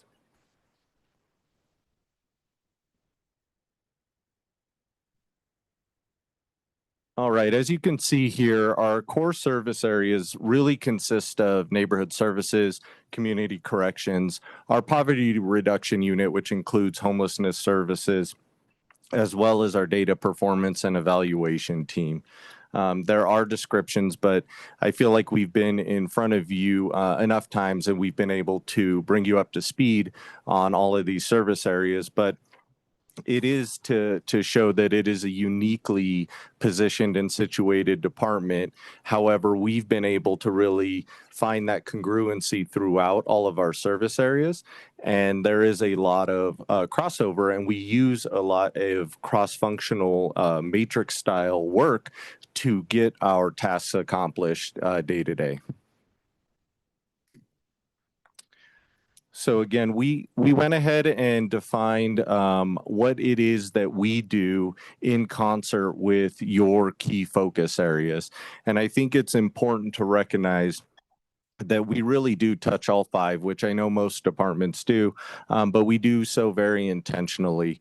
We have some internal goals that we'll get to here in a bit, but we use our internal goals and, of course, the board priorities as a congruency check when we're even considering any project or endeavor. And so you can see here we have a variety of programs and our services that cover the full continuum. And rather than go through them one by one, I'd be happy to answer or address any questions that you have about any of them. But again, many of these are very familiar to you all based on our past conversations. So I didn't want to consume too much time here, but again, we're happy to revisit. And some of these we will, of course, dive deeper into as we jump into the budget proposal. So I mentioned some of our internal goals, and we really use thematic goal areas to drive our work. And those are listed on the slide here. So first and foremost, we look to strengthen neighborhoods, elevate people, and improve systems.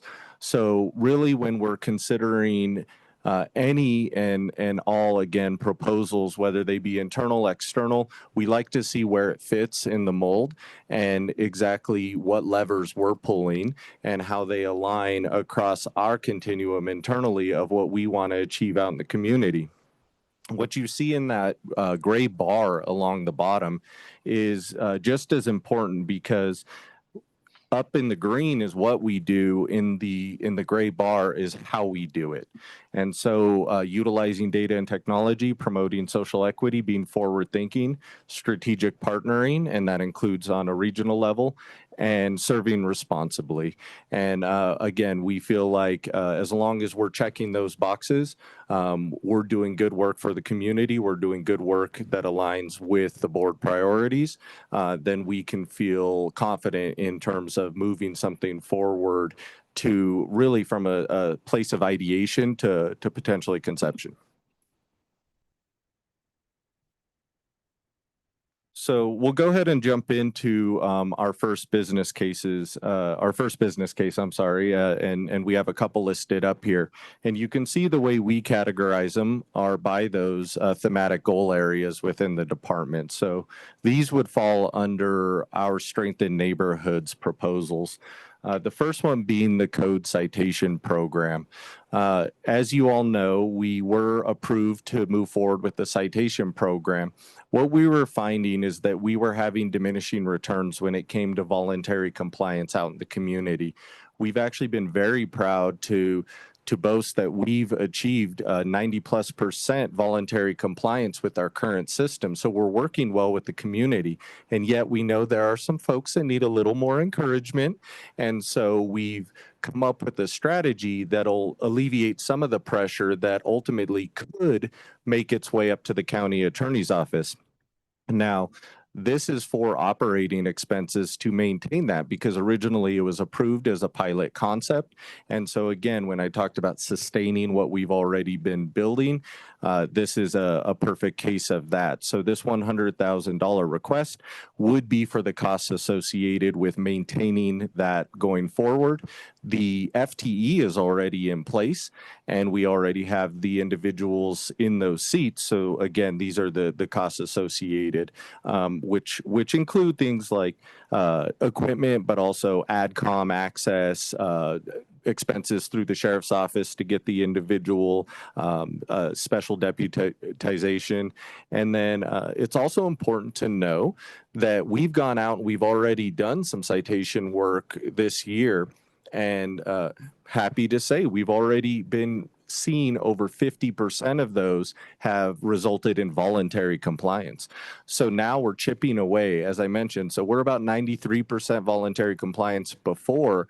So we're really focusing in on that 7% that we haven't been able to reach historically. And now we're starting to chip away at that. And that, again, is just less traffic and less costs that move up through the system. They're also quicker resolutions, and that is very impactful for our community members, particularly those neighbors that call in the complaints. They want to see action, and the citation program is seemingly resulting in that action, at least early on. Our next one is our bite prevention program. So as you know, we do a lot of data analysis in CSWB, and one of the unfortunate trends we're seeing is a significant increase in the number of animal bites on other animals and on people. And so we feel that there's an opportunity, particularly now that we're fully staffed, and we are staffed 7 days a week, 24 hours a day, with a minimal force, but we do have that coverage. But we are equipped now to do more outreach and education into community, into the school systems, into the districts, into churches with neighborhood groups to talk about safety measures and ways in which we can prevent these occurrences from happening. And Beth, what was the actual number of the increase? I know you had that. So we have a 47% increase from 2023 to current date, which is a huge increase when you think about just the bites on people. And it often is people that they don't know as well. So could incur additional cost based on that as well. 2023. Yes, 2023 to current, we've seen that almost 50% increase.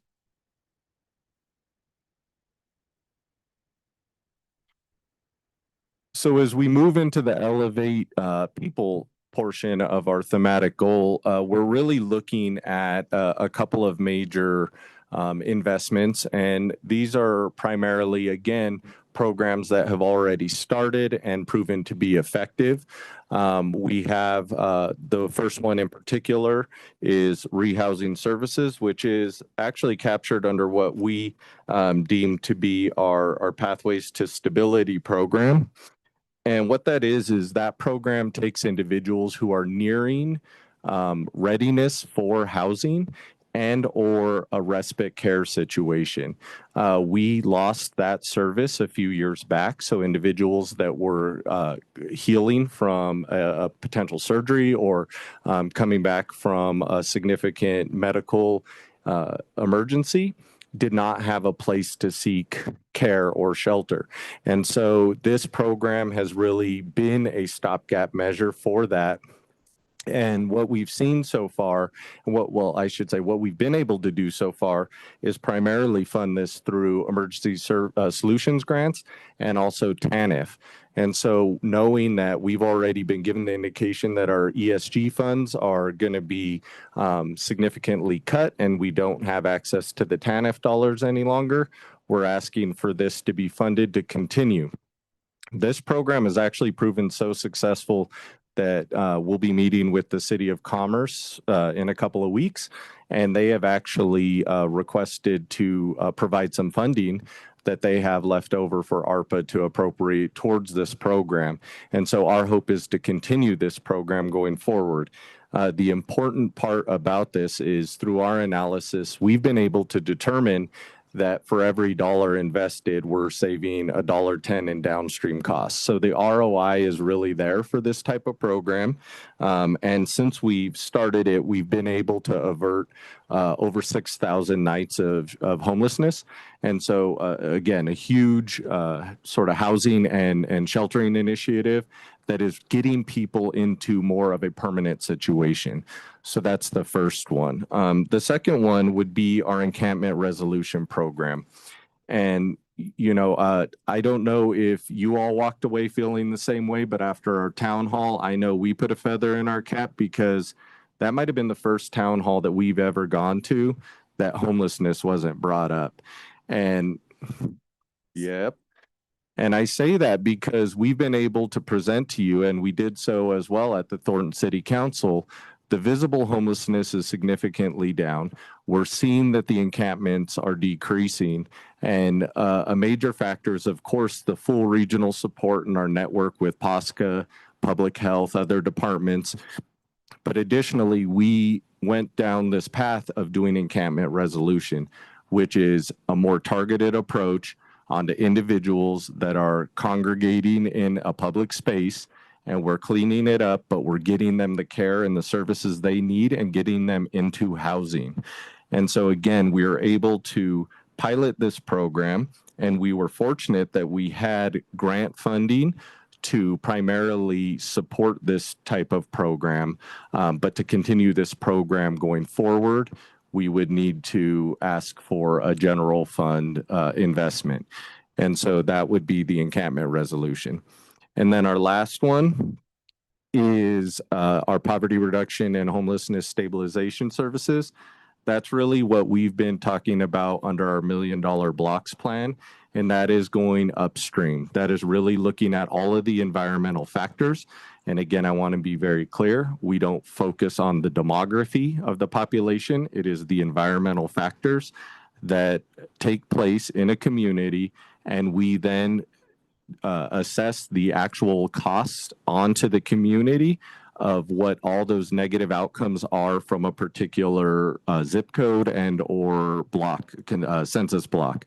We can go ahead and then invest upstream to go ahead to turn some of those trajectories around and realize some of those positive outcomes in a more proactive manner.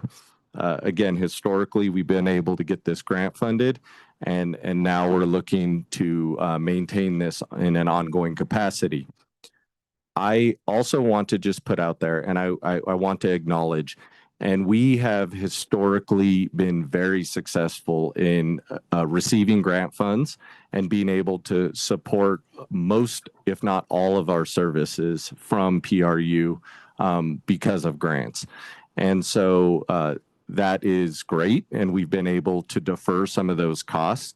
And now is, that moment where we don't have the ability to be as reliant. However, we are confident in a couple of, I would say, funding opportunities that we've been able to pursue year over year. We just don't know if they're going to be at the dollar amount, or we should not expect them to be at the same dollar amount. We did apply for our technology grant as early as last week. And you may be aware that we actually were selected based on the fact that we're a national model. There's a private investment organization that is coming in called Right at Home that's looking at bringing an investment to our community. They want to meet with Adams County. So they're doing an on-site visit later this month. Our team is going to be hosting them for consideration, but they're looking at a handful of communities to put a bunch of private donor dollars into this community to help with these types of services. Also, you'll hear more about our public and private partnership funding collaborative idea that we're bringing forward next month. So I put those out there to say we are still aggressively pursuing these alternative funding streams. It's also great that we positioned ourselves over the years in which we had the resources available to now be in consideration for a pretty significant size of investment into Adams County and the region. And so a testament to the decisions you all have made and what the team has been able to execute. So just keep that in mind as we move forward. Can you remind us which partners or providers you're working with on these services? Because I know we've done a lot of partnership in order to deliver these services. Yeah, these are going to be primarily through Almost Home, Brothers. We have a few other folks that we reach out to for various services, but those are our primary players in this space. Julie, quick question. So I didn't catch the first one. For the housing services, was that grant funding originally and then moved over, that you're hoping to move over to the general fund now? Yeah, Two bullets? that's pretty much all three. Yes. And so we've been able to receive not only ARPA, but state grants that have been able to support or kick off all of these programs and projects. And so, again, these are things that the first one we started in 2023. So we're already 2 years into that. We're hoping to continue that going forward. Encampment resolution being a little newer in terms of us getting that kicked off this year and successfully rehousing, I think, upwards of 30 folks. And then we have our really our $1 Million Blocks program, which we've already kicked off, and we're looking at addressing housing needs for around 22, or I should say, those securing the housing for approximately 25 people. Then just a follow-up on Dion's question. So we have partners with Almost Home and Brothers, you said, and so we provide them with, like, do we contract with them for some of these services? Okay, that helps me understand. Yes. Sorry, I know people cannot hear my head nod. Thanks, I appreciate that. All right. And then our last category, of course, is improved systems. And so the way we went ahead and put these forward were really based on just what our operational needs. And as we've been growing as a department over the years, I've been the department's only director, and I started about 6 years ago in the seat, and we were in the low 20s in terms of our FTE count. You could see when you consider all of our PJF, FTE, and seasonals, we're upwards of 50 folks now. So we've grown rather significantly, but we've also made some investments to some key software and licenses, primarily from our data and evaluation team, and also just some of the work we do in terms of putting out resource pamphlets and newsletters, our annual report. A lot of that is just to support that. And then the second one is our code compliance and animal management. Really, this request is around safety for our officers and recognizing that our officers often walk into precarious situations. They also wear a uniform. They have a badge on, and though they are not law enforcement, that doesn't mean that they aren't knocking on someone's door who perceives them to be law enforcement. And so they can encounter some pretty hostile individuals. We have folks that might think that they're coming on a failure to appear warrant or whatnot. And so we want to outfit our folks, which they already have access to, but they are very costly, are, vests. We have to have batons for AMO. We have batons for code, things like that, patches. These are just uniforms and outfitting. So you can see there's a significant investment of that 30,000. 2/3 of that would be a one-time, and then 10,000 would be to maintain that going forward. Sorry. Oh, Steve, I'm so sorry. Go ahead, Steve. I appreciate it. I do worry about the safety of the folks that have to deal with those things. How do we do it in a way that doesn't make them look like they're militarized and almost attracting or escalating an issue? You know what I mean? The more that they have like batons now and vests and stuff, like where's that balance? First and foremost, I just want you to know that I do care most about the safety of our folks. So it's not saying that they shouldn't be as safe as possible, but how do we do that where it doesn't create that confusion? How do we kind of reduce that? And then also, do we have body cams for them? And would that be something that we should consider? And the only reason I say that is so much what code compliance has to do is based on their observations as opposed to other crimes that can be reported by other people. And I don't mean crimes, code compliance necessarily is a crime, but you know what I'm getting at. Heidi knows it. Like, it's almost like in order to do code compliance, you have to literally witness it. And I don't know if would body cams be helpful to help with both the safety aspect and enforcement. So I'll address the body camera. Statutorily, we aren't required to wear body cameras, and there's a significant set of logistics, administratively and financially, to move in that direction. Though I do appreciate your emphasis on safety. I think when you talk about making sure that they don't come through with a paramilitary presence, we definitely have folks in different color shirts than what would normally be seen amongst our SO units or local law enforcement. Oftentimes polos. They have also AMO does carry utility belts, but they require those utility belts for the protection from the animals and to protect the animals as well. But our code officers do not carry full utility belts at this time. Obviously, we really do announce ourselves. Usually, I've been out on the road with them. You knock, you step back very far, you announce yourself. You're kind of yelling out who you're with, why you're there. We make it very clear to folks what our goal is and what our priorities are when engaging with residents. So. However, when it comes to things like the batons, for example, this last seizure that made the news of almost 100+ animals, that's actually an all hands on deck situation. So we have AMO going in there and helping, but we also actually had to call on our code officers to go in there, and they were carrying out animals in kennels and dealing with individuals who may be facing criminal charges. And so those are the types of situations and circumstances, especially when we're doing the joint effort, where the lines can get a little more blurry. And again, we often get called out to support the SO when there's obviously an animal involved. And so we could also be left to handle the rest of the situation as they get called out and have to move to a priority call. We may still have to have our staff on site and remedying that situation.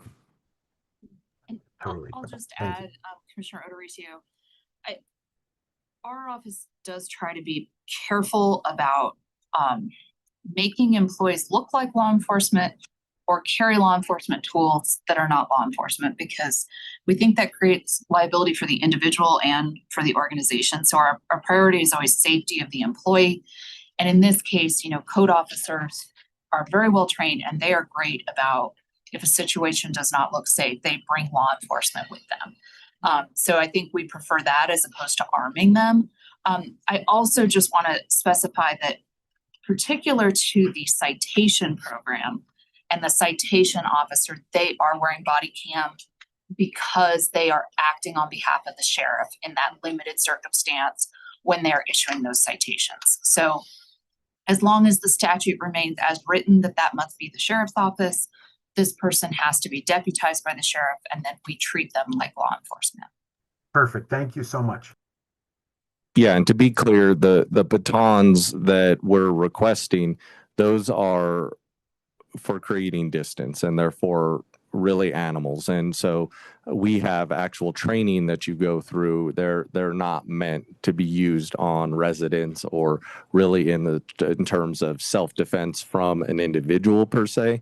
It's primarily around creating distance, creating space, and hopefully getting yourself out of a situation. You could imagine the number of code officers.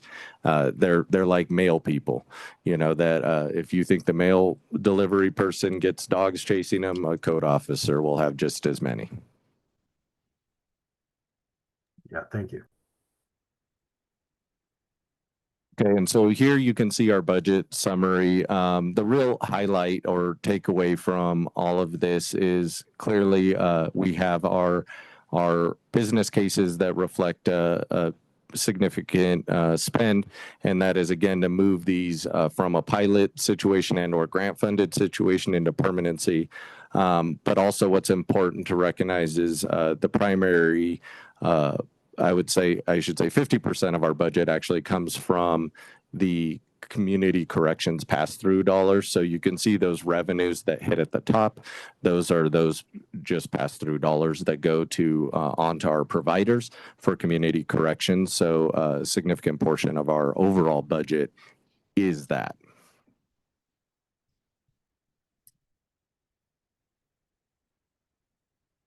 So again, here's a rundown of our FTE. I actually thought it would be a little bit easier for you all to see in organizational chart format, which is why we laid it out that way. You can see that we did have some vacant positions as of those dates. We actually filled the code compliance officer position. So we had one, that person stepped down, but we had a backup already trained. So the work continued. And then we did fill that position of code compliance officer. The other two are actively in the interview process. So we intend to move forward with those as well.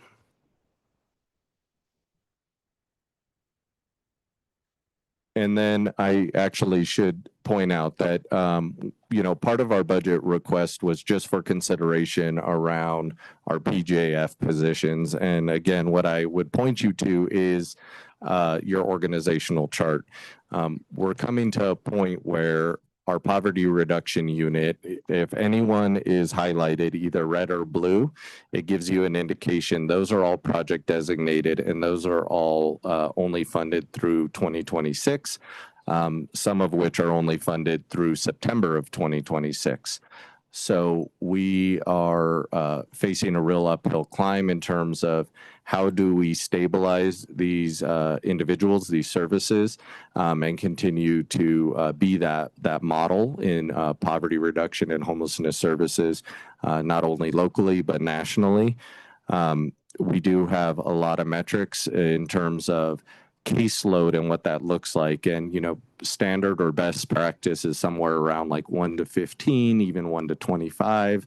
Our folks are operating in a 1 to 60 plus position. So we are already stretched fairly thin in terms of doing as much as we can with what we have. And again, these are real indicators of what we've been able to do. Those that are in blue, most notably, are funded through a grant right now. And so we've been able to benefit from nearly 3 years of service from these individuals. And so they're at risk of coming off of the books. And then the folks that are in red have been historically ARPA funded. And so that has been the way we've really approached poverty reduction and homelessness. And I should say that at these staffing levels, we are actually comparable with most of the municipalities. If we were to remove those folks, we would be well under what our municipal partners are at in terms of their staffing and overall investment into these types of services.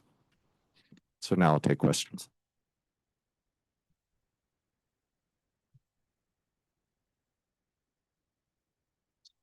Board. We'll first the email that work chart to Steve. He doesn't have it. Steve, I did just send you a picture. I can send it. Thank you.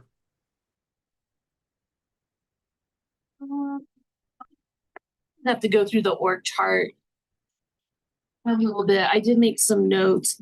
On your rehousing services, I think is what it was called. It's been a minute since I met with our hospital administrators. This is, I don't know if it's this program specifically, but one of the concerns that they have shared is that if someone is in the hospital, whether it's surgery, emergency, whatever the case may be, or they're in an emergency room, is that they think it was legally can't release unless that person provides an address. So in our winter months, it gets to be a bit of a challenge of, you know, they just, there was one case at Platte Valley Medical Center of what do we do with this person? There's no permanent address. I understand that it is valid. Also, can it be abused of people just show up in emergency room and form there and they, et cetera, et cetera. Yes, I've heard that too, but I think that's really important, especially if I don't want to splice the demographics, but I think you have a good handle on veterans that are maybe in the system that could benefit from something like this, or are elderly. I don't know about our families and how that works, of like percentage of a breakdowns of those that would need a rehousing service component, but that really stuck out for me. And then on the homelessness encampments, I wasn't able to read the word bubble that was behind us, all of it, but congratulations if it was not homelessness, because that's really all I heard when I got elected. It was everywhere. It was in the cities. It was Brighton, it was Commerce City. Everyone was, businesses and residents alike were talking about homelessness. For me, I'm going to need to sit a little bit as we have a challenge in our budget of the ecosystem of homelessness programs overall, of what does this mean for, even the health department brought that up. Even we've had nonprofits step up regarding funding for homelessness, different types of programs.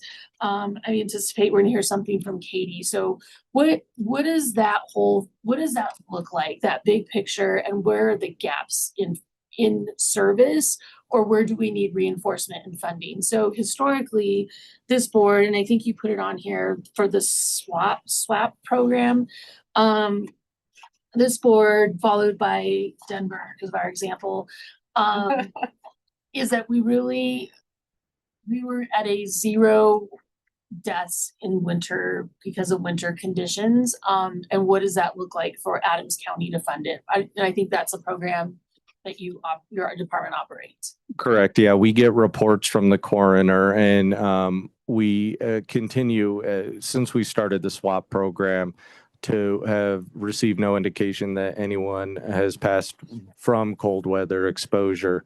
And so the SWAP program has been a true life-saving measure for the community. Other commissioners? No, I would agree with Chair Baca about we have to be really mindful and have a keen eye out for any overlap or possible redundancies. So we just have to really look at, obviously you're getting results, so we want to support that, but we have requests, as she outlined, from coming in from multiple, from all sides basically. So we'll be taking a close look at that. And also, we've had many discussions as a board about moving people from project-based to full-time and the differential of adding their benefits and things to that. And so depending on how tight things are, that'll be something we probably, I think, are gonna have to take into consideration. Because while it shows, and I appreciate this, you know, you've asked for one, well, actually none this year. But that doesn't, no new FTEs for 2026, although transitioning those folks to full-time to FTE would have a cost associated with it. So that's just something we have to track as we're going forward. But thank you very much for the presentation. Yeah, I just agree, and I think these moments are an opportunity for you and the whole team. I feel like, you know, to just say that what you're working on, as Lynn said, is what we hear about in community. And we did have that first town hall where there wasn't a lot of homelessness, but in general, it is a hot topic for people, as well as the code enforcement and a variety of other things. Animal management obviously has been in the news. You are the team. Please convey my gratitude, our gratitude to the team for handling unending difficult topics in a professional way. Thank you. I want to echo that. We've all been talking a lot about some of these really challenging animal cases, and your officers have been incredibly professional and supportive and collaborative. And I just hear over and over again how well they're handling these situations, in particular the one that just occurred last week. So thank you to them and to all of you for all the support. And Thank you. We love the graffiti program. Continues to do wonders and grow. Yes. That's a good point too, Commissioner, is we know the success of the graffiti program because of their data unit that really has been fostered in this department and has spread that work through the organization. And we've been able to show what the team has accomplished to move the needle in the community by the data they bring. So I think that kind of flies under the radar a little bit since it's data and maybe not interesting to absolutely everyone, but it really does provide the return on investment information that particularly our cities have been asking for. So it's really helpful. I agree. And then we have Steve's hand up. Steve? Yeah, is there anything that we could do, Matt, to help, is there anything that we could do to help like kind of recruit some of these other cities to participate in some of these regional things like the graffiti program? If you have like a list of the ones that are not participating, whether it's graffiti or some of these others, I mean, we could probably help in that, because I do think it is a good program and I love being able to just forward that information on to people when they complain about graffiti. It makes it so nice. No, I appreciate that offer, and we will definitely take you up on that. At this time, our graffiti program has been fortunate to grow jurisdiction by jurisdiction year over year. And we were at least we had the foresight to build in an escalator, and no one's shied away from that either because of the amazing work that the team does out in the field. And so it is a wonderful example of a regional collaboration, achieving the economies of scale, really maximizing output without all of us taking on the substantial investment to go do this independently. It shows what we can do if we all come together. And so the graffiti program, honestly, to me, is just a model of what is possible if we looked at every sort of service from that lens. I totally agree. It's also a model that we could look at in other sorts of collaborations, whether it's like maintaining like bus stops across jurisdictions or other things like that. So thank you. Great. Thank you so much, Matt and team. 5 minutes or I got to stick around for Heidi for a little bit. Eric, can we put down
Good afternoon.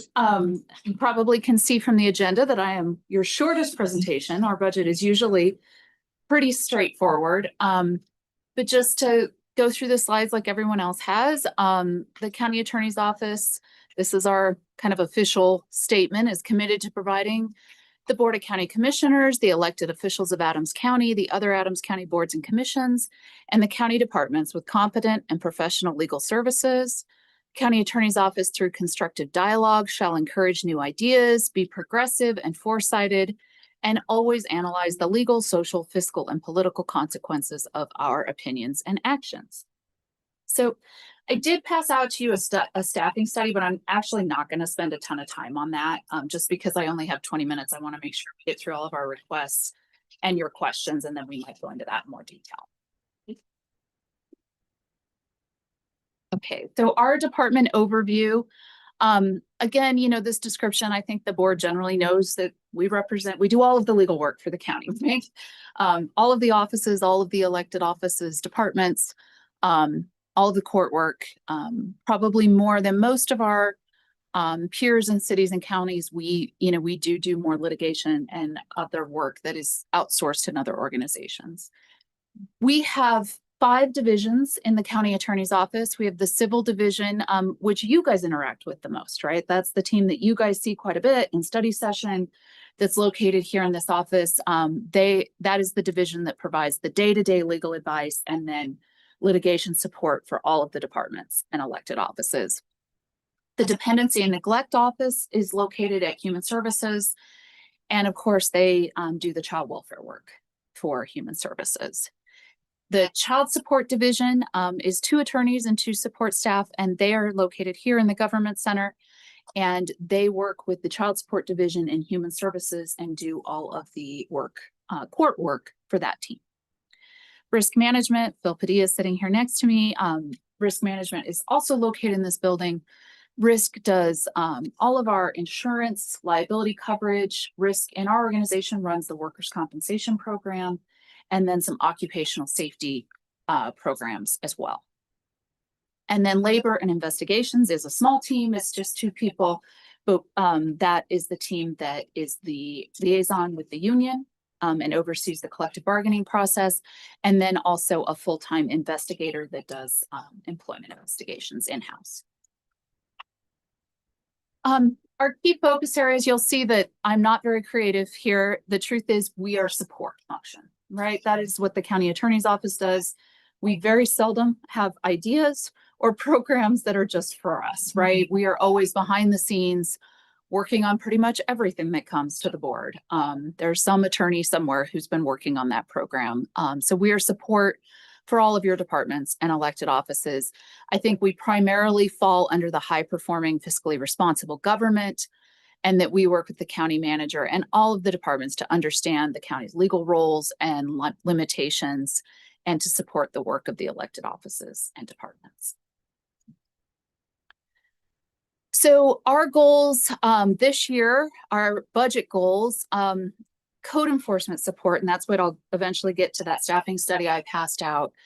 We are requesting an FTE for an additional attorney to assist with catching up on what's gotten to be a pretty significant backlog of code cases that need to be filed in court, and ongoing litigation of code matters. The numbers are just continue to go up, and the cases continue to get more complicated and timely as time require more time. Sorry, I'm having a hard time with that. Your current backlog? I think that code folks have 60 cases sitting with us that they're waiting for us to file. Okay. And I apologize. Cassandra Carlton is the attorney who would know that right off the top of her head, and she's out. She just had surgery. Okay. Then risk, our request for risk, which we'll go over in just a second, are really just alignment with our actual expenses. And then budget planning for potential judgments and claims. So I'll go over those in detail. So for code enforcement, again, we have really fallen behind. We have added quite a few staff to the code enforcement team over the last few years. And we started a proactive code program.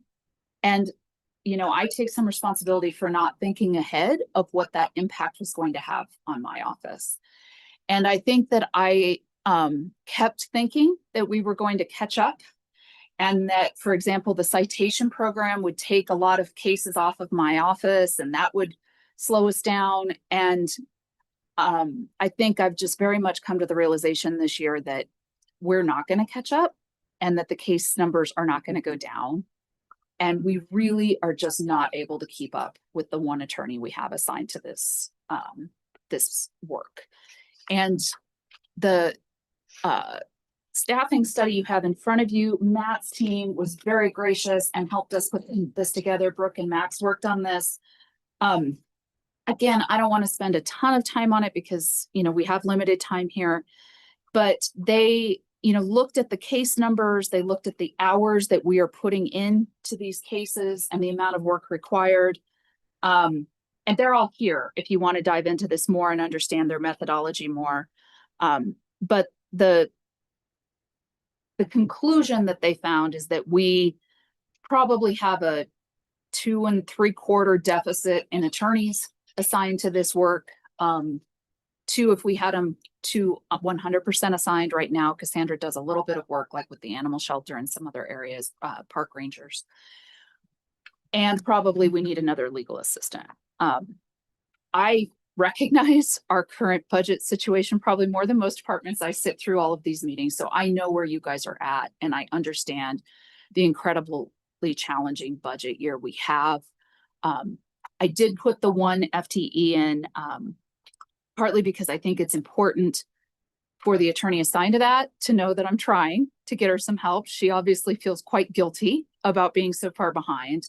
And I also have a lot of sympathy for Matt's team in code enforcement, who's working so hard on these cases, and they're out there every day writing these up, and then they hit this wall when they come to the county attorney's office. And unfortunately, there's, you know, it just takes quite a bit of time to do these cases well in court. And I've talked to you a little bit about how we're trying to change our process a little bit so that when we're actually filing these cases, we are giving a judge a really good case. We are giving them a case that has photos and clear explanation of exactly what's happening. And they're the cases that we think a judge will take and actually move forward. And so admittedly, we have slowed down because we are taking a more thorough approach to these filings as opposed to just cookie cutter sending them out. And as I've indicated to the board, we weren't getting great reception on that. So again, I have great sympathy for the code team, and I do feel for them in terms of just the, you know, the disillusionment with I did all this work and then the county attorney's office isn't getting it filed. And I'll tell you, like the proactive enforcement, the ACT case alone, we got 45 new lawsuits at once. Those all take a tremendous amount of time for the attorney to review, to make sure she can prove it, to make sure we have all the photos we need, all the background we need. And as you can imagine, those cases that get escalated out of those programs are the most difficult cases, right? These are, if it's easy to get into compliance, they've already done that. That's your 93% compliance rate, right? So by the time it's getting to the county attorney's office, these are the really tough ones that it's really hard to get compliance on. And these are the folks who are going to fight the hardest. They're businesses, they've got lawyers, they are going to make these cases very difficult. And even the cases without lawyers, you know, to be honest, the pro se cases can be even harder. I'm helping out this week because Cassandra just had surgery. And, you know, we've had 10 pleadings back and forth with someone who's trying to get out of setting it for trial, right? You know, we will be successful. It will eventually get set for trial, but they just are taking a long time. So again, Matt and his team are here if you guys have any questions about their methodology. But I think I really just wanted to show it to you in terms of, you know, we're not imagining things. We are probably understaffed in this area. The only thing I ask is, can you provide, or at least me, data with support for this FTE? So, for example, demonstrating caseload increase over time, what has been our process rate over time, and then our backlog over time? Yes, I think some of that is in here, but we could provide more detail. And I don't think we have an answer to that right now. do we? No, and you don't have to provide it right now, just something I'd like to see. Absolutely. Yeah, I know that the team looked at that data. So we'll get that to you. Perfect, thanks. The other business case requests we have are in the risk fund. And the risk fund is a separate fund from the general fund. And all of the programs run by Phil and his team in risk are paid out of that risk fund. But also in that fund are like our health insurance. So there are other components to the risk fund. We are anticipating a $38,000 increase in our brokerage rates for our broker insurance premiums. So I know that you just heard the presentation from PNC about health insurance. They kind of wait until they actually get their rates and then come to the board and say, these are the increases. We have been somewhat successful at guessing what those increases will be. And I shouldn't say guessing because Angelica on our team, spends a lot of time looking at the data and talking to our peers. And she's estimating at this point about $850,000 increase in our premiums. So that would be across the board, including our properties, our liability, fuel tanks, all the things that we insure. Auto claims have gone up quite a bit. Part of this is just the cost of materials, right? If any of you have gotten repairs on your cars, everything's more expensive these days. And of course, we continue to have more auto accidents too. So these are claims for our own vehicles that we're talking about. So Phil and team are estimating about $75,000 more a year to fix those vehicles. Some interesting drivers on staff, or how is that? Is that what you're talking about here? Interesting is a good word, and we'll stick with that. How's that? Some of it's our fault, some of it's not, right? If it's not our fault, of course, we try and recover, but these would be the ones that we have to pay for. Yeah. And a lot of it is also our sheriff's department. As they grow, things happen. We have more drivers, right? We have more drivers. And then workers' compensation, the claims are going up partly because, again, we have more employees, right? You saw the increase in the insurance for that reason, but also medical expenses are going up. So every one of these visits or procedures is costing us more on the workers' comp side. And so Phil and team are estimating about $300,000 more a year to cover the workers' comp claims. I don't want to go into a lot of detail about this in this setting. Happy to talk to you guys in executive session if you do need more information. But we are just trying to make sure that we're covered to the extent that we have large judgments or settlements that come in. And there's one in particular that we're expecting to hit. It may hit this year, it may hit next year, but we wanted to make sure we had enough set aside to cover those. So again, happy to discuss with the board at another time which ones we're thinking of, but just trying to make sure that we're prepared. Okay.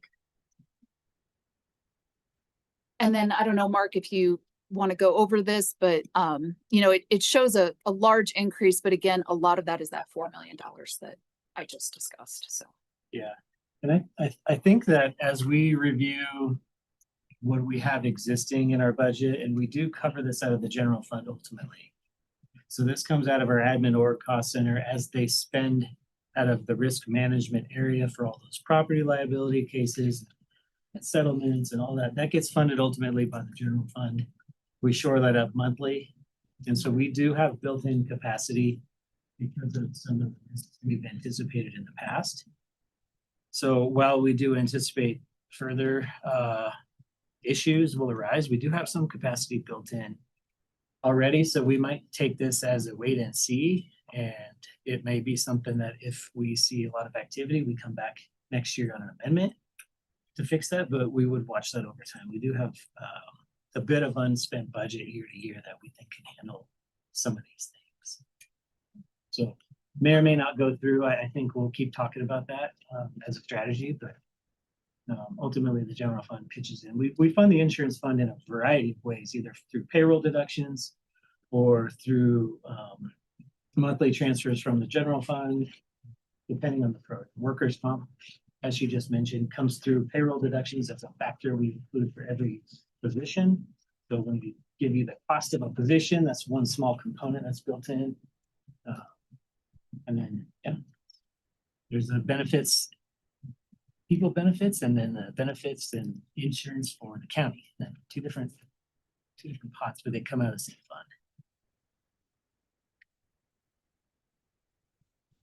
fund. FTEs, again, we're requesting that one, for code enforcement, and we do not have any.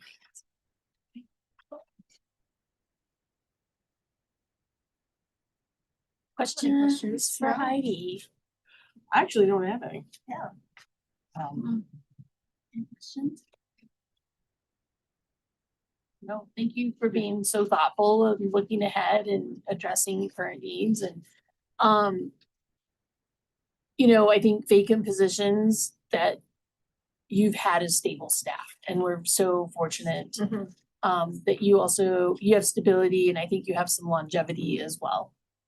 Very And so, blessed. Yes, that is really helpful and we're very grateful for that.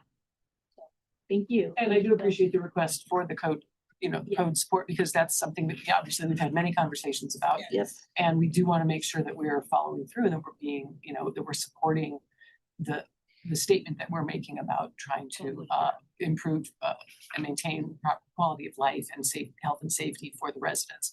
And so we have to follow through with that, and that if that, and those needs are increasing, like you say, and we're hearing more of it from public at various events, including our public hearings. So I think that is really important for us to address. Okay. Great. Thank you, Bill. Thanks, appreciate it. Matt, for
It's gonna turn green. There we go. All right.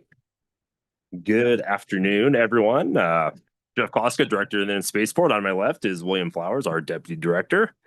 And we're coming before you today to talk about 2026 budget for the Colorado Air and Spaceport. So our vision statement for the department is to provide and accelerate world-class aviation and aerospace services for our community and business partners.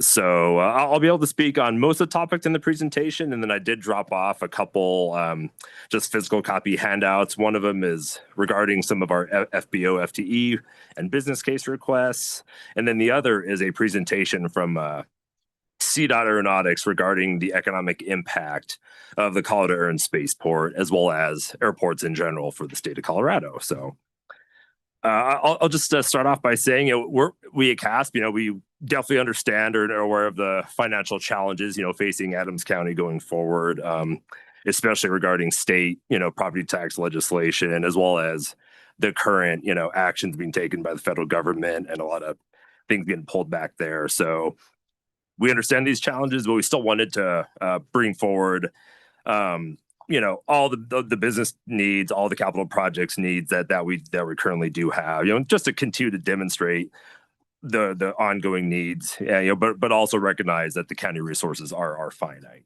Let's see here. So just a brief department overview of CASP, without reading that paragraph in its entirety.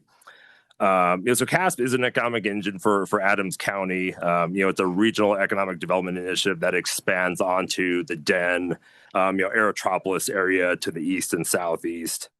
You do have that copy of CDOT's economic impact, for the Colorado Air and Spaceport, which is over $200 million in economic impact that the Air and Spaceport does have. And let's see. And really that it really just highlights the what CASP is, and that it's really an investment into it's an overall investment that pays significant dividends, and receives strong grant funding support from CDOT and the FAA. As we have mentioned before, CASP has two areas of focus. So we have aviation and aerospace. CASP was previously Front Range Airport. So it grew up, so to speak, as a general aviation airport and continues to do so.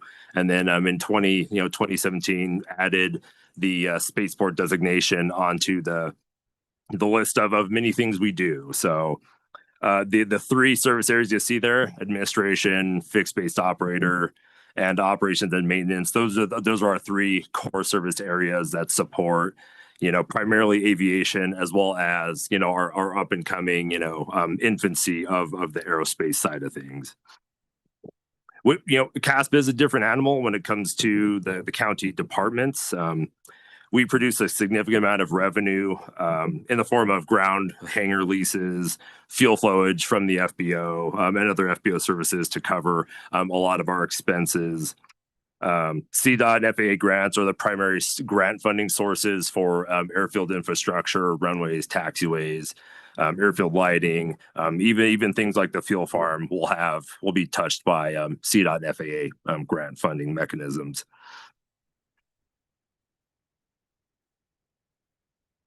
I'll just real quick touch on the core service areas briefly. But so administration primarily handles, as it says, administrative functions of the airport. So the leasing, grants management, which obviously leasing is a major revenue source. The fixed based operator, that division handles all the fuelings of the aircraft. They operate the fuel trucks. They take care of the customer service for all of the tenants and aircraft users out there. So those are the two primary, revenue sources that we get. Operations and maintenance are more overhead, function where they maintain and operate the airfield, safely, efficiently, effectively, so that everything else can happen. Regarding the Board of Commissioners' key focus areas, so CASP really touches on all five of these. So we, again, as we mentioned, acts as an economic engine. So when it comes to economic vitality, workforce readiness, CASP has a massive economic impact onto the Eastern Adams County area. as well as a number of our educational partnerships make it a major workforce generator for aviation and aerospace. You know, we've talked about the flight schools and, you know, the new addition of McCare and Spartan Aeronautics. We train and produce a lot of pilots out of the Air and Spaceport, you know, and through the P3, we're hoping to grow that to even more levels. High performing and fiscally responsible government. So, you know, we are an enterprise fund within Adams County. You know, obviously the county as well as the FAA want the Air and Spaceport to be as self-sufficient as possible, you know, to cover operational expenses, and eventually we want to be able to cover our own capital expenditures as well. So we do that through fair and equitable rate structures. We're under a number of federal, you know, FAA grant assurances, you know, with how we operate the airport, so that it's fair and equitable for all the tenants and operators who use us. And then we also operate under best business practices in the airport management world. Quality of life. So CASP, you know, we strive to contribute to the quality of life for not only Adams County, but for the region as a whole by, you know, we host a number of fly-ins. We host open house events. We allow car clubs to utilize some vacant pavement areas on the east side to do auto like racing type of activities. We do get non-aeronautical revenue from stuff like that, which is a little benefit on the side to cover aeronautical expenses.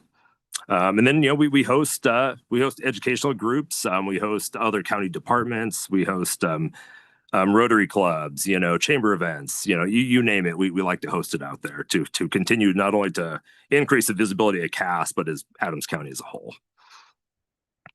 Safe and healthy communities. So we collaborate with all the other Adams County departments, you know, as far as compatible land use. You know, we want to make sure, and I know all the other departments want to make sure, especially Jenny's team, that you know, everything we're doing on and around the Air and Spaceport is compatible with each other. You know, we don't want we don't want housing developments, apartments going in, you know, near a runway, you know, as you can imagine, and as well as working with our industry, you know, aviation industry, to achieve a unleaded alternative to the current 100 low lead fuel, which we're getting a grant from CDOT. We're going to be installing that fuel farm here so that we can be able to house the unleaded alternative within the next year. So we're very excited about that. But again, just a number of laundry list of items on how we contribute there. And then overall strategic and thoughtful growth. You know, with CDOT and FAA, grant funding is essential for the airport's existence. They operate looking way long term for big projects. So it's important for us to continue to think strategically and thoughtfully about everything we do out there.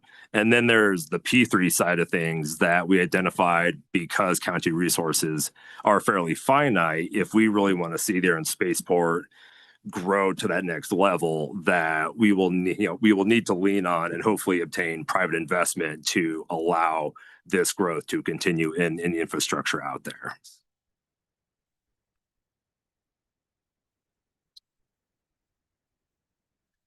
So our current goals and priorities in regards to the budgets over 2026 and 2027 are the CASP integration into the Fleet and Facilities Management Program. And I'll get into these in more detail here. The private-pilot partnership consultation, so utilization of Gisela Shanahan with her company, Frasca & Associates, who are currently helping us with the P3 work. Airfield Capital Improvement Plan, international CASP marketing, the fixed-based operator, and then other airport operational requests. So in regards to CASP's continued integration into the Fleet and Facilities Program, so we're essentially in the second major phase. So our fleet has been integrated. There is now a Fleet and Facilities person managing our fleet out there and maintaining our equipment, which we've been working on for the last couple of years. And now working with Amir, we've now proceeded into the facilities integration, which is just as substantial.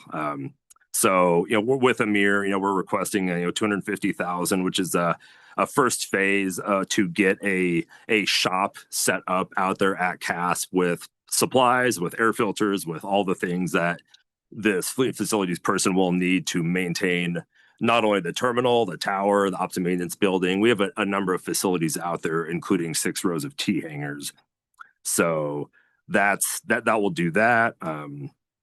The terminal parking lot rehab outside out there, that parking lot, is essentially beyond the end of its useful life. It's cracking quite a bit and coming apart quite a bit. We do have a number of ADA challenges with the lot and the ramp into the terminal.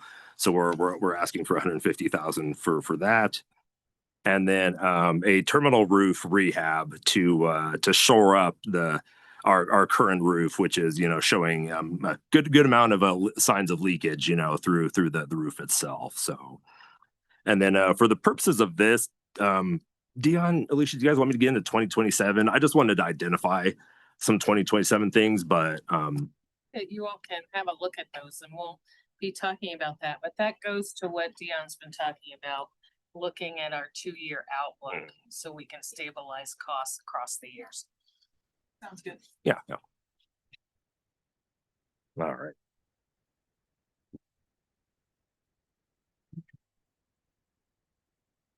And then regarding the public-private partnership, so we've been utilizing Frask and Associates as our owner's rep advisor, in regard to how we're negotiating and working with Altitude X. They've been great to work with so far. They also are a financial, a fiduciary, so they will also assist us with making sure that what we negotiate, through this MDA will be of the best benefit, to the county and be a win-win, type of agreement and not just be a win on one side and maintain on the other, so.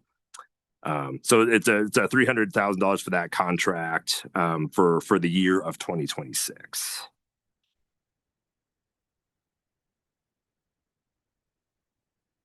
And that should take us through the what we're hoping will be the conclusion of the negotiation and hopefully execution of that master development agreement towards the end of that year. So that will be particularly important as we begin, as we're getting into the negotiation of that MDA, as well as Kate with Kutak Rock on Heidi's team as well, providing that outside counsel.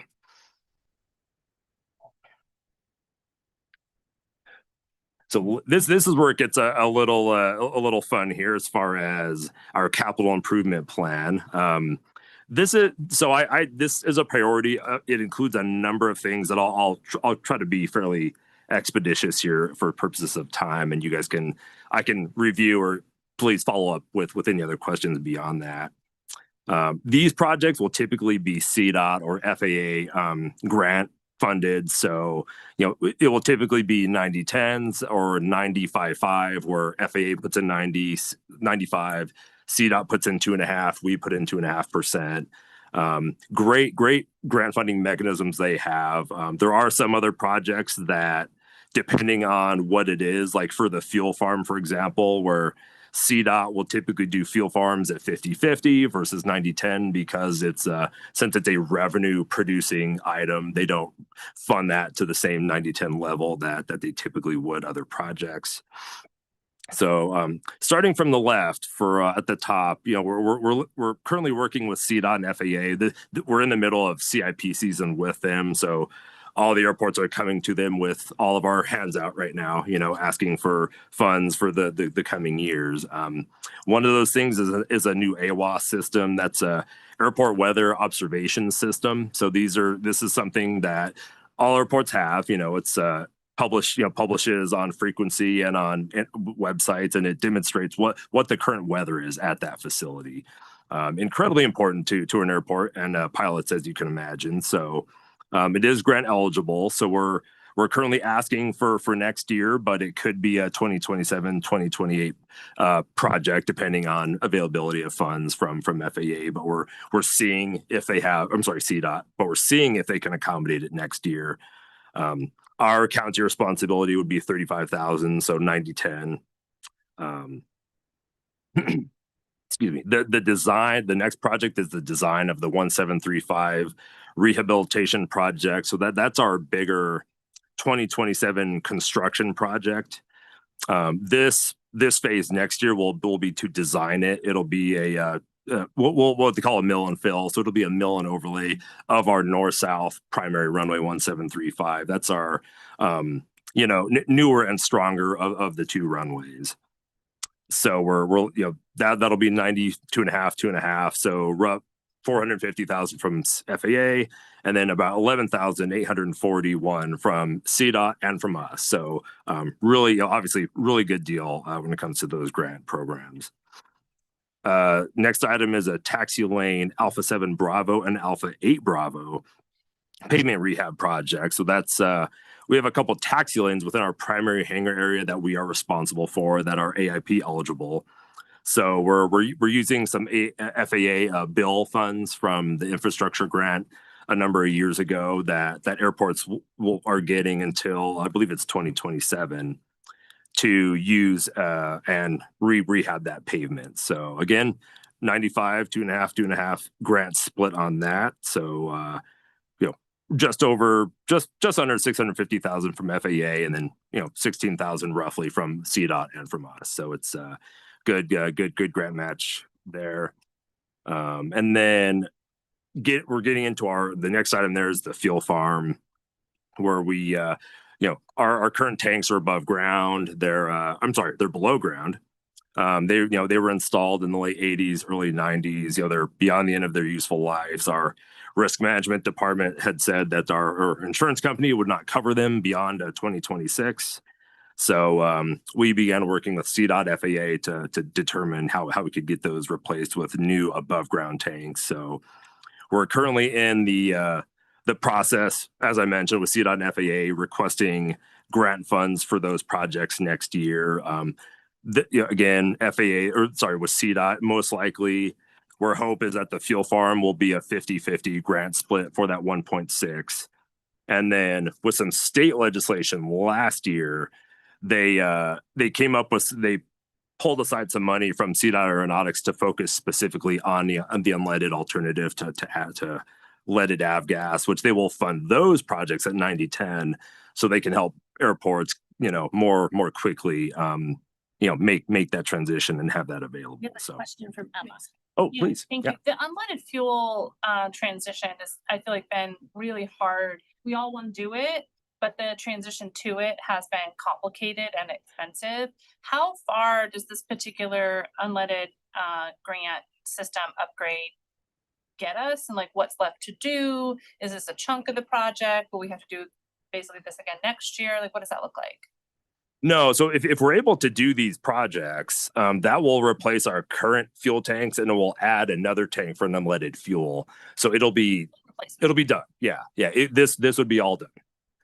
Thank you. So there's been obviously within the aviation industry, there's been a number of competing fuels that are striving for approval. Swift Fuels with their 100R seems to be the front runner. They've just got their ASTM certification. They're making plans to ramp up production. So once we get this tank, we would be able to work with Swift Fuels to have that fuel, available. And then it would be a matter of our aircraft at the Air and Spaceport, allowing them to get their STCs, which is they call it a supplemental type certificate. So these airplanes were built to pump leaded fuel, right? So they have to make sure they have to get a certificate that says it's okay to put this new unleaded fuel into it and that it's going to be safe and whatever. And CDOT also has grant funding to help with those STCs, those type certificates. So we would be able to provide that to the aircraft owners at CAS to make that transition. Thank you. Absolutely. Any other questions as I'm going here? All right. All right. And then one other project that that we have listed on here is a design of a terminal building improvement. So our terminal building, it was built in the late 80s. It's gone through a number of renovations, since then. We're busting at the seams, as far as space and just overall space out there from our department and from what tenant needs are. So this year, Will's been managing a project with an architect and with Fleet and Facilities to assess the terminal building.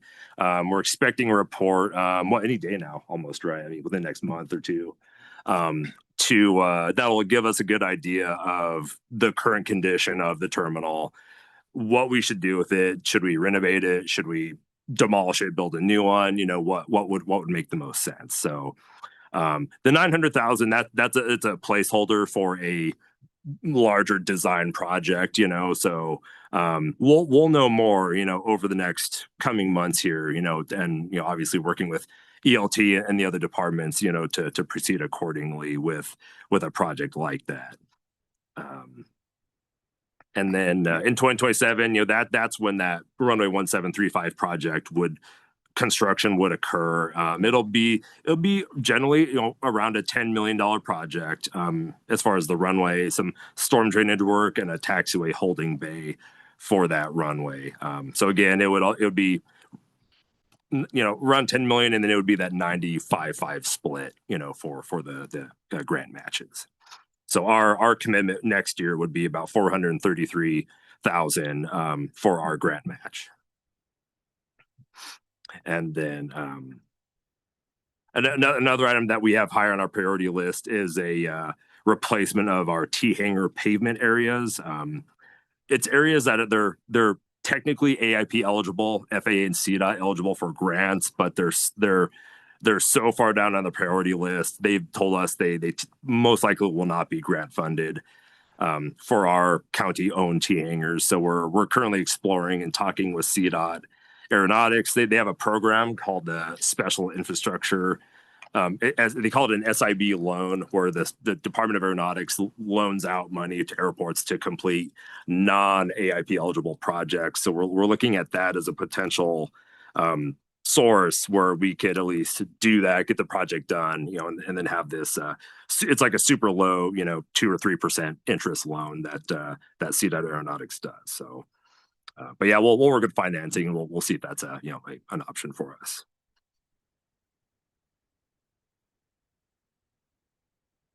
Next up is international air and spaceport marketing. So this is to augment the current marketing we already do. So you know, on the FBO side of things, we attend NBAA conference, the National Business Aircraft Association, you know, to market and to, you know, put CASP's FBO out there to all the corporate jet, business jet operators, you know, within the United States and internationally.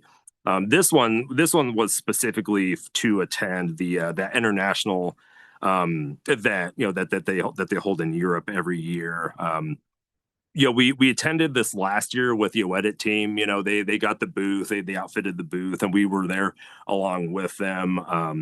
I get the sense from them that it's not going to be a regular thing. I don't know, maybe it will be, but they're a state department with all the other departments, so they're going through some pretty good cuts right now. So this amount, this 50,000, would be for essentially a 3-person team from the county to attend with a specific CASP booth that we could manage and market ourselves and not have to, you know, kind of be in the shadow of OEDIT in the state, you know, out there. So so that's what this one is. And then I didn't have it on here, but, you know, and then in the future, if we're ever interested, Denver South, when they go, they actually have a European consultant that they hired and actually sets up meetings and takes them around the air show and introduces them to people.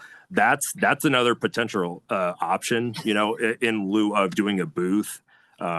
They just met up with their consultant, and their consultant just took them around to all these places. And, you know, they seemed, Commissioner Baca, I don't know if you want to say anything, but they seemed to be quite efficient with how they operated. Obviously, he was a German guy, so with their, you know, hyper efficient. So and very demanding. Very demanding. He would pull them away. So happy to speak about that. What they did, it's Denver South, right? So we had Centennial there too, but Denver South. Yeah. Denver South did what we do for our federal legislative, is that we do our fly-in earlier. We knock out all of our meetings 2 or 3 days earlier than the actual conference. Same thing happens here, is that they flew in a couple of days earlier, and then, you know, a cooperative booth space would be very interesting to explore as well. Yeah. And they were maybe 2 days maximum 3, and they flew out of the 5 days of the air show. So they got the business done first. They I don't know where they ended up taking meetings once they were at the air show, but they had to have a dedicated space because there Yeah. literally is they don't want you to sit down. I was convinced beyond reasonable doubt. There was nowhere to sit down. But that's also an option of flying in. I felt like there was a lot of synergy, even though the companies that were represented, we were all wondering like how we all got tied together a little bit. Yeah. There was a lot of interest of maybe sharing a booth and having a bigger Colorado presence. And if we have some going in early, being, tabling for 2 or 3 days, moving on, I think that that's a great thing as well. I will just add at this point, I had noted it for myself. OEDIT. So I don't know who I was talking to and said OEDIT is kind of rudderless at the moment. The governor is a lame duck, and I think that 1 year let's hope that they put money in for 2027.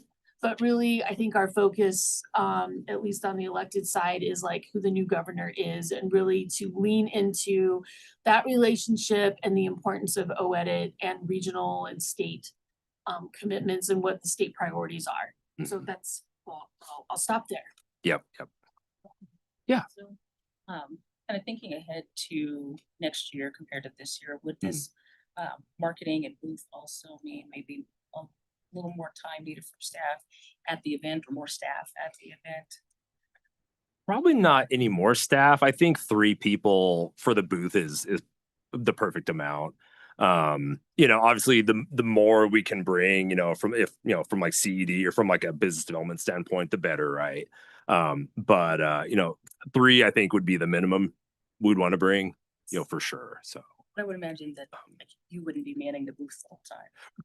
Correct. Yeah, there would have to be a base of operations, and then people going off and having meetings, and also if possible, the great thing that when CDOT or OEDIT had their booth was, there's 2 little areas where you could have a meeting there at the booth, not very private, not very good. And I know there's other meeting spaces that you can rent at the events, to hold meetings, as long as you just get ahead of time and book them and, have them locked up. Cause the United States area had common use conference rooms you could book, but if you wait till you get there to book them, they're full, Be helpful, not today, but yeah, as a planning for the future to scope out the cost for the full thing. Yeah. Just a better understanding what that might look like. Absolutely. With the fixed-based operator, so again, we own and operate the FBO there at the Air and Spaceport, which stands for fixed-based operator, one of our divisions. So, the FBO must be operated, as a business, as in relation to the airport as a whole, and requires regular investment, to continue to see that return. Well, a couple of things that we're working on for next year is to implement a revenue-based customs user fee. So we've applied with a Customs and Border Protection port here in Denver to be able to clear international business and corporate aircraft at the Air and Spaceport.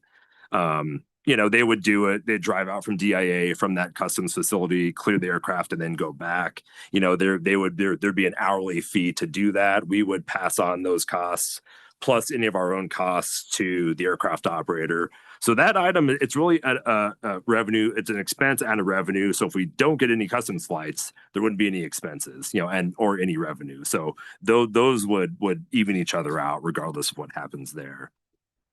Sorry, and Yeah, go ahead. that 14.4, that's the annual, or that's, what does that number represent? Yeah, so that represents our best guess on how many customs user flights we might get for the first year we do it. So I think we were estimating, maybe the first year we maybe get 10 to 15 flights, or maybe even 20, but the customs fee for clearing an aircraft would be between $700 and $1,000, you know, and then we would, there's a number of other requirements we have. You know, we have to have a regulated garbage area for international garbage. We have to dispose of that. So there's some ancillary things that we would have to do that we want to also collect, you know, to make sure we're coming out of it, you know, even, you know.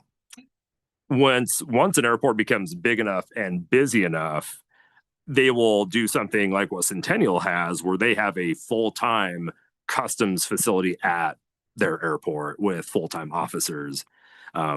Usually that's over time. You know, they've had it for a long time, but you know, once you have enough operations, the CBP will approach you and ask you, hey, can you just build us a facility? You know, so Good to know. yeah, absolutely. So just some another item is a fairly small item, but it's big in the FBO world, is a pilot lounge furniture. In that one presentation, CASP FBO, you know, business items, it talks, we just have some pictures in there of what we currently have on I'll find it real quick versus what other, you know, some other FBOs have. So towards the end of the slide deck, you know, it just says pilot lounge, and that's some pictures of ours. And then on the back of that page, it'll say competing FBO pilot lounges. So that's pilot lounges at places like Shelter at Rocky Mountain Metro, or Signature Flight Support at, you know, Centennial. Just as a reminder, you know, we compete directly with those companies, you know, with these groups for business. So we have to do the best we can to make sure the playing field is as level as possible. And then that was the business cases. For the capital projects for the fixed based operator is a floor crack repair and sealing project. There's again another picture in that slide deck that shows what our current hangar floor looks like. You know, it's kind of dirty, it's cracked, it's you know, it's old, you know, it's aged. So, and then on the back page, you know, is typically what the new Shelter facility at a BJC at Rocky Mountain Metro looks like. You know, just immaculate, eat off the floor kind of FBO. So, you know, a lot of these corporate and business jet operators, they will compare FBOs, you know, and determine what's best for their clients. We're looking to get another aircraft tug replacement. That's also in this slide deck. Our backup tug was built in. Oh, go ahead. Just for 30, this photo, the white one, is a current photo of a neighbor airport. Of the Shelter facility at Rocky Mountain Metro. Yeah. Okay, thank you. Mm-hmm. I thought that's what you said. I just wanted to take a minute to find it, and I want to make sure I caught the thread. Yeah, and they literally just built that, so it's Pretty. yeah. Regarding the aircraft tug replacement, so this is a backup tug. The current one we have is a 1988 luggage cart. It actually came from Stapleton Airport. It was from it was driven to it's vintage. We could put it out in the parking lot once we retire, you know. So we're looking. The kids ride it. Good photos. Yard art. So we're looking to replace that. That's about $100,000 piece of equipment. You know, those have a fairly long usable life, you know, beyond even what's identified, which is, you know, typically 20 years for these aircraft type of tugs. You know, something we've been doing when we have to host larger groups is we'll come to the government center and we'll utilize one of the larger passenger vans out here. You know, can create logistics challenges as far as us having to come and get it. Not a huge deal, but we were looking to see, you know, if we could either buy or lease a larger passenger van to keep out at the Air and Spaceport, you know, for those larger tours that we seem to be consistently hosting. And then I'd say one of the biggest things with the FBO is the request of 3 line service technicians.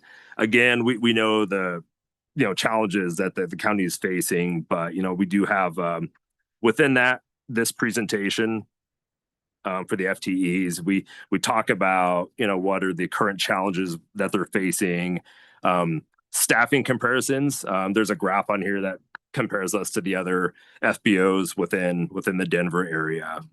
We talk about our overtime hours worked by the FBO staff for the last 2 years, then so far this year, so in 2023, there was, over 2,500 hours of overtime worked amongst the staff. In 2024, we added an FTE, so that dropped to 2,200. And then so far this year, we're currently at 1,100 hours of overtime this year. So we'll probably top out at around 1,400 hours for the FBO staff. So, that's, so essentially, we man the FBO 7 to 5. And then any aircraft operations that happen outside of that, which they frequently do, our guys have to either come in early or stay late to accommodate those. So, yeah. And I appreciate you putting the OT hours on here. So with your 3 FTE requests, what would be the return on investment, right? Because if you have more people on staff, you'd have less overtime. I don't know, like on I'm not seeing any like monetary base. I'm not sure how much we're spending in overtime specifically for this group, but I'm anticipating that overtime would go down. Correct. Yeah. So it's twofold with these FTEs. First, it's to get the overtime and the staffing level to where it should be. We did an FBO assessment 2 years ago. It identified we should. For our level of activity, we should have a minimum of 7 line service techs. We have 5 right now, 5.5, because we have a temp that's helping us. So we're short at least 2, and then the third one is to allow us to increase our operating hours. So we're open 7 to 5. There's a graph on here on the FBO consultant recommendations page that shows at Centennial what level of traffic they see after 5 p.m., which is fairly significant. And it's one of those chicken and the egg things where if operators know that we close at 5 and they know the other airports are open 24-hour or at least open till 10, a lot of times they'll just go there because it's easier. They don't have to pay overtime. We do charge overtime rates to the operators. So this would at least allow us to increase our operating hours of the FBO, which we're seeing about 1,000 operations monthly that happen outside of our FBO and tower hours, that we're tracking via software. So how many years would it take you to recoup those costs of bringing on those FTE? I don't have that on me, but I could definitely put that together though. Yeah. So you would pay for 1 full-time just in the 1 over hours that you have that's been calculated. Okay. Yeah. So 1 replacement. Okay. So what's the date? Do we have like an estimate of a return on investment on this, like both time and money? We can pull that together. That's fine. Yeah. Yeah, Commissioner, that's the thing that Jeff was referencing that we can put together for you all and send that back out. Yeah, I think we're as we continue to increase costs at Colorado Air Spaceport, remember this is supposed to be a money generator at some point. And I love having it. I think it sounds cool, but at some point it is, if it's an economic development, it's supposed to be our revenue generator, and we need to start asking those tough questions and make sure that we're getting there. And I understand that with the big picture stuff that we're doing, it's important as well. Thanks.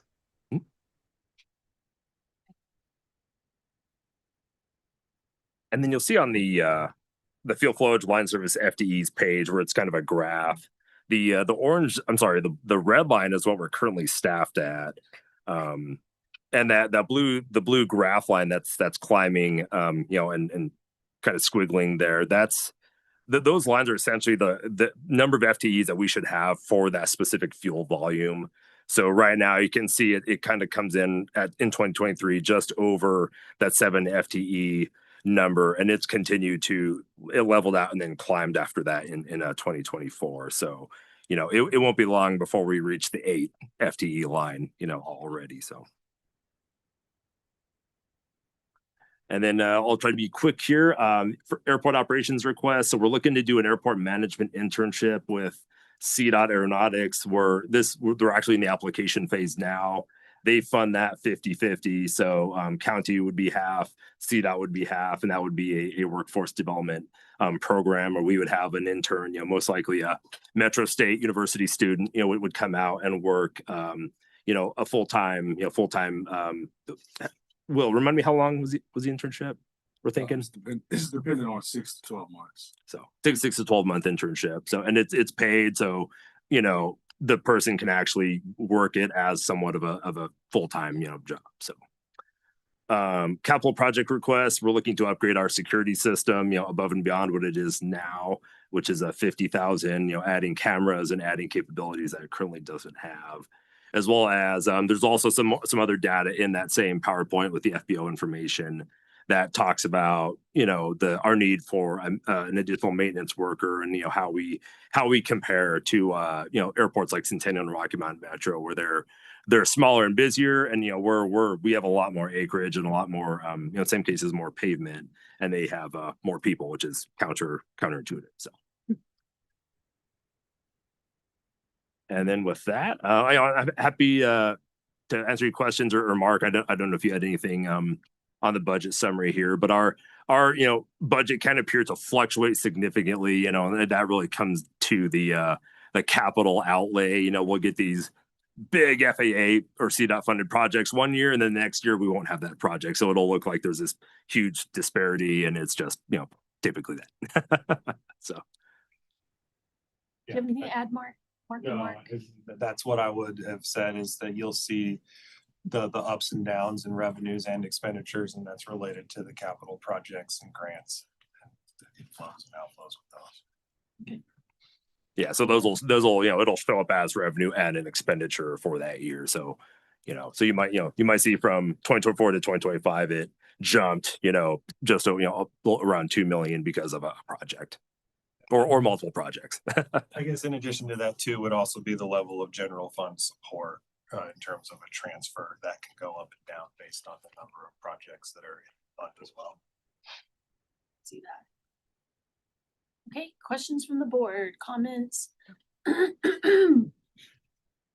would just say, I think I hope how much we brag about CASP and talk about it at every event, pretty much, because it's a unique jewel in our crown here in Adams County, and it's something that we're continuing to prioritize and move forward with, regardless of the challenges that we're facing, multiple landscapes. So that's very exciting. So thank you for the presentation. It's we're all very excited about that. Want to support it as much as possible. FTE requests are the bailiwick of all these conversations. Oh, yeah. We'll definitely look at that. But I don't have any questions. But and just thank you for a really thorough presentation and the supplemental materials. Agreed. Yeah, and I'll just end on the last slide. That we're continuing to get bigger and busier with no signs of slowing. As of August of last month, our airport operations is matching or higher than all current operational levels. So we may have another record operational year. Our fuel flowage is also continuing to climb. We achieved National Reliever Airport status, over 525 based aircraft, and we've added Boom Supersonic and McAir and Spartan. So it's, things continue on. And then we do contribute in regards to property tax revenue, just over 540,000 in property tax revenue to the county that typically isn't reflected in our budgetary numbers. So that we do just want to keep that in mind, that though it's not directly shown, that that 540,000 wouldn't exist without CASP being there. So I'll just we have 1 minute left. Out of our retreat, we've been on several, whether it's a leadership retreat, priority retreat. We did a retreat with Dion, all the ELT. The Carter Air and Spaceport was our #1 priority as a board. That was dreaming without budget. Sure. So I understand that. It still is our #1 priority. I will just note at the McAir signing is that they intend to do night flying for training. With our news from our neighbors to the west and the congestion that they're seeing there, the news reports and the outcry of residents, I anticipate that the spaceport will get busier. We have the DU Mhm. you know, the excellence program that's gonna be out there. So I think we are seeing and we need to catch up, level up to providing the experience here at the Colorado Air and Spaceport as it continues to operate as a regional airport as well. And then bring along the research and development component. Where does Altitude X take us? But we're looking through the photos, we're in need of some upgrades. And I really am interested in McAir's impact on the Colorado Air and Spaceport as far as fuel, people on the ground, that's they're doing a huge, and I say huge, social media campaign. Yeah. They're in my feed all the time. There's a lot of interest. And so I just want to make sure that we are not playing catch up in 3 years, in 5 years. We're really at an epic point here. We're on the bubble of we're all in. I think we're all in. It's kind of like farming in Brighton, like you are either farming or you are all in on business and going that direction, and we're all in out there. That's how I feel. And we'll take your presentation and thank you. Yeah, really appreciate your attendance. Thank you, Will, for being here as well. Thank you. Thank you much.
You would never, Nikki. All right. All right, thank you guys. Communications Department, Nikki Kimbleton, Amber Ferguson in stereo. Thank you guys so much for your time. Our budget presentation is to talk about our budget for communications for the next year. You know, as you know, our department is built to facilitate clear and effective communication between county departments, residents, foster transparency, build trust, provide engagement. And we do this through innovative strategies and also channels. We ensure everybody is informed, empowered, and that they are connected with our community. Right. So, communications, if we want to move to the next slide here. Do I need to, is it this one? Okay. Thank you. Wait, nope. There we go. Okay. Right. Department overview. So communications focuses on sharing necessary information with both our internal and external stakeholders. We have 4 key service areas: external communication, internal communication, elected officials communication, and leadership communication. So really external focuses on that public facing information. Media relations, we're building community trust when it comes to our jobs related to external communication. Internal really focuses on that employee engagement. We really want to make sure our employees are informed so that we are strengthening our culture. Related to elected officials, it really ensures consistency, accuracy, and timeliness of communication, both to and from our elected leaders. And then related to leadership, you know, supports that executive level messaging that aligns county direction and priorities. And really all these services areas work together, and it creates this unified and consistent communication ecosystem.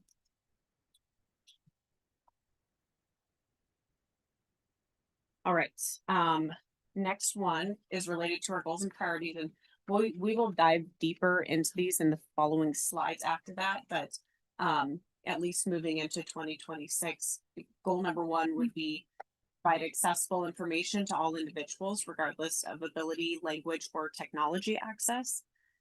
And then in addition to that, another goal is to celebrate our internal culture and demonstrate pride within the Adams County government. And again, we'll dive deeper into those in the next few slides so we can really unfold those. Yeah, and as Amber was mentioning, that first goal and priority really leads to our first priority 1, which is an FTE request. So we're requesting to create a position for a digital accessibility manager who focuses solely on remediation of documents to ensure accessibility to all individuals. So the digital accessibility manager is responsible for ensuring that Adams County's digital content, including the websites, our intranet, and our documents, PDFs, is fully accessible, ADA compliant, and also very user friendly for all residents, employees, and community partners. This position leads the remediation of documents, manages the county's public-facing website and employee intranet, and trains staff across departments on creating accessible materials. So the primary role of this person will be to remediate these documents in-house and train others in-house how to do it.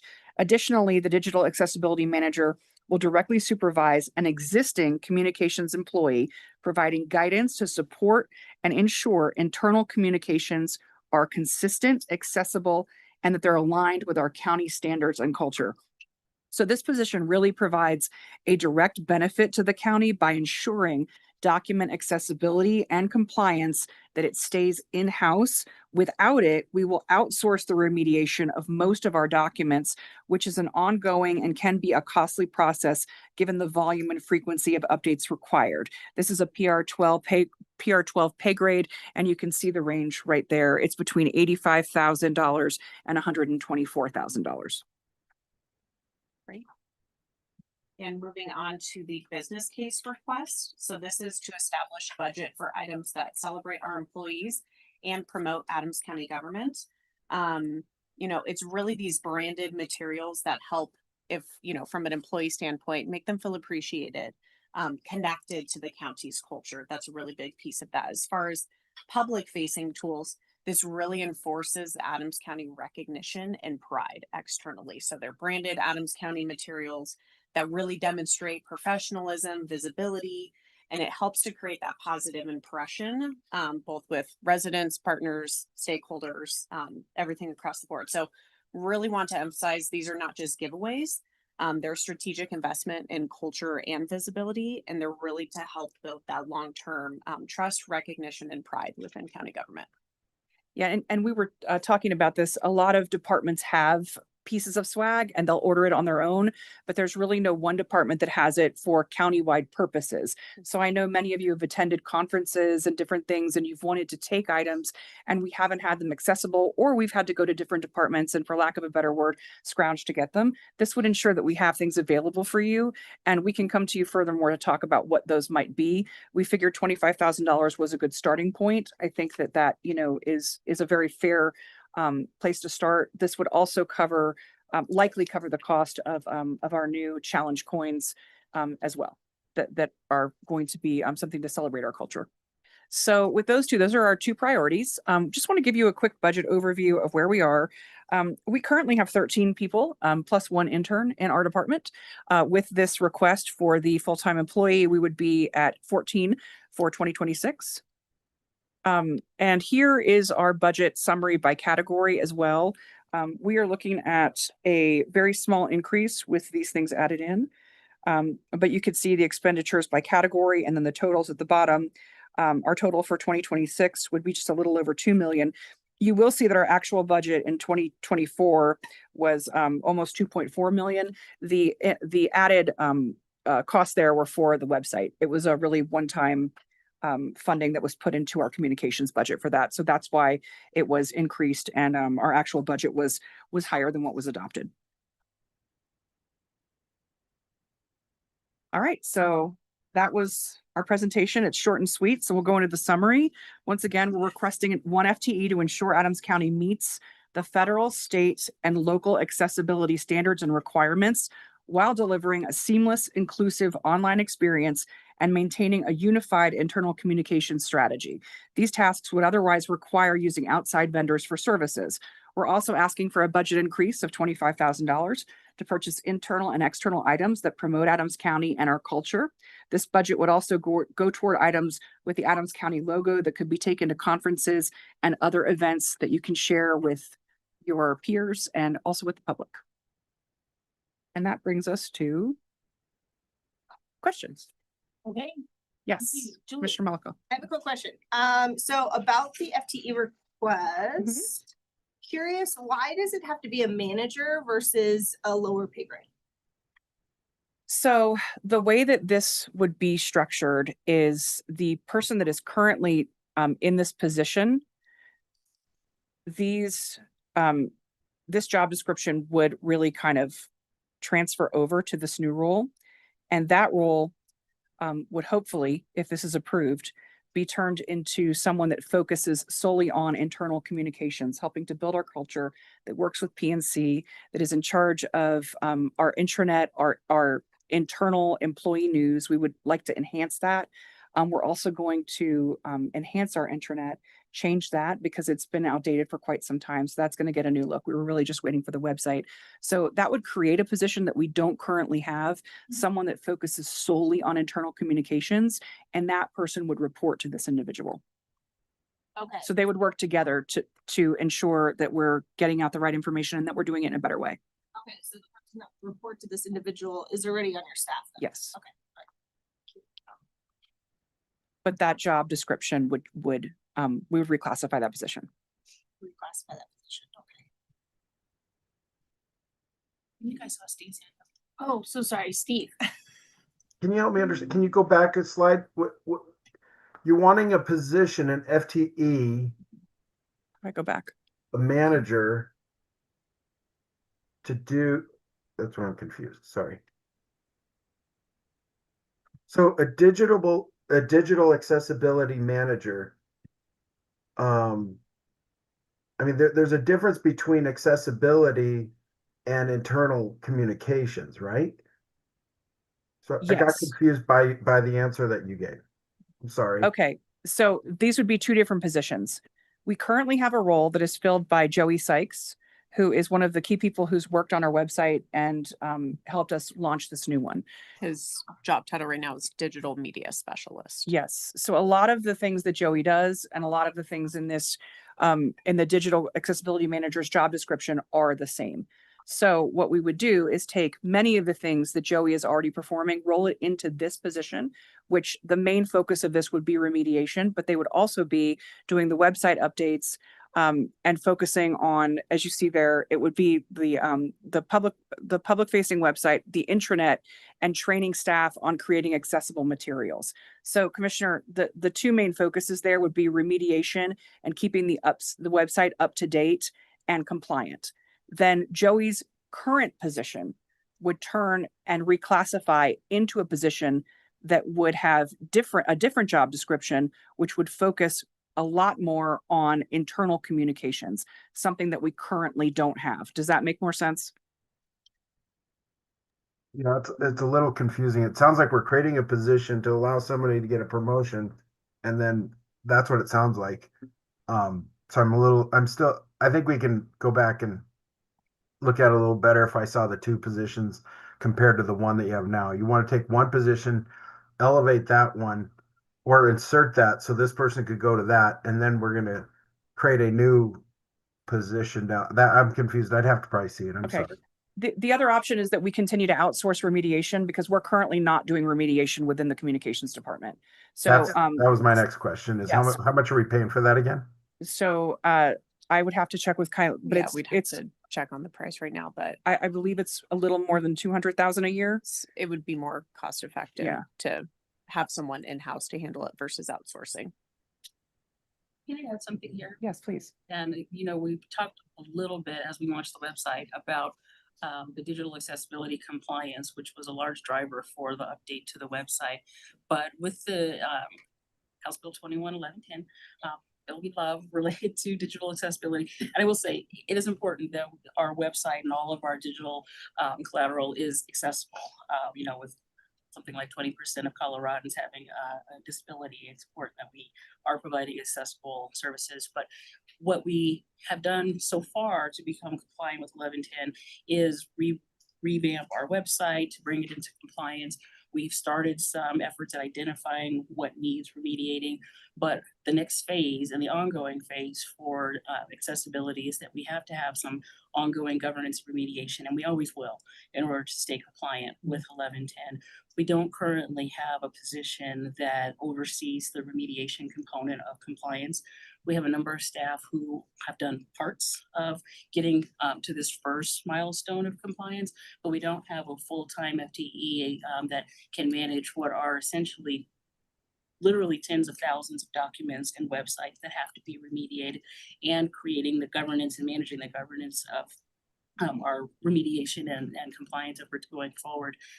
Another thing that's important to understand is that the digital accessibility requirements are not just for external facing websites. Our internal communications, our internal digital assets also have to meet accessibility requirements. So it's not just the website. The website is the public facing component of it, but we also have to make all of our digital assets accessible internal as well. And so there's some overlap with the internal communications with not only just messaging and creating messaging, but also ensuring that those are also compliant and making sure all of our staff are trained to create compliant documents from the start so that we don't have to remediate so much if we all are able to make accessible documents up front. So it's a huge task to manage ongoing. And so that's really what this request is related to. My understanding of this request is related to. I guess so my question would be the volume. Are we saying that we would then fire the external consultants because their volume would not be as much as a single FTE can do internally? And then the benefit also is what Dion said is the long-term, that we'd now have a long-term person there to do both the internal and external. Yes, Yes, the yes. plans remediation would be in-house versus Yes. Contracted out with consultants, which is what we've been doing to get to this first phase of compliance, which was the launch of our website and our initial assessment of the remediation needs for the county.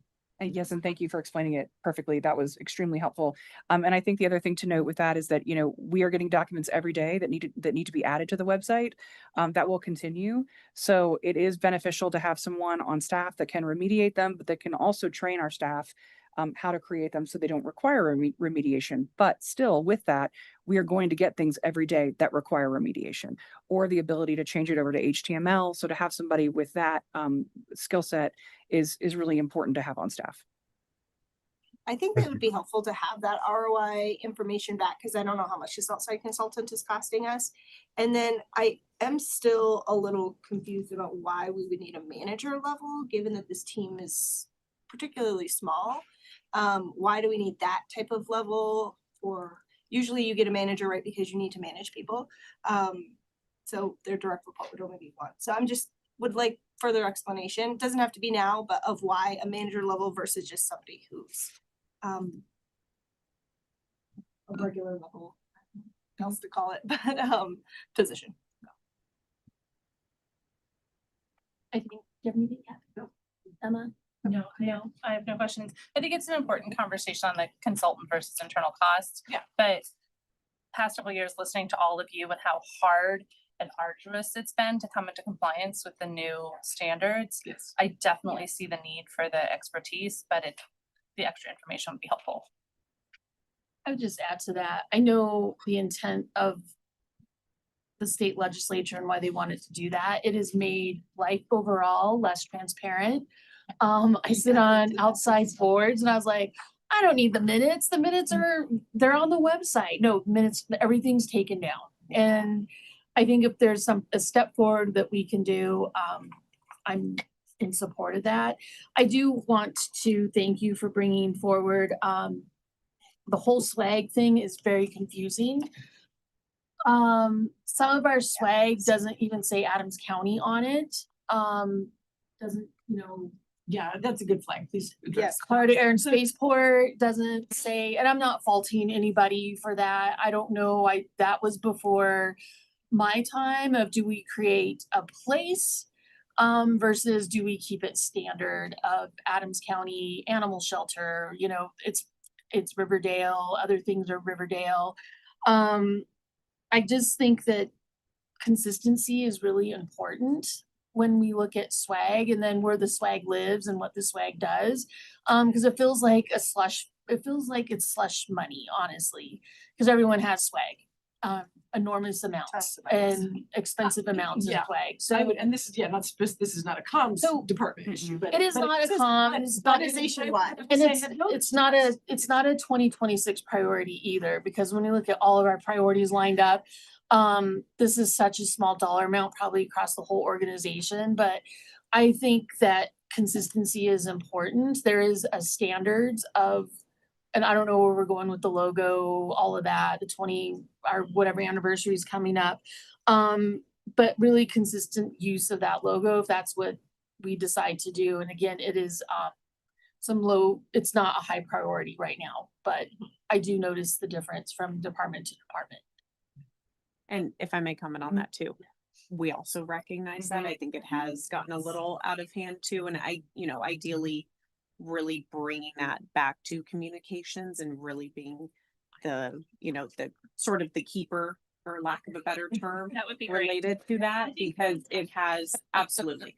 And trust me, I've seen it before where I'm like, where did the stuff get ordered from? So really, if we can also just bring that back in-house to communications, I really think that would help from the brand identity standpoint, is to ensure that when we are visible and we are handing out swag at different events, it's recognizable and people know where it's from. And it just goes back to that professional branding perspective. Brand identity, it's quality control. Yes, It's also absolutely. bulk pricing when you have it Yes. done Yep. through like one Yes, absolutely. competitively one printer, embroider or whatever. Yes. There's a lot of that, and there's also just good fiscal responsibility. I mean, even if you guys decide to allow certain discretion at the other level, at least it goes through you for tracking Yes. and contracting. And I'll just leave you with this. This is something Amber's been incredibly passionate about since I came on board, and she's done an incredible job with it. So it is really you know, I mean, it's perfect to leave it in her hands as I move forward, because again, this is something that she has really looked out for to make sure that we're staying consistent. And it's something that we both noticed, that we don't have a lot of Adams County items. They are a lot of our departments that have separate branding. So we want to make sure that we're changing that. Yes. Yep. All right. That sounds great. Thank you. Sounds good. Anything else? Thank you so much. Thank you. Thank you. Thank you.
Ready? Yes. Great. Okay, thank you very much for giving us the opportunity to talk about our budget with you today. With me today is Gabriel Rodriguez, our Deputy Director for the department, and we have our entire management team here, and I'll introduce them in just a minute as we get a little bit further along. But first, I wanted to talk about our purpose statement: to significantly enhance quality of life, enrich communities, and inspire. You know, that was formed about 6 years ago when we had the first strategic planning session that I had with the management team when I came in. And what I found when I had come in for my first year is that we weren't a very community-focused department. Even though our events and everything were for the community, our purpose really was more about pet projects and things that we wanted to do. And we had a management team that was very focused on things that they cared about and not so much focused on outwardly on customer service in the community. And so we talked and said we wanted to change that. And I feel like with the team that we have now, we've done a great job of kind of refocusing the department. And 100% of what we do is about trying to make an impact on the community. And we take the inspire piece really seriously and try to inspire with the work we do, whether it's being on a mower, or it's putting a beautiful piece of art in front of a public building, or it's putting on a great event, or it's working through numbers to support all those activities. We take it really seriously. So I wanted to start with that because I think that's important that some of you weren't here to see what it was like prior to that time. And I think we've done a great job of transforming the department. So with that said, I'll move to the next slide. There we go. And these are the divisions that are supported by our department. So Parks, Open Space, and Trails Maintenance is Trevor Graff, who's in the back, of course. Cultural Arts, Zoe Ocampo is right up front. Special Events with Courtney Cox, and she's the newest member of our management team, earned her promotion, and she's done an excellent job. She's been a great addition to our team. Planning, Design, and Construction with Cindy Stringham. She's also in the back. And business services with Mary Willis, who's fresh off vacation and I think happy to be back, to be perfectly honest. So, with that said, we support a few other things out of our department that we're the liaison to, one being the Riverdale golf courses, which we think are two of the best golf courses in the metro area, and I don't think I'm wrong about that. We have an amazing contract team that we work with to manage those courses.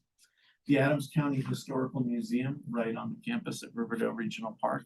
And then the CSU Extension, you've met Alex, you've met some of the 4-H folks. They do 4-H, they do Master Gardeners, and they do some really great outreach programs in our schools in the community and have a good focus on outdoor education, but also STEM learning. And then to the focus areas. So well, quality of life, which is one of the key focus areas, is pretty much in our wheelhouse. We feel like we are the quality of life department, and everything that we do touches quality of life. We also feel like we have a very good impact on the other focus areas for the community. And you can see economic vitality and workforce readiness. We offer businesses the opportunity to connect, not only with each other at our events, but also with the community to reach their community and get their message out. And they often use our facilities for their meetings, as we have some of the biggest facilities in the county. And, you know, the Dome and the exhibit hall are places that many of our local businesses meet.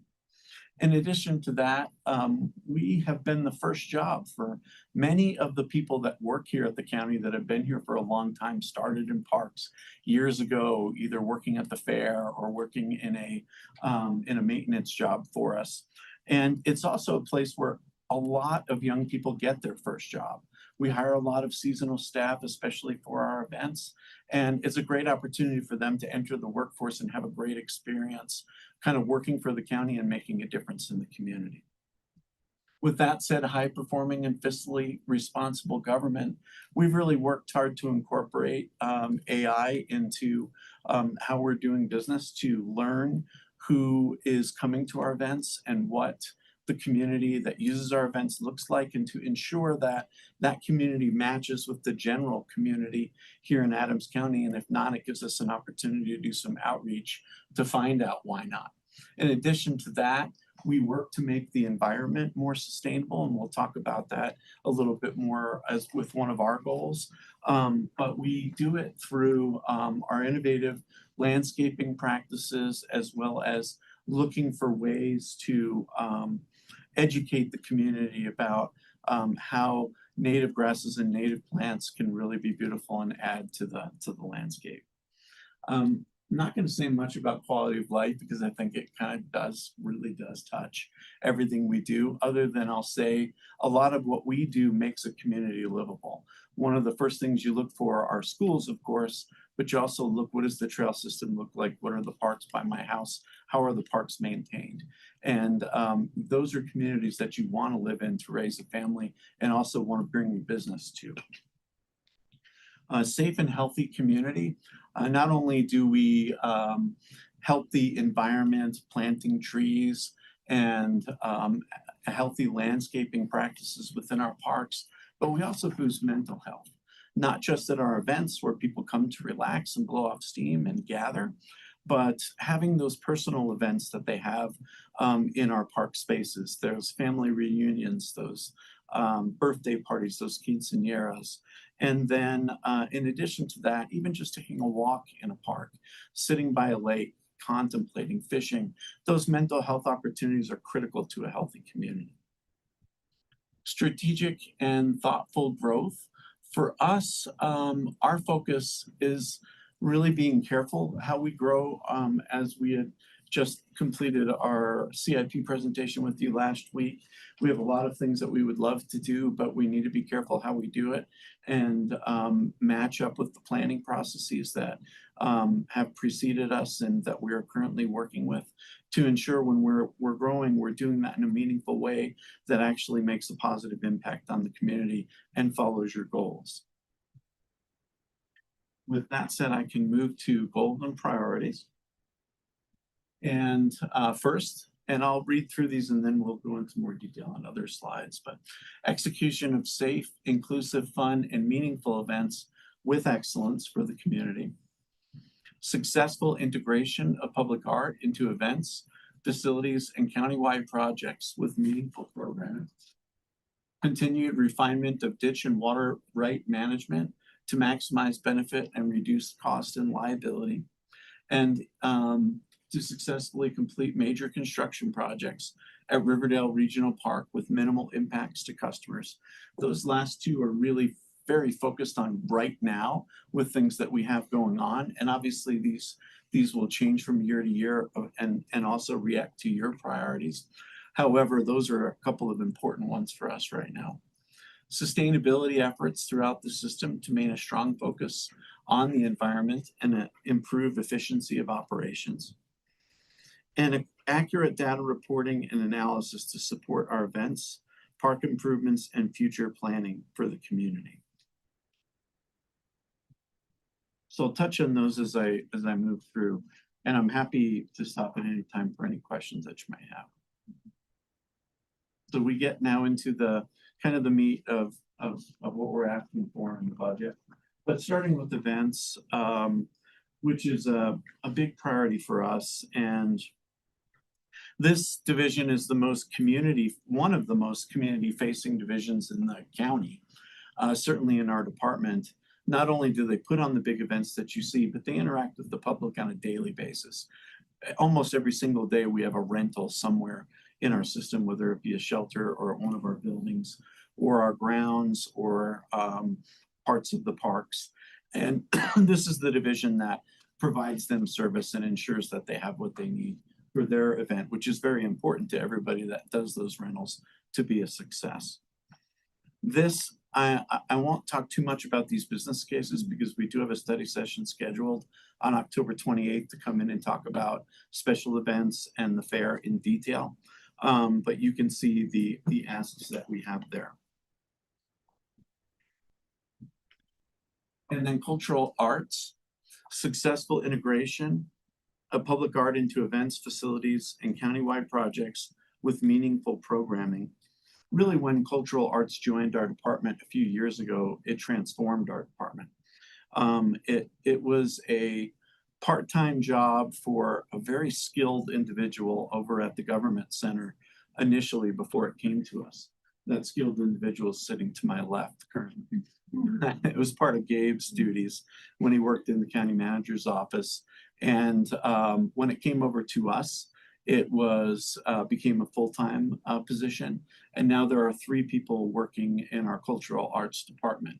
Part of what we're trying to do with some of these budget requests, the business cases, is doesn't quite have enough budget to support the 3 people when it comes to admin costs, such as travel, training,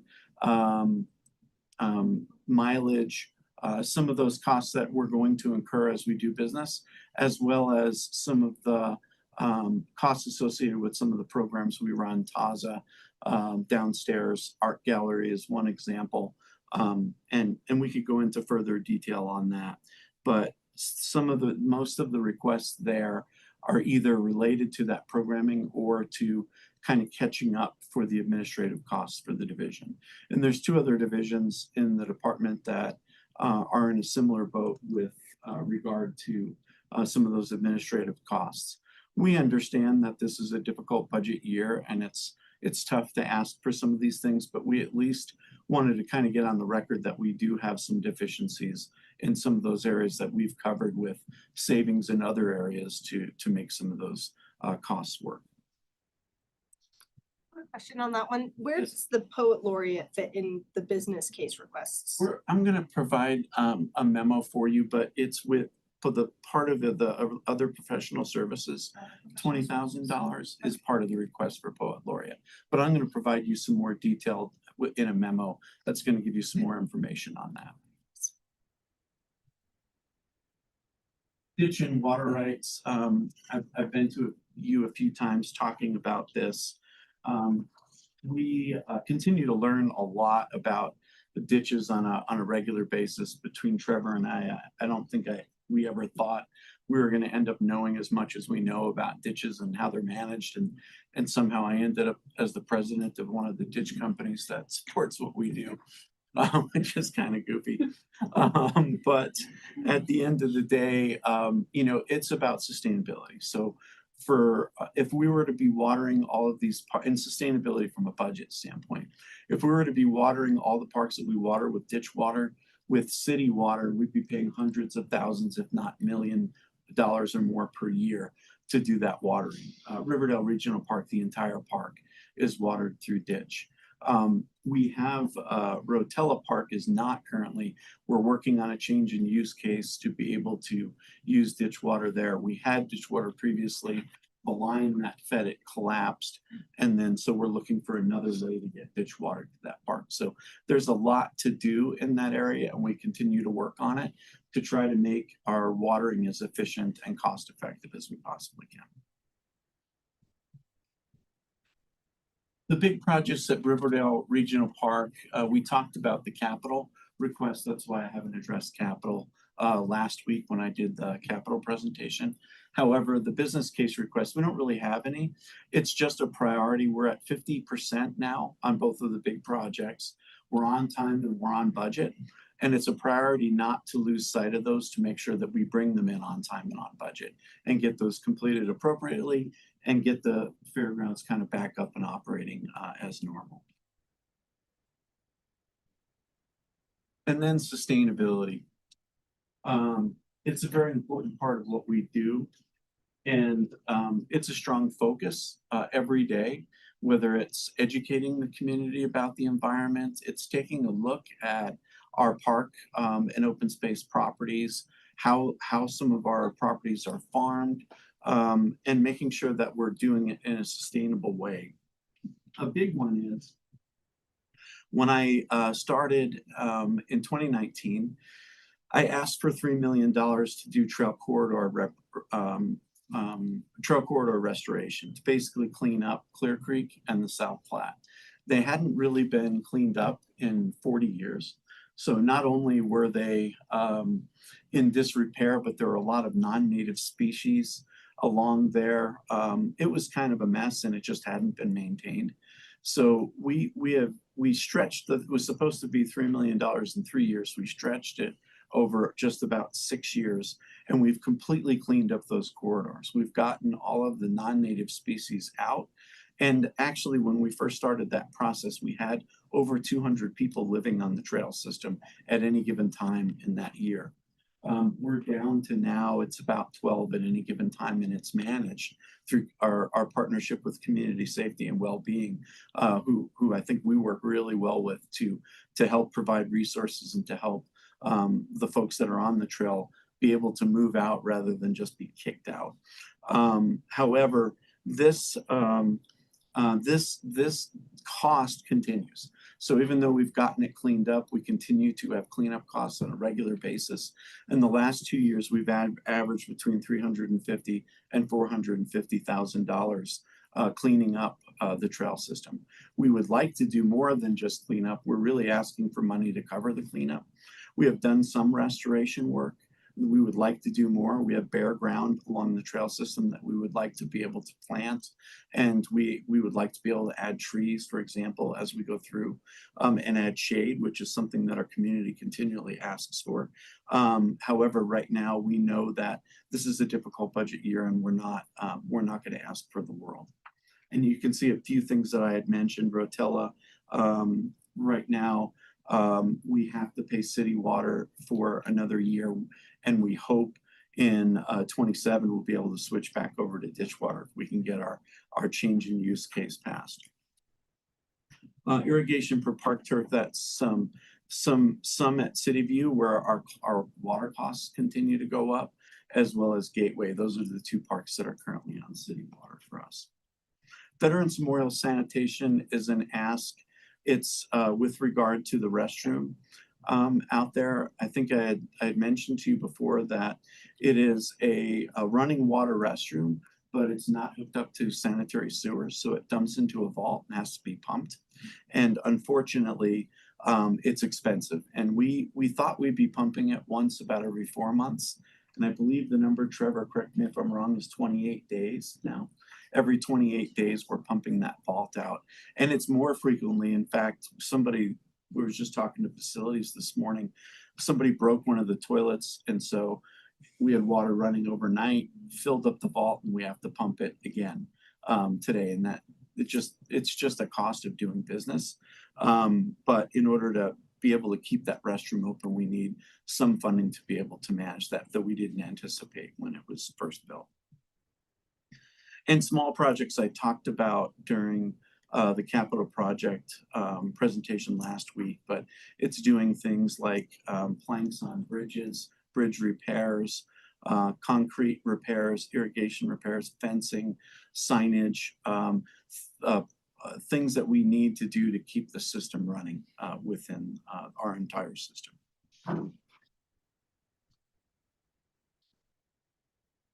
And then data reporting. I talked a little bit about this, but a big part of this has been Placer AI, and that is the ask is to make that a permanent system that we can use. It's $52,000 right now a year. It'll go up over time. However, we are looking at, we get incredible data from it. We have an understanding of where our users of our system live, what their income is, what their background is, how long they stay at our park sites, kind of what route they take to get there. So we have a lot of great information that we never had before. And in parks, the best we could do prior was put a trail counter at the beginning of a trail that people would walk or ride over. This data is amazing, and it kind of revolutionizes the way we can plan, because now we also have an idea of who those users are and how does that match with the demographics in the area around that park or trail. And if we're missing some of the community, we can go out and ask that community why. What amenities are we missing, or how do we make this amenity more friendly to you and your culture? And so with that, here is the big picture of the budget. And you can see Alignment of the little green and red thing. yeah, it's in a bad spot. We included in this is the open space tax. Some of the big numbers come from the open space tax. For example, general taxes up top for in 2026, 33.8 million is directly related to the open space tax kind of coming in and being accounted for through our department. So that's the big swing in governmental services from the 16 to the 30. Yes, ma'am. Which moves the 47 to 61. Yes. Thank you. Took me a minute to find it.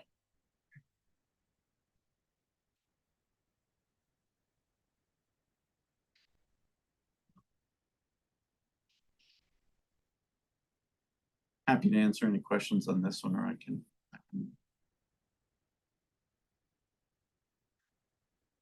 What is that going, this is back several slides, going back to the fair, the request for the fair, is that 1 year or?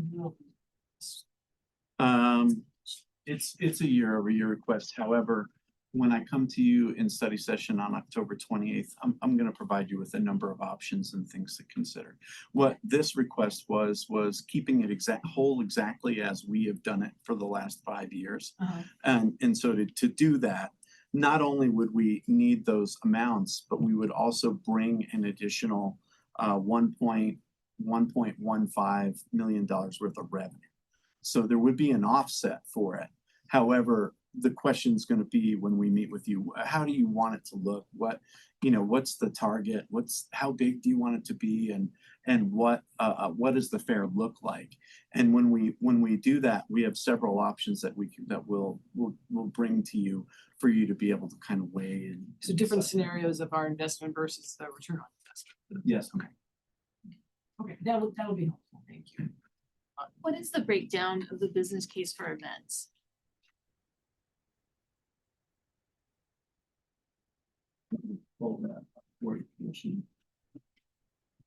When you talk events, special events. Right. So O&M services, which is going to be $100,500, that would be include rentals, equipment purchases, and some of that also includes Stars and Stripes. Stars and Stripes is not budgeted at all, so fireworks is $50,000 for that one event. $140,000 total is the Stars and Stripes ask, which includes the equipment, the band, the actual fireworks, and what else would be included in that I'm missing, Gabe? I think that's pretty much everything. That is. Okay. Liquor for event rentals at 50,000. We'll make that back in revenue. We actually make money off of liquor, so but that's part of the ask. Security at $33,000. Costs are going up for our security vendors, and we're having more events out at the fairgrounds, so we need more money to be able to pay for security. And then community event support at $75,000 includes things like Wellbe Days, for example, the Dragon Boat event that we have out at the fairgrounds. Some of those events that we support that aren't necessarily our big signature events. When you say we're having more events at the fairgrounds, and that is increasing security costs, are you talking about rentals? Yeah. Okay, so, but that cost isn't that part of the rental fee Yeah. used to cover? So, yeah, so those costs are going up, but we're not necessarily incurring those. We're also because- seeing revenue go up. Okay. Yeah. Okay, thank you. I just wanted to make sure I understood that. And commissioners, if you want to see those breakdowns of submittals that Byron just went through, they're at that section in the front, again, pages 92 through 96. That's the events breakdown, and then the fair breakdown will be 77 through 80.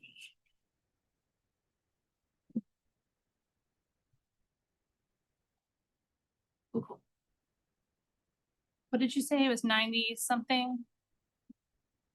Yes, it's 92 through 96 To commit to, For events. for all of the events breakdown, and then separately for the fair breakdown, 77 through 80. And that's in your business cases toward the front.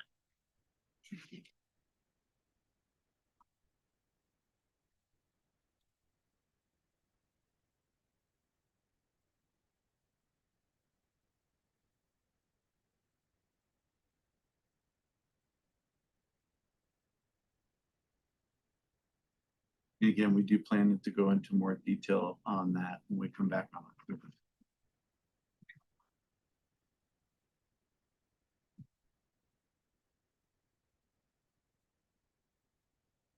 I'm gonna go to FTEs.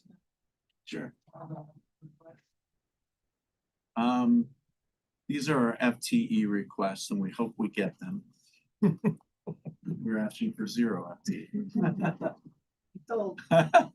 Yep, done. We certainly have needs, and as I demonstrated in the CIP presentation, we're operating much more efficiently than industry standards with regard to maintenance. But we also understand what's going on in the community. We understand the situation that the budget's in, and we know this isn't a year to ask and to kind of hunker down to make it through. And so we're doing our part to do that and for FTE in the budget.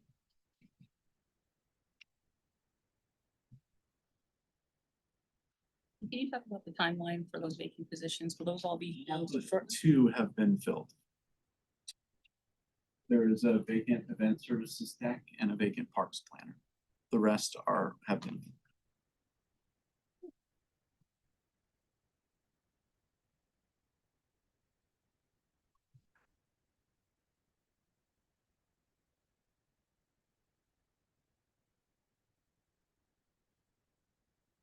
And in the summary, I included a few things that didn't fit into the priorities. For example, acquisitions funding at $300,000. That's a capital, obviously, expenditure. But it is important to have that funding available so we can match it with a grant and go after property that fits our planning process and your direction when those properties become available, which, you know, we can't control that sometimes. I have a quick question on the acquisitions funding. Does that money come out of general fund or does it come out of somewhere else? It's the Open Space Projects Fund. It's open space projects fund, Yes. okay. We have $300,000 budgeted and we typically will match it with grants. Okay. And for example, the Adams County Open Space Grant process has a 30-70 match. So we could turn that 300,000 into $1 million and go after a piece of property. Thank you. So for example, the property we talked about in Strasburg at the cost it was, we could afford to do that with this budget. No questions for me? No questions? No. Questions? No, I don't. have- Okay. Thank you for your work. Great, thank you. You. You again at the end of the month. Yes. A few more. Yes to that.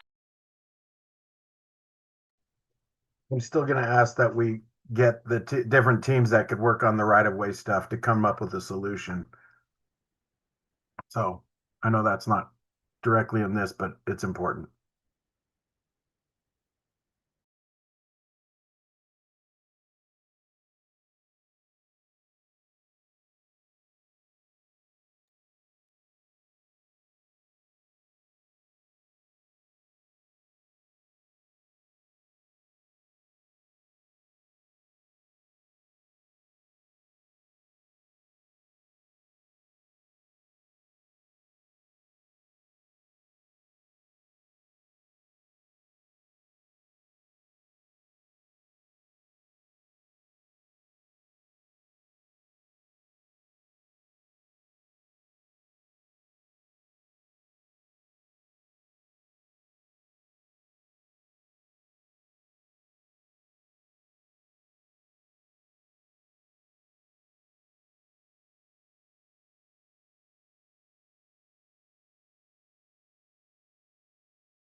Jenny. Thank you.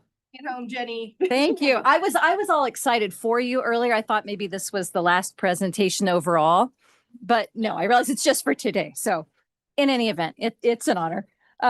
So Jenny Hall, Director of Community and Economic Development, and I wanted to start just with a quick note. So we have a purpose statement that we developed a couple of years ago through the leadership in the department that I think really is a good reflection of how we serve and the external focus that community and economic development has. So we like to say that we serve the public with integrity and respect to improve the quality of life by facilitating responsible development and partnerships. And that is not how that works. There we go. All right. So I like to also think that all of us within the department really do community development and economic development, and the divisions are really just functional organizations of how we do that. But I want to touch on those real quickly, especially for the newer commissioners that may not have had as much time with each of them. So our planning and development group, that is managed by Jen Rutter, and that is the team that you see pretty much on a weekly basis for land use. They are reviewing current land use applications. That includes development engineering, which means the private property side of engineering. Our long-range planning team is led by John Stoll, and that is new this year. We really shifted some of our resources from current planning into long-range so that we could focus on the development standards update, long-range planning areas. That also includes comprehensive plan work, things of that nature. So those two work very closely together, but they are in different divisions. Building safety, which is exactly what you would expect, plan review and building inspections. That's led by our Chief Building Official, Justin Blair. Permits and licensing, that is actually a management position that is out for recruitment right now. They are really that front desk, that intake, really frontline customer service for processing of applications. That includes also our liquor and marijuana licensing team. Then we have environmental programs, as you well know, led by Katie Keefe. That group is the ones that deal with oil and gas administration, as well as solid waste and recycling initiatives, air quality, mining, and a variety of other environmental reviews. The economic development team led by Lucas Workman. We've had a lot of focus on that this week, so I don't know that I need to spend a lot more time on it, but really the first line of interaction with our business community. And then last but certainly not least, our housing policy and community investments group is led by Melissa Sherry. They work with our federal entitlement grants, so community development block grants, home funds, community service block grants, and then they also interface quite a lot with the state and some other organizations in terms of local grants or housing programming policy.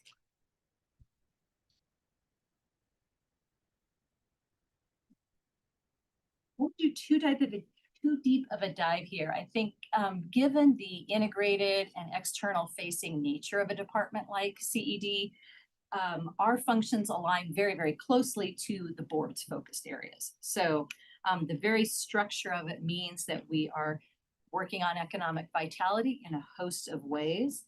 We also do quite a lot in terms of the high-performing fiscally responsible government. As you will recall, when we get into legislative session, we have a dedicated development policy analyst. That's Ben Fulton. So he is heavily engaged. Now, we also have a climate policy position in our department. Quality of life is really the central focus of what we do, whether that is through planning activities or executing permits. Safe and healthy communities, right? Certainly our housing folks focus on our housing needs across the community, and environmental programs is very much that safeguard, looking out for public health and the environment. I'm going to go into each of these priorities, so I'm not going to spend time on this slide. I'll just go into each of them individually. So as we look ahead to 2026, none of these are going to be new items for you. Much of what we do in CED is really multi-year, large-scale plans. So they tend to go across multiple budgeting years. First, of course, with implementation of the County Revitalization Authority, this is going to be the one that truly will start to become kind of a unique budget concern. As we finish out 25 and move into 26, where we're getting the authority created, those activities, the staffing needs associated with it, that will be absorbed by our existing staff, particularly the long range and economic development, as well as the leadership team. But once the County Revitalization Authority is formed, that becomes its own legal entity, right? It will have its own budget, it will have its own governance. So it won't necessarily be a part of this budgeting process. We are, of course, continuing on with our development standards overhaul process. And that is, anytime you do a code update, that is a really large lift. Some of you might remember it took Denver a decade to do their code overhaul. It is not going to take us that long. We will wrap this up in 2026, but we are kind of winding down a lot of the consultant work. And then there will be a period where we're going through kind of completing some of our engagement and outreach activity, which includes the workshop with all of you that we're planning in November. There will be legal review to really make sure that a lot of the processes are refined and clarified. And then there will also be some editing that nobody knows your community like staff and you, right, and our residents. So a consultant can only take us so far, and then we have to sort of put some polishing touches on it to really make it reflective of Adams County.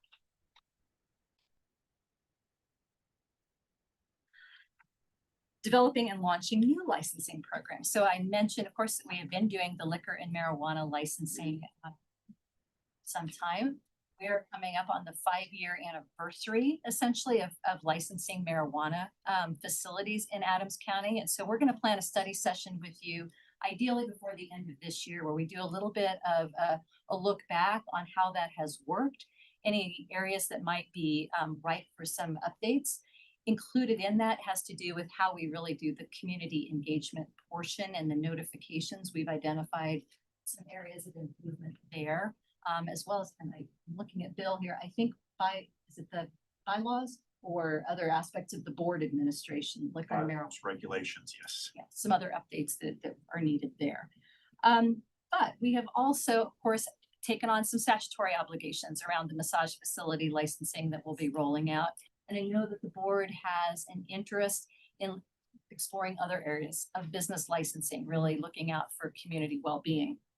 And so part of this is really kind of the core of our budget request in 2026 is anticipating that.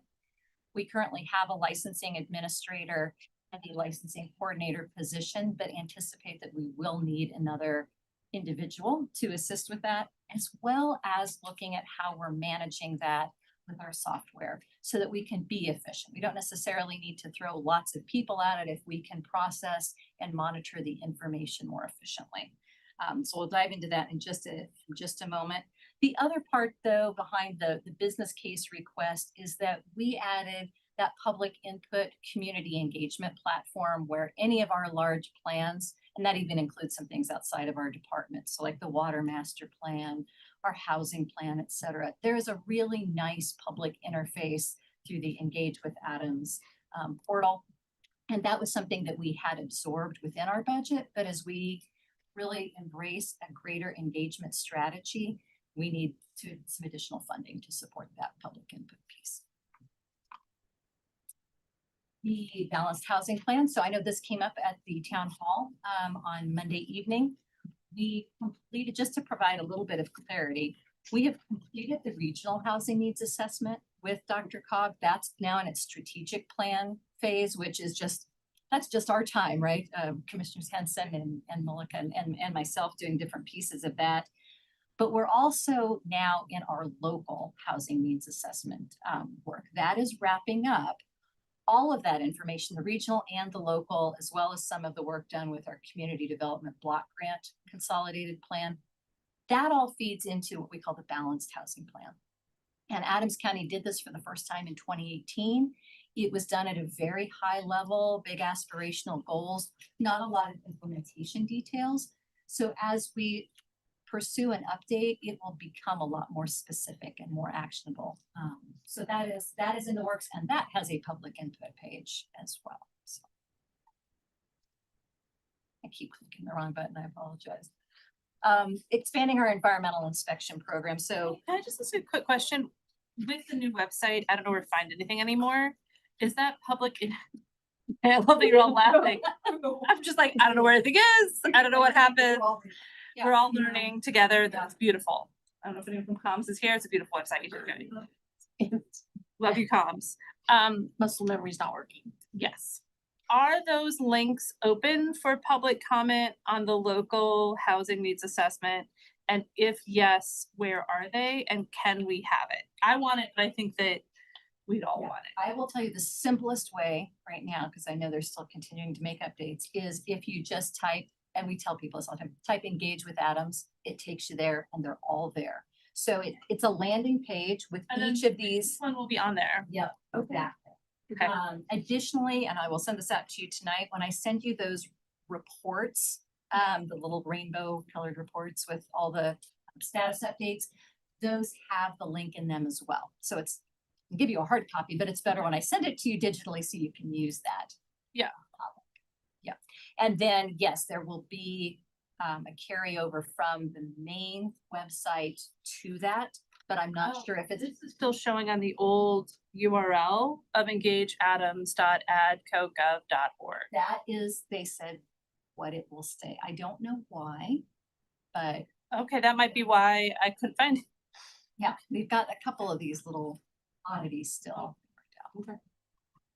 But if you just remember engage with Adams, you'll get there. It's because the engagement page is actually a separately hosted page. That's not a part of the Adams County page. It's branded Adams County, it looks like Adams County, but it's actually a separately hosted website that has those engagement tools. And is ADA compliant. And it's ADA compliant.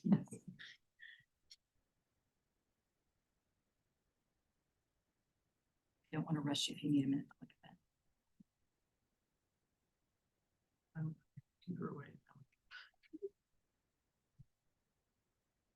Keep going. Okay. Expanding environmental programs. Again, this is not really associated with any budget requests for 2026, but we have built out that team, really have a lot of deep expertise in that bench. And so part of our 26 work will really be focusing on some historic gaps in oversight and compliance, particularly with some of our heavier impact industrial uses, really auditing some of our records and things like that to see if we can improve compliance and cooperation with those property owners. One of these moments and we get it right. Continuing to implement our economic development strategic plan. Again, this is not a budget ask. This is just identifying work that we're going to be doing in 26. In 2025, you saw the business guidebook. That was one of our big initiatives that we just launched and shared out at the business town hall. We will have the economic development website up soon before the end of the year. And then continuing along with the enterprise zone program. So now moving into the meatier part, right? The budget summary. A few comments about how revenues land in CED. We are working through some various analyses of our fee schedule and anticipate some modifications. We'll have a deep dive study session with you all on the various fee analyses. We have very little control over the demand portion, right, of licensing and permits. Right? They come in when they come in. But I wanted to share with you that handout that I passed around, a snapshot of where we are right now on building permit revenues. That is nice to see because we are well ahead of where we thought we would be for 2025. Really hope that continues for 2026. But that is what makes up sort of the bulk of the license and permit revenue. Our intergovernmental revenue is largely passed through. That is our federal CDBG home CSBG funds coming in and then going back out in that governmental services expenditure line.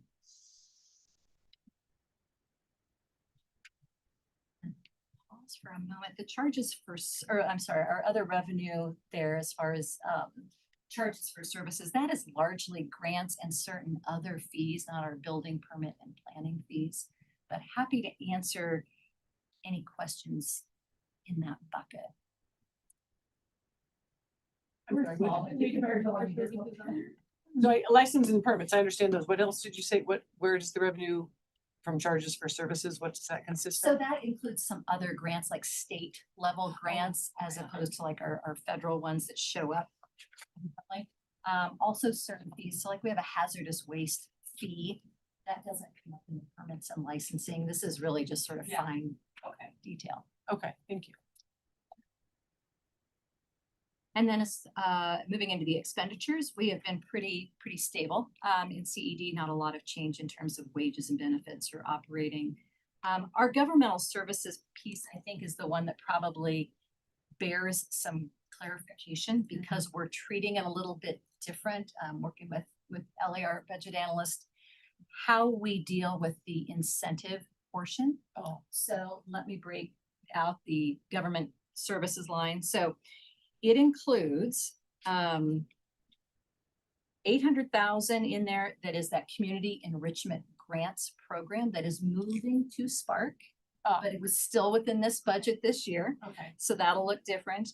The money that has been committed to the economic development organization, so Aurora EDC, ECREP, the chambers, a handful of others, that has all been in this bucket. Some of those are moving to the county manager's office for a little bit easier alignment with all of you. Okay. It also includes that pass-through component of the federal funds. So the CDBG, big chunk of money. That's why the governmental services expenditures look so large. It's just moving right through the department. And then the way that incentives work is when you all approve an incentive agreement, it is a rebate of taxes paid by the business. Finance reserves that money as though that business is going to hit its maximum performance goals and we are going to pay it all out. That almost never happens. They're usually a little bit short. And so in the past, rather than treating it as a business case, it was just within the standing part of the budget.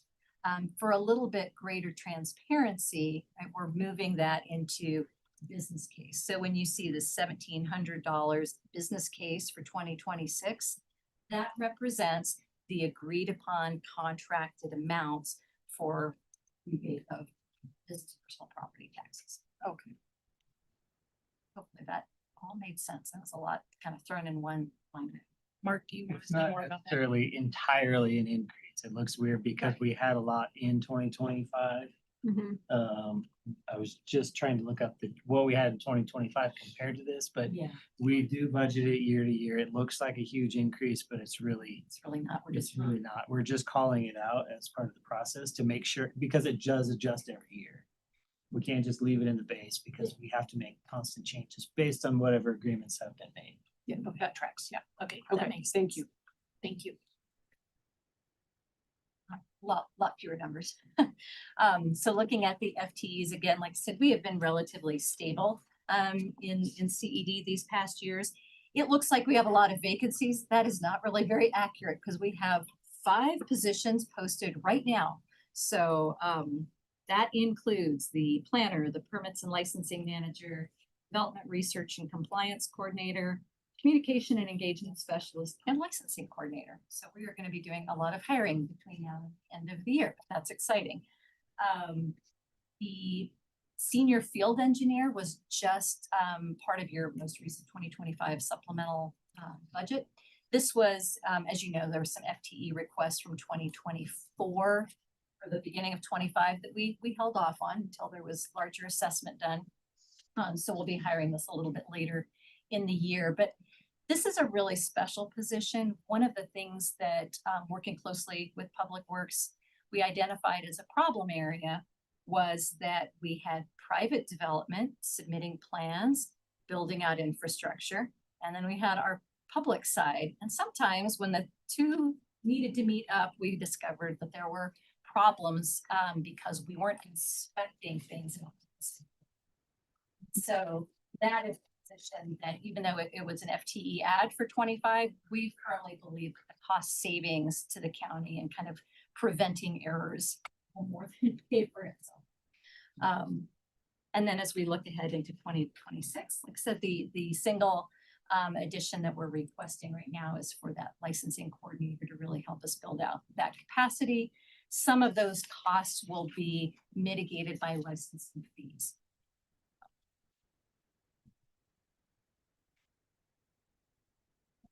Any questions that you all have left after a full day of presentations? A full day. Full day. The only question I have, and you mentioned that you're gonna be ahead of us talking about the licensing fee and doing that, that study session, which I think will be great, to look at where we're at, where we wanna be, and how could we, you know, use those fees to reinvest in your department, and especially when it comes to the software system upgrades that you wanna have, or like the FTE requests, you know, I think that that would be great to get that information when you come back to us. I don't have any. Okay, yeah, I thought this was more to that. I was like waiting. I was like, there's gonna be a back and forth. This is really, because I really didn't have a sense of these numbers, so. Yeah, and Yeah. that's cool.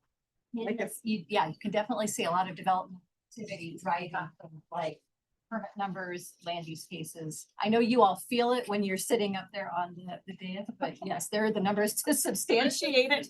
Case, what are you talking about? Thank you, Jenny. We love a land You use know. case. Yes. Well, thank you so much. Like 3 hours. Thank you. The spice of your life.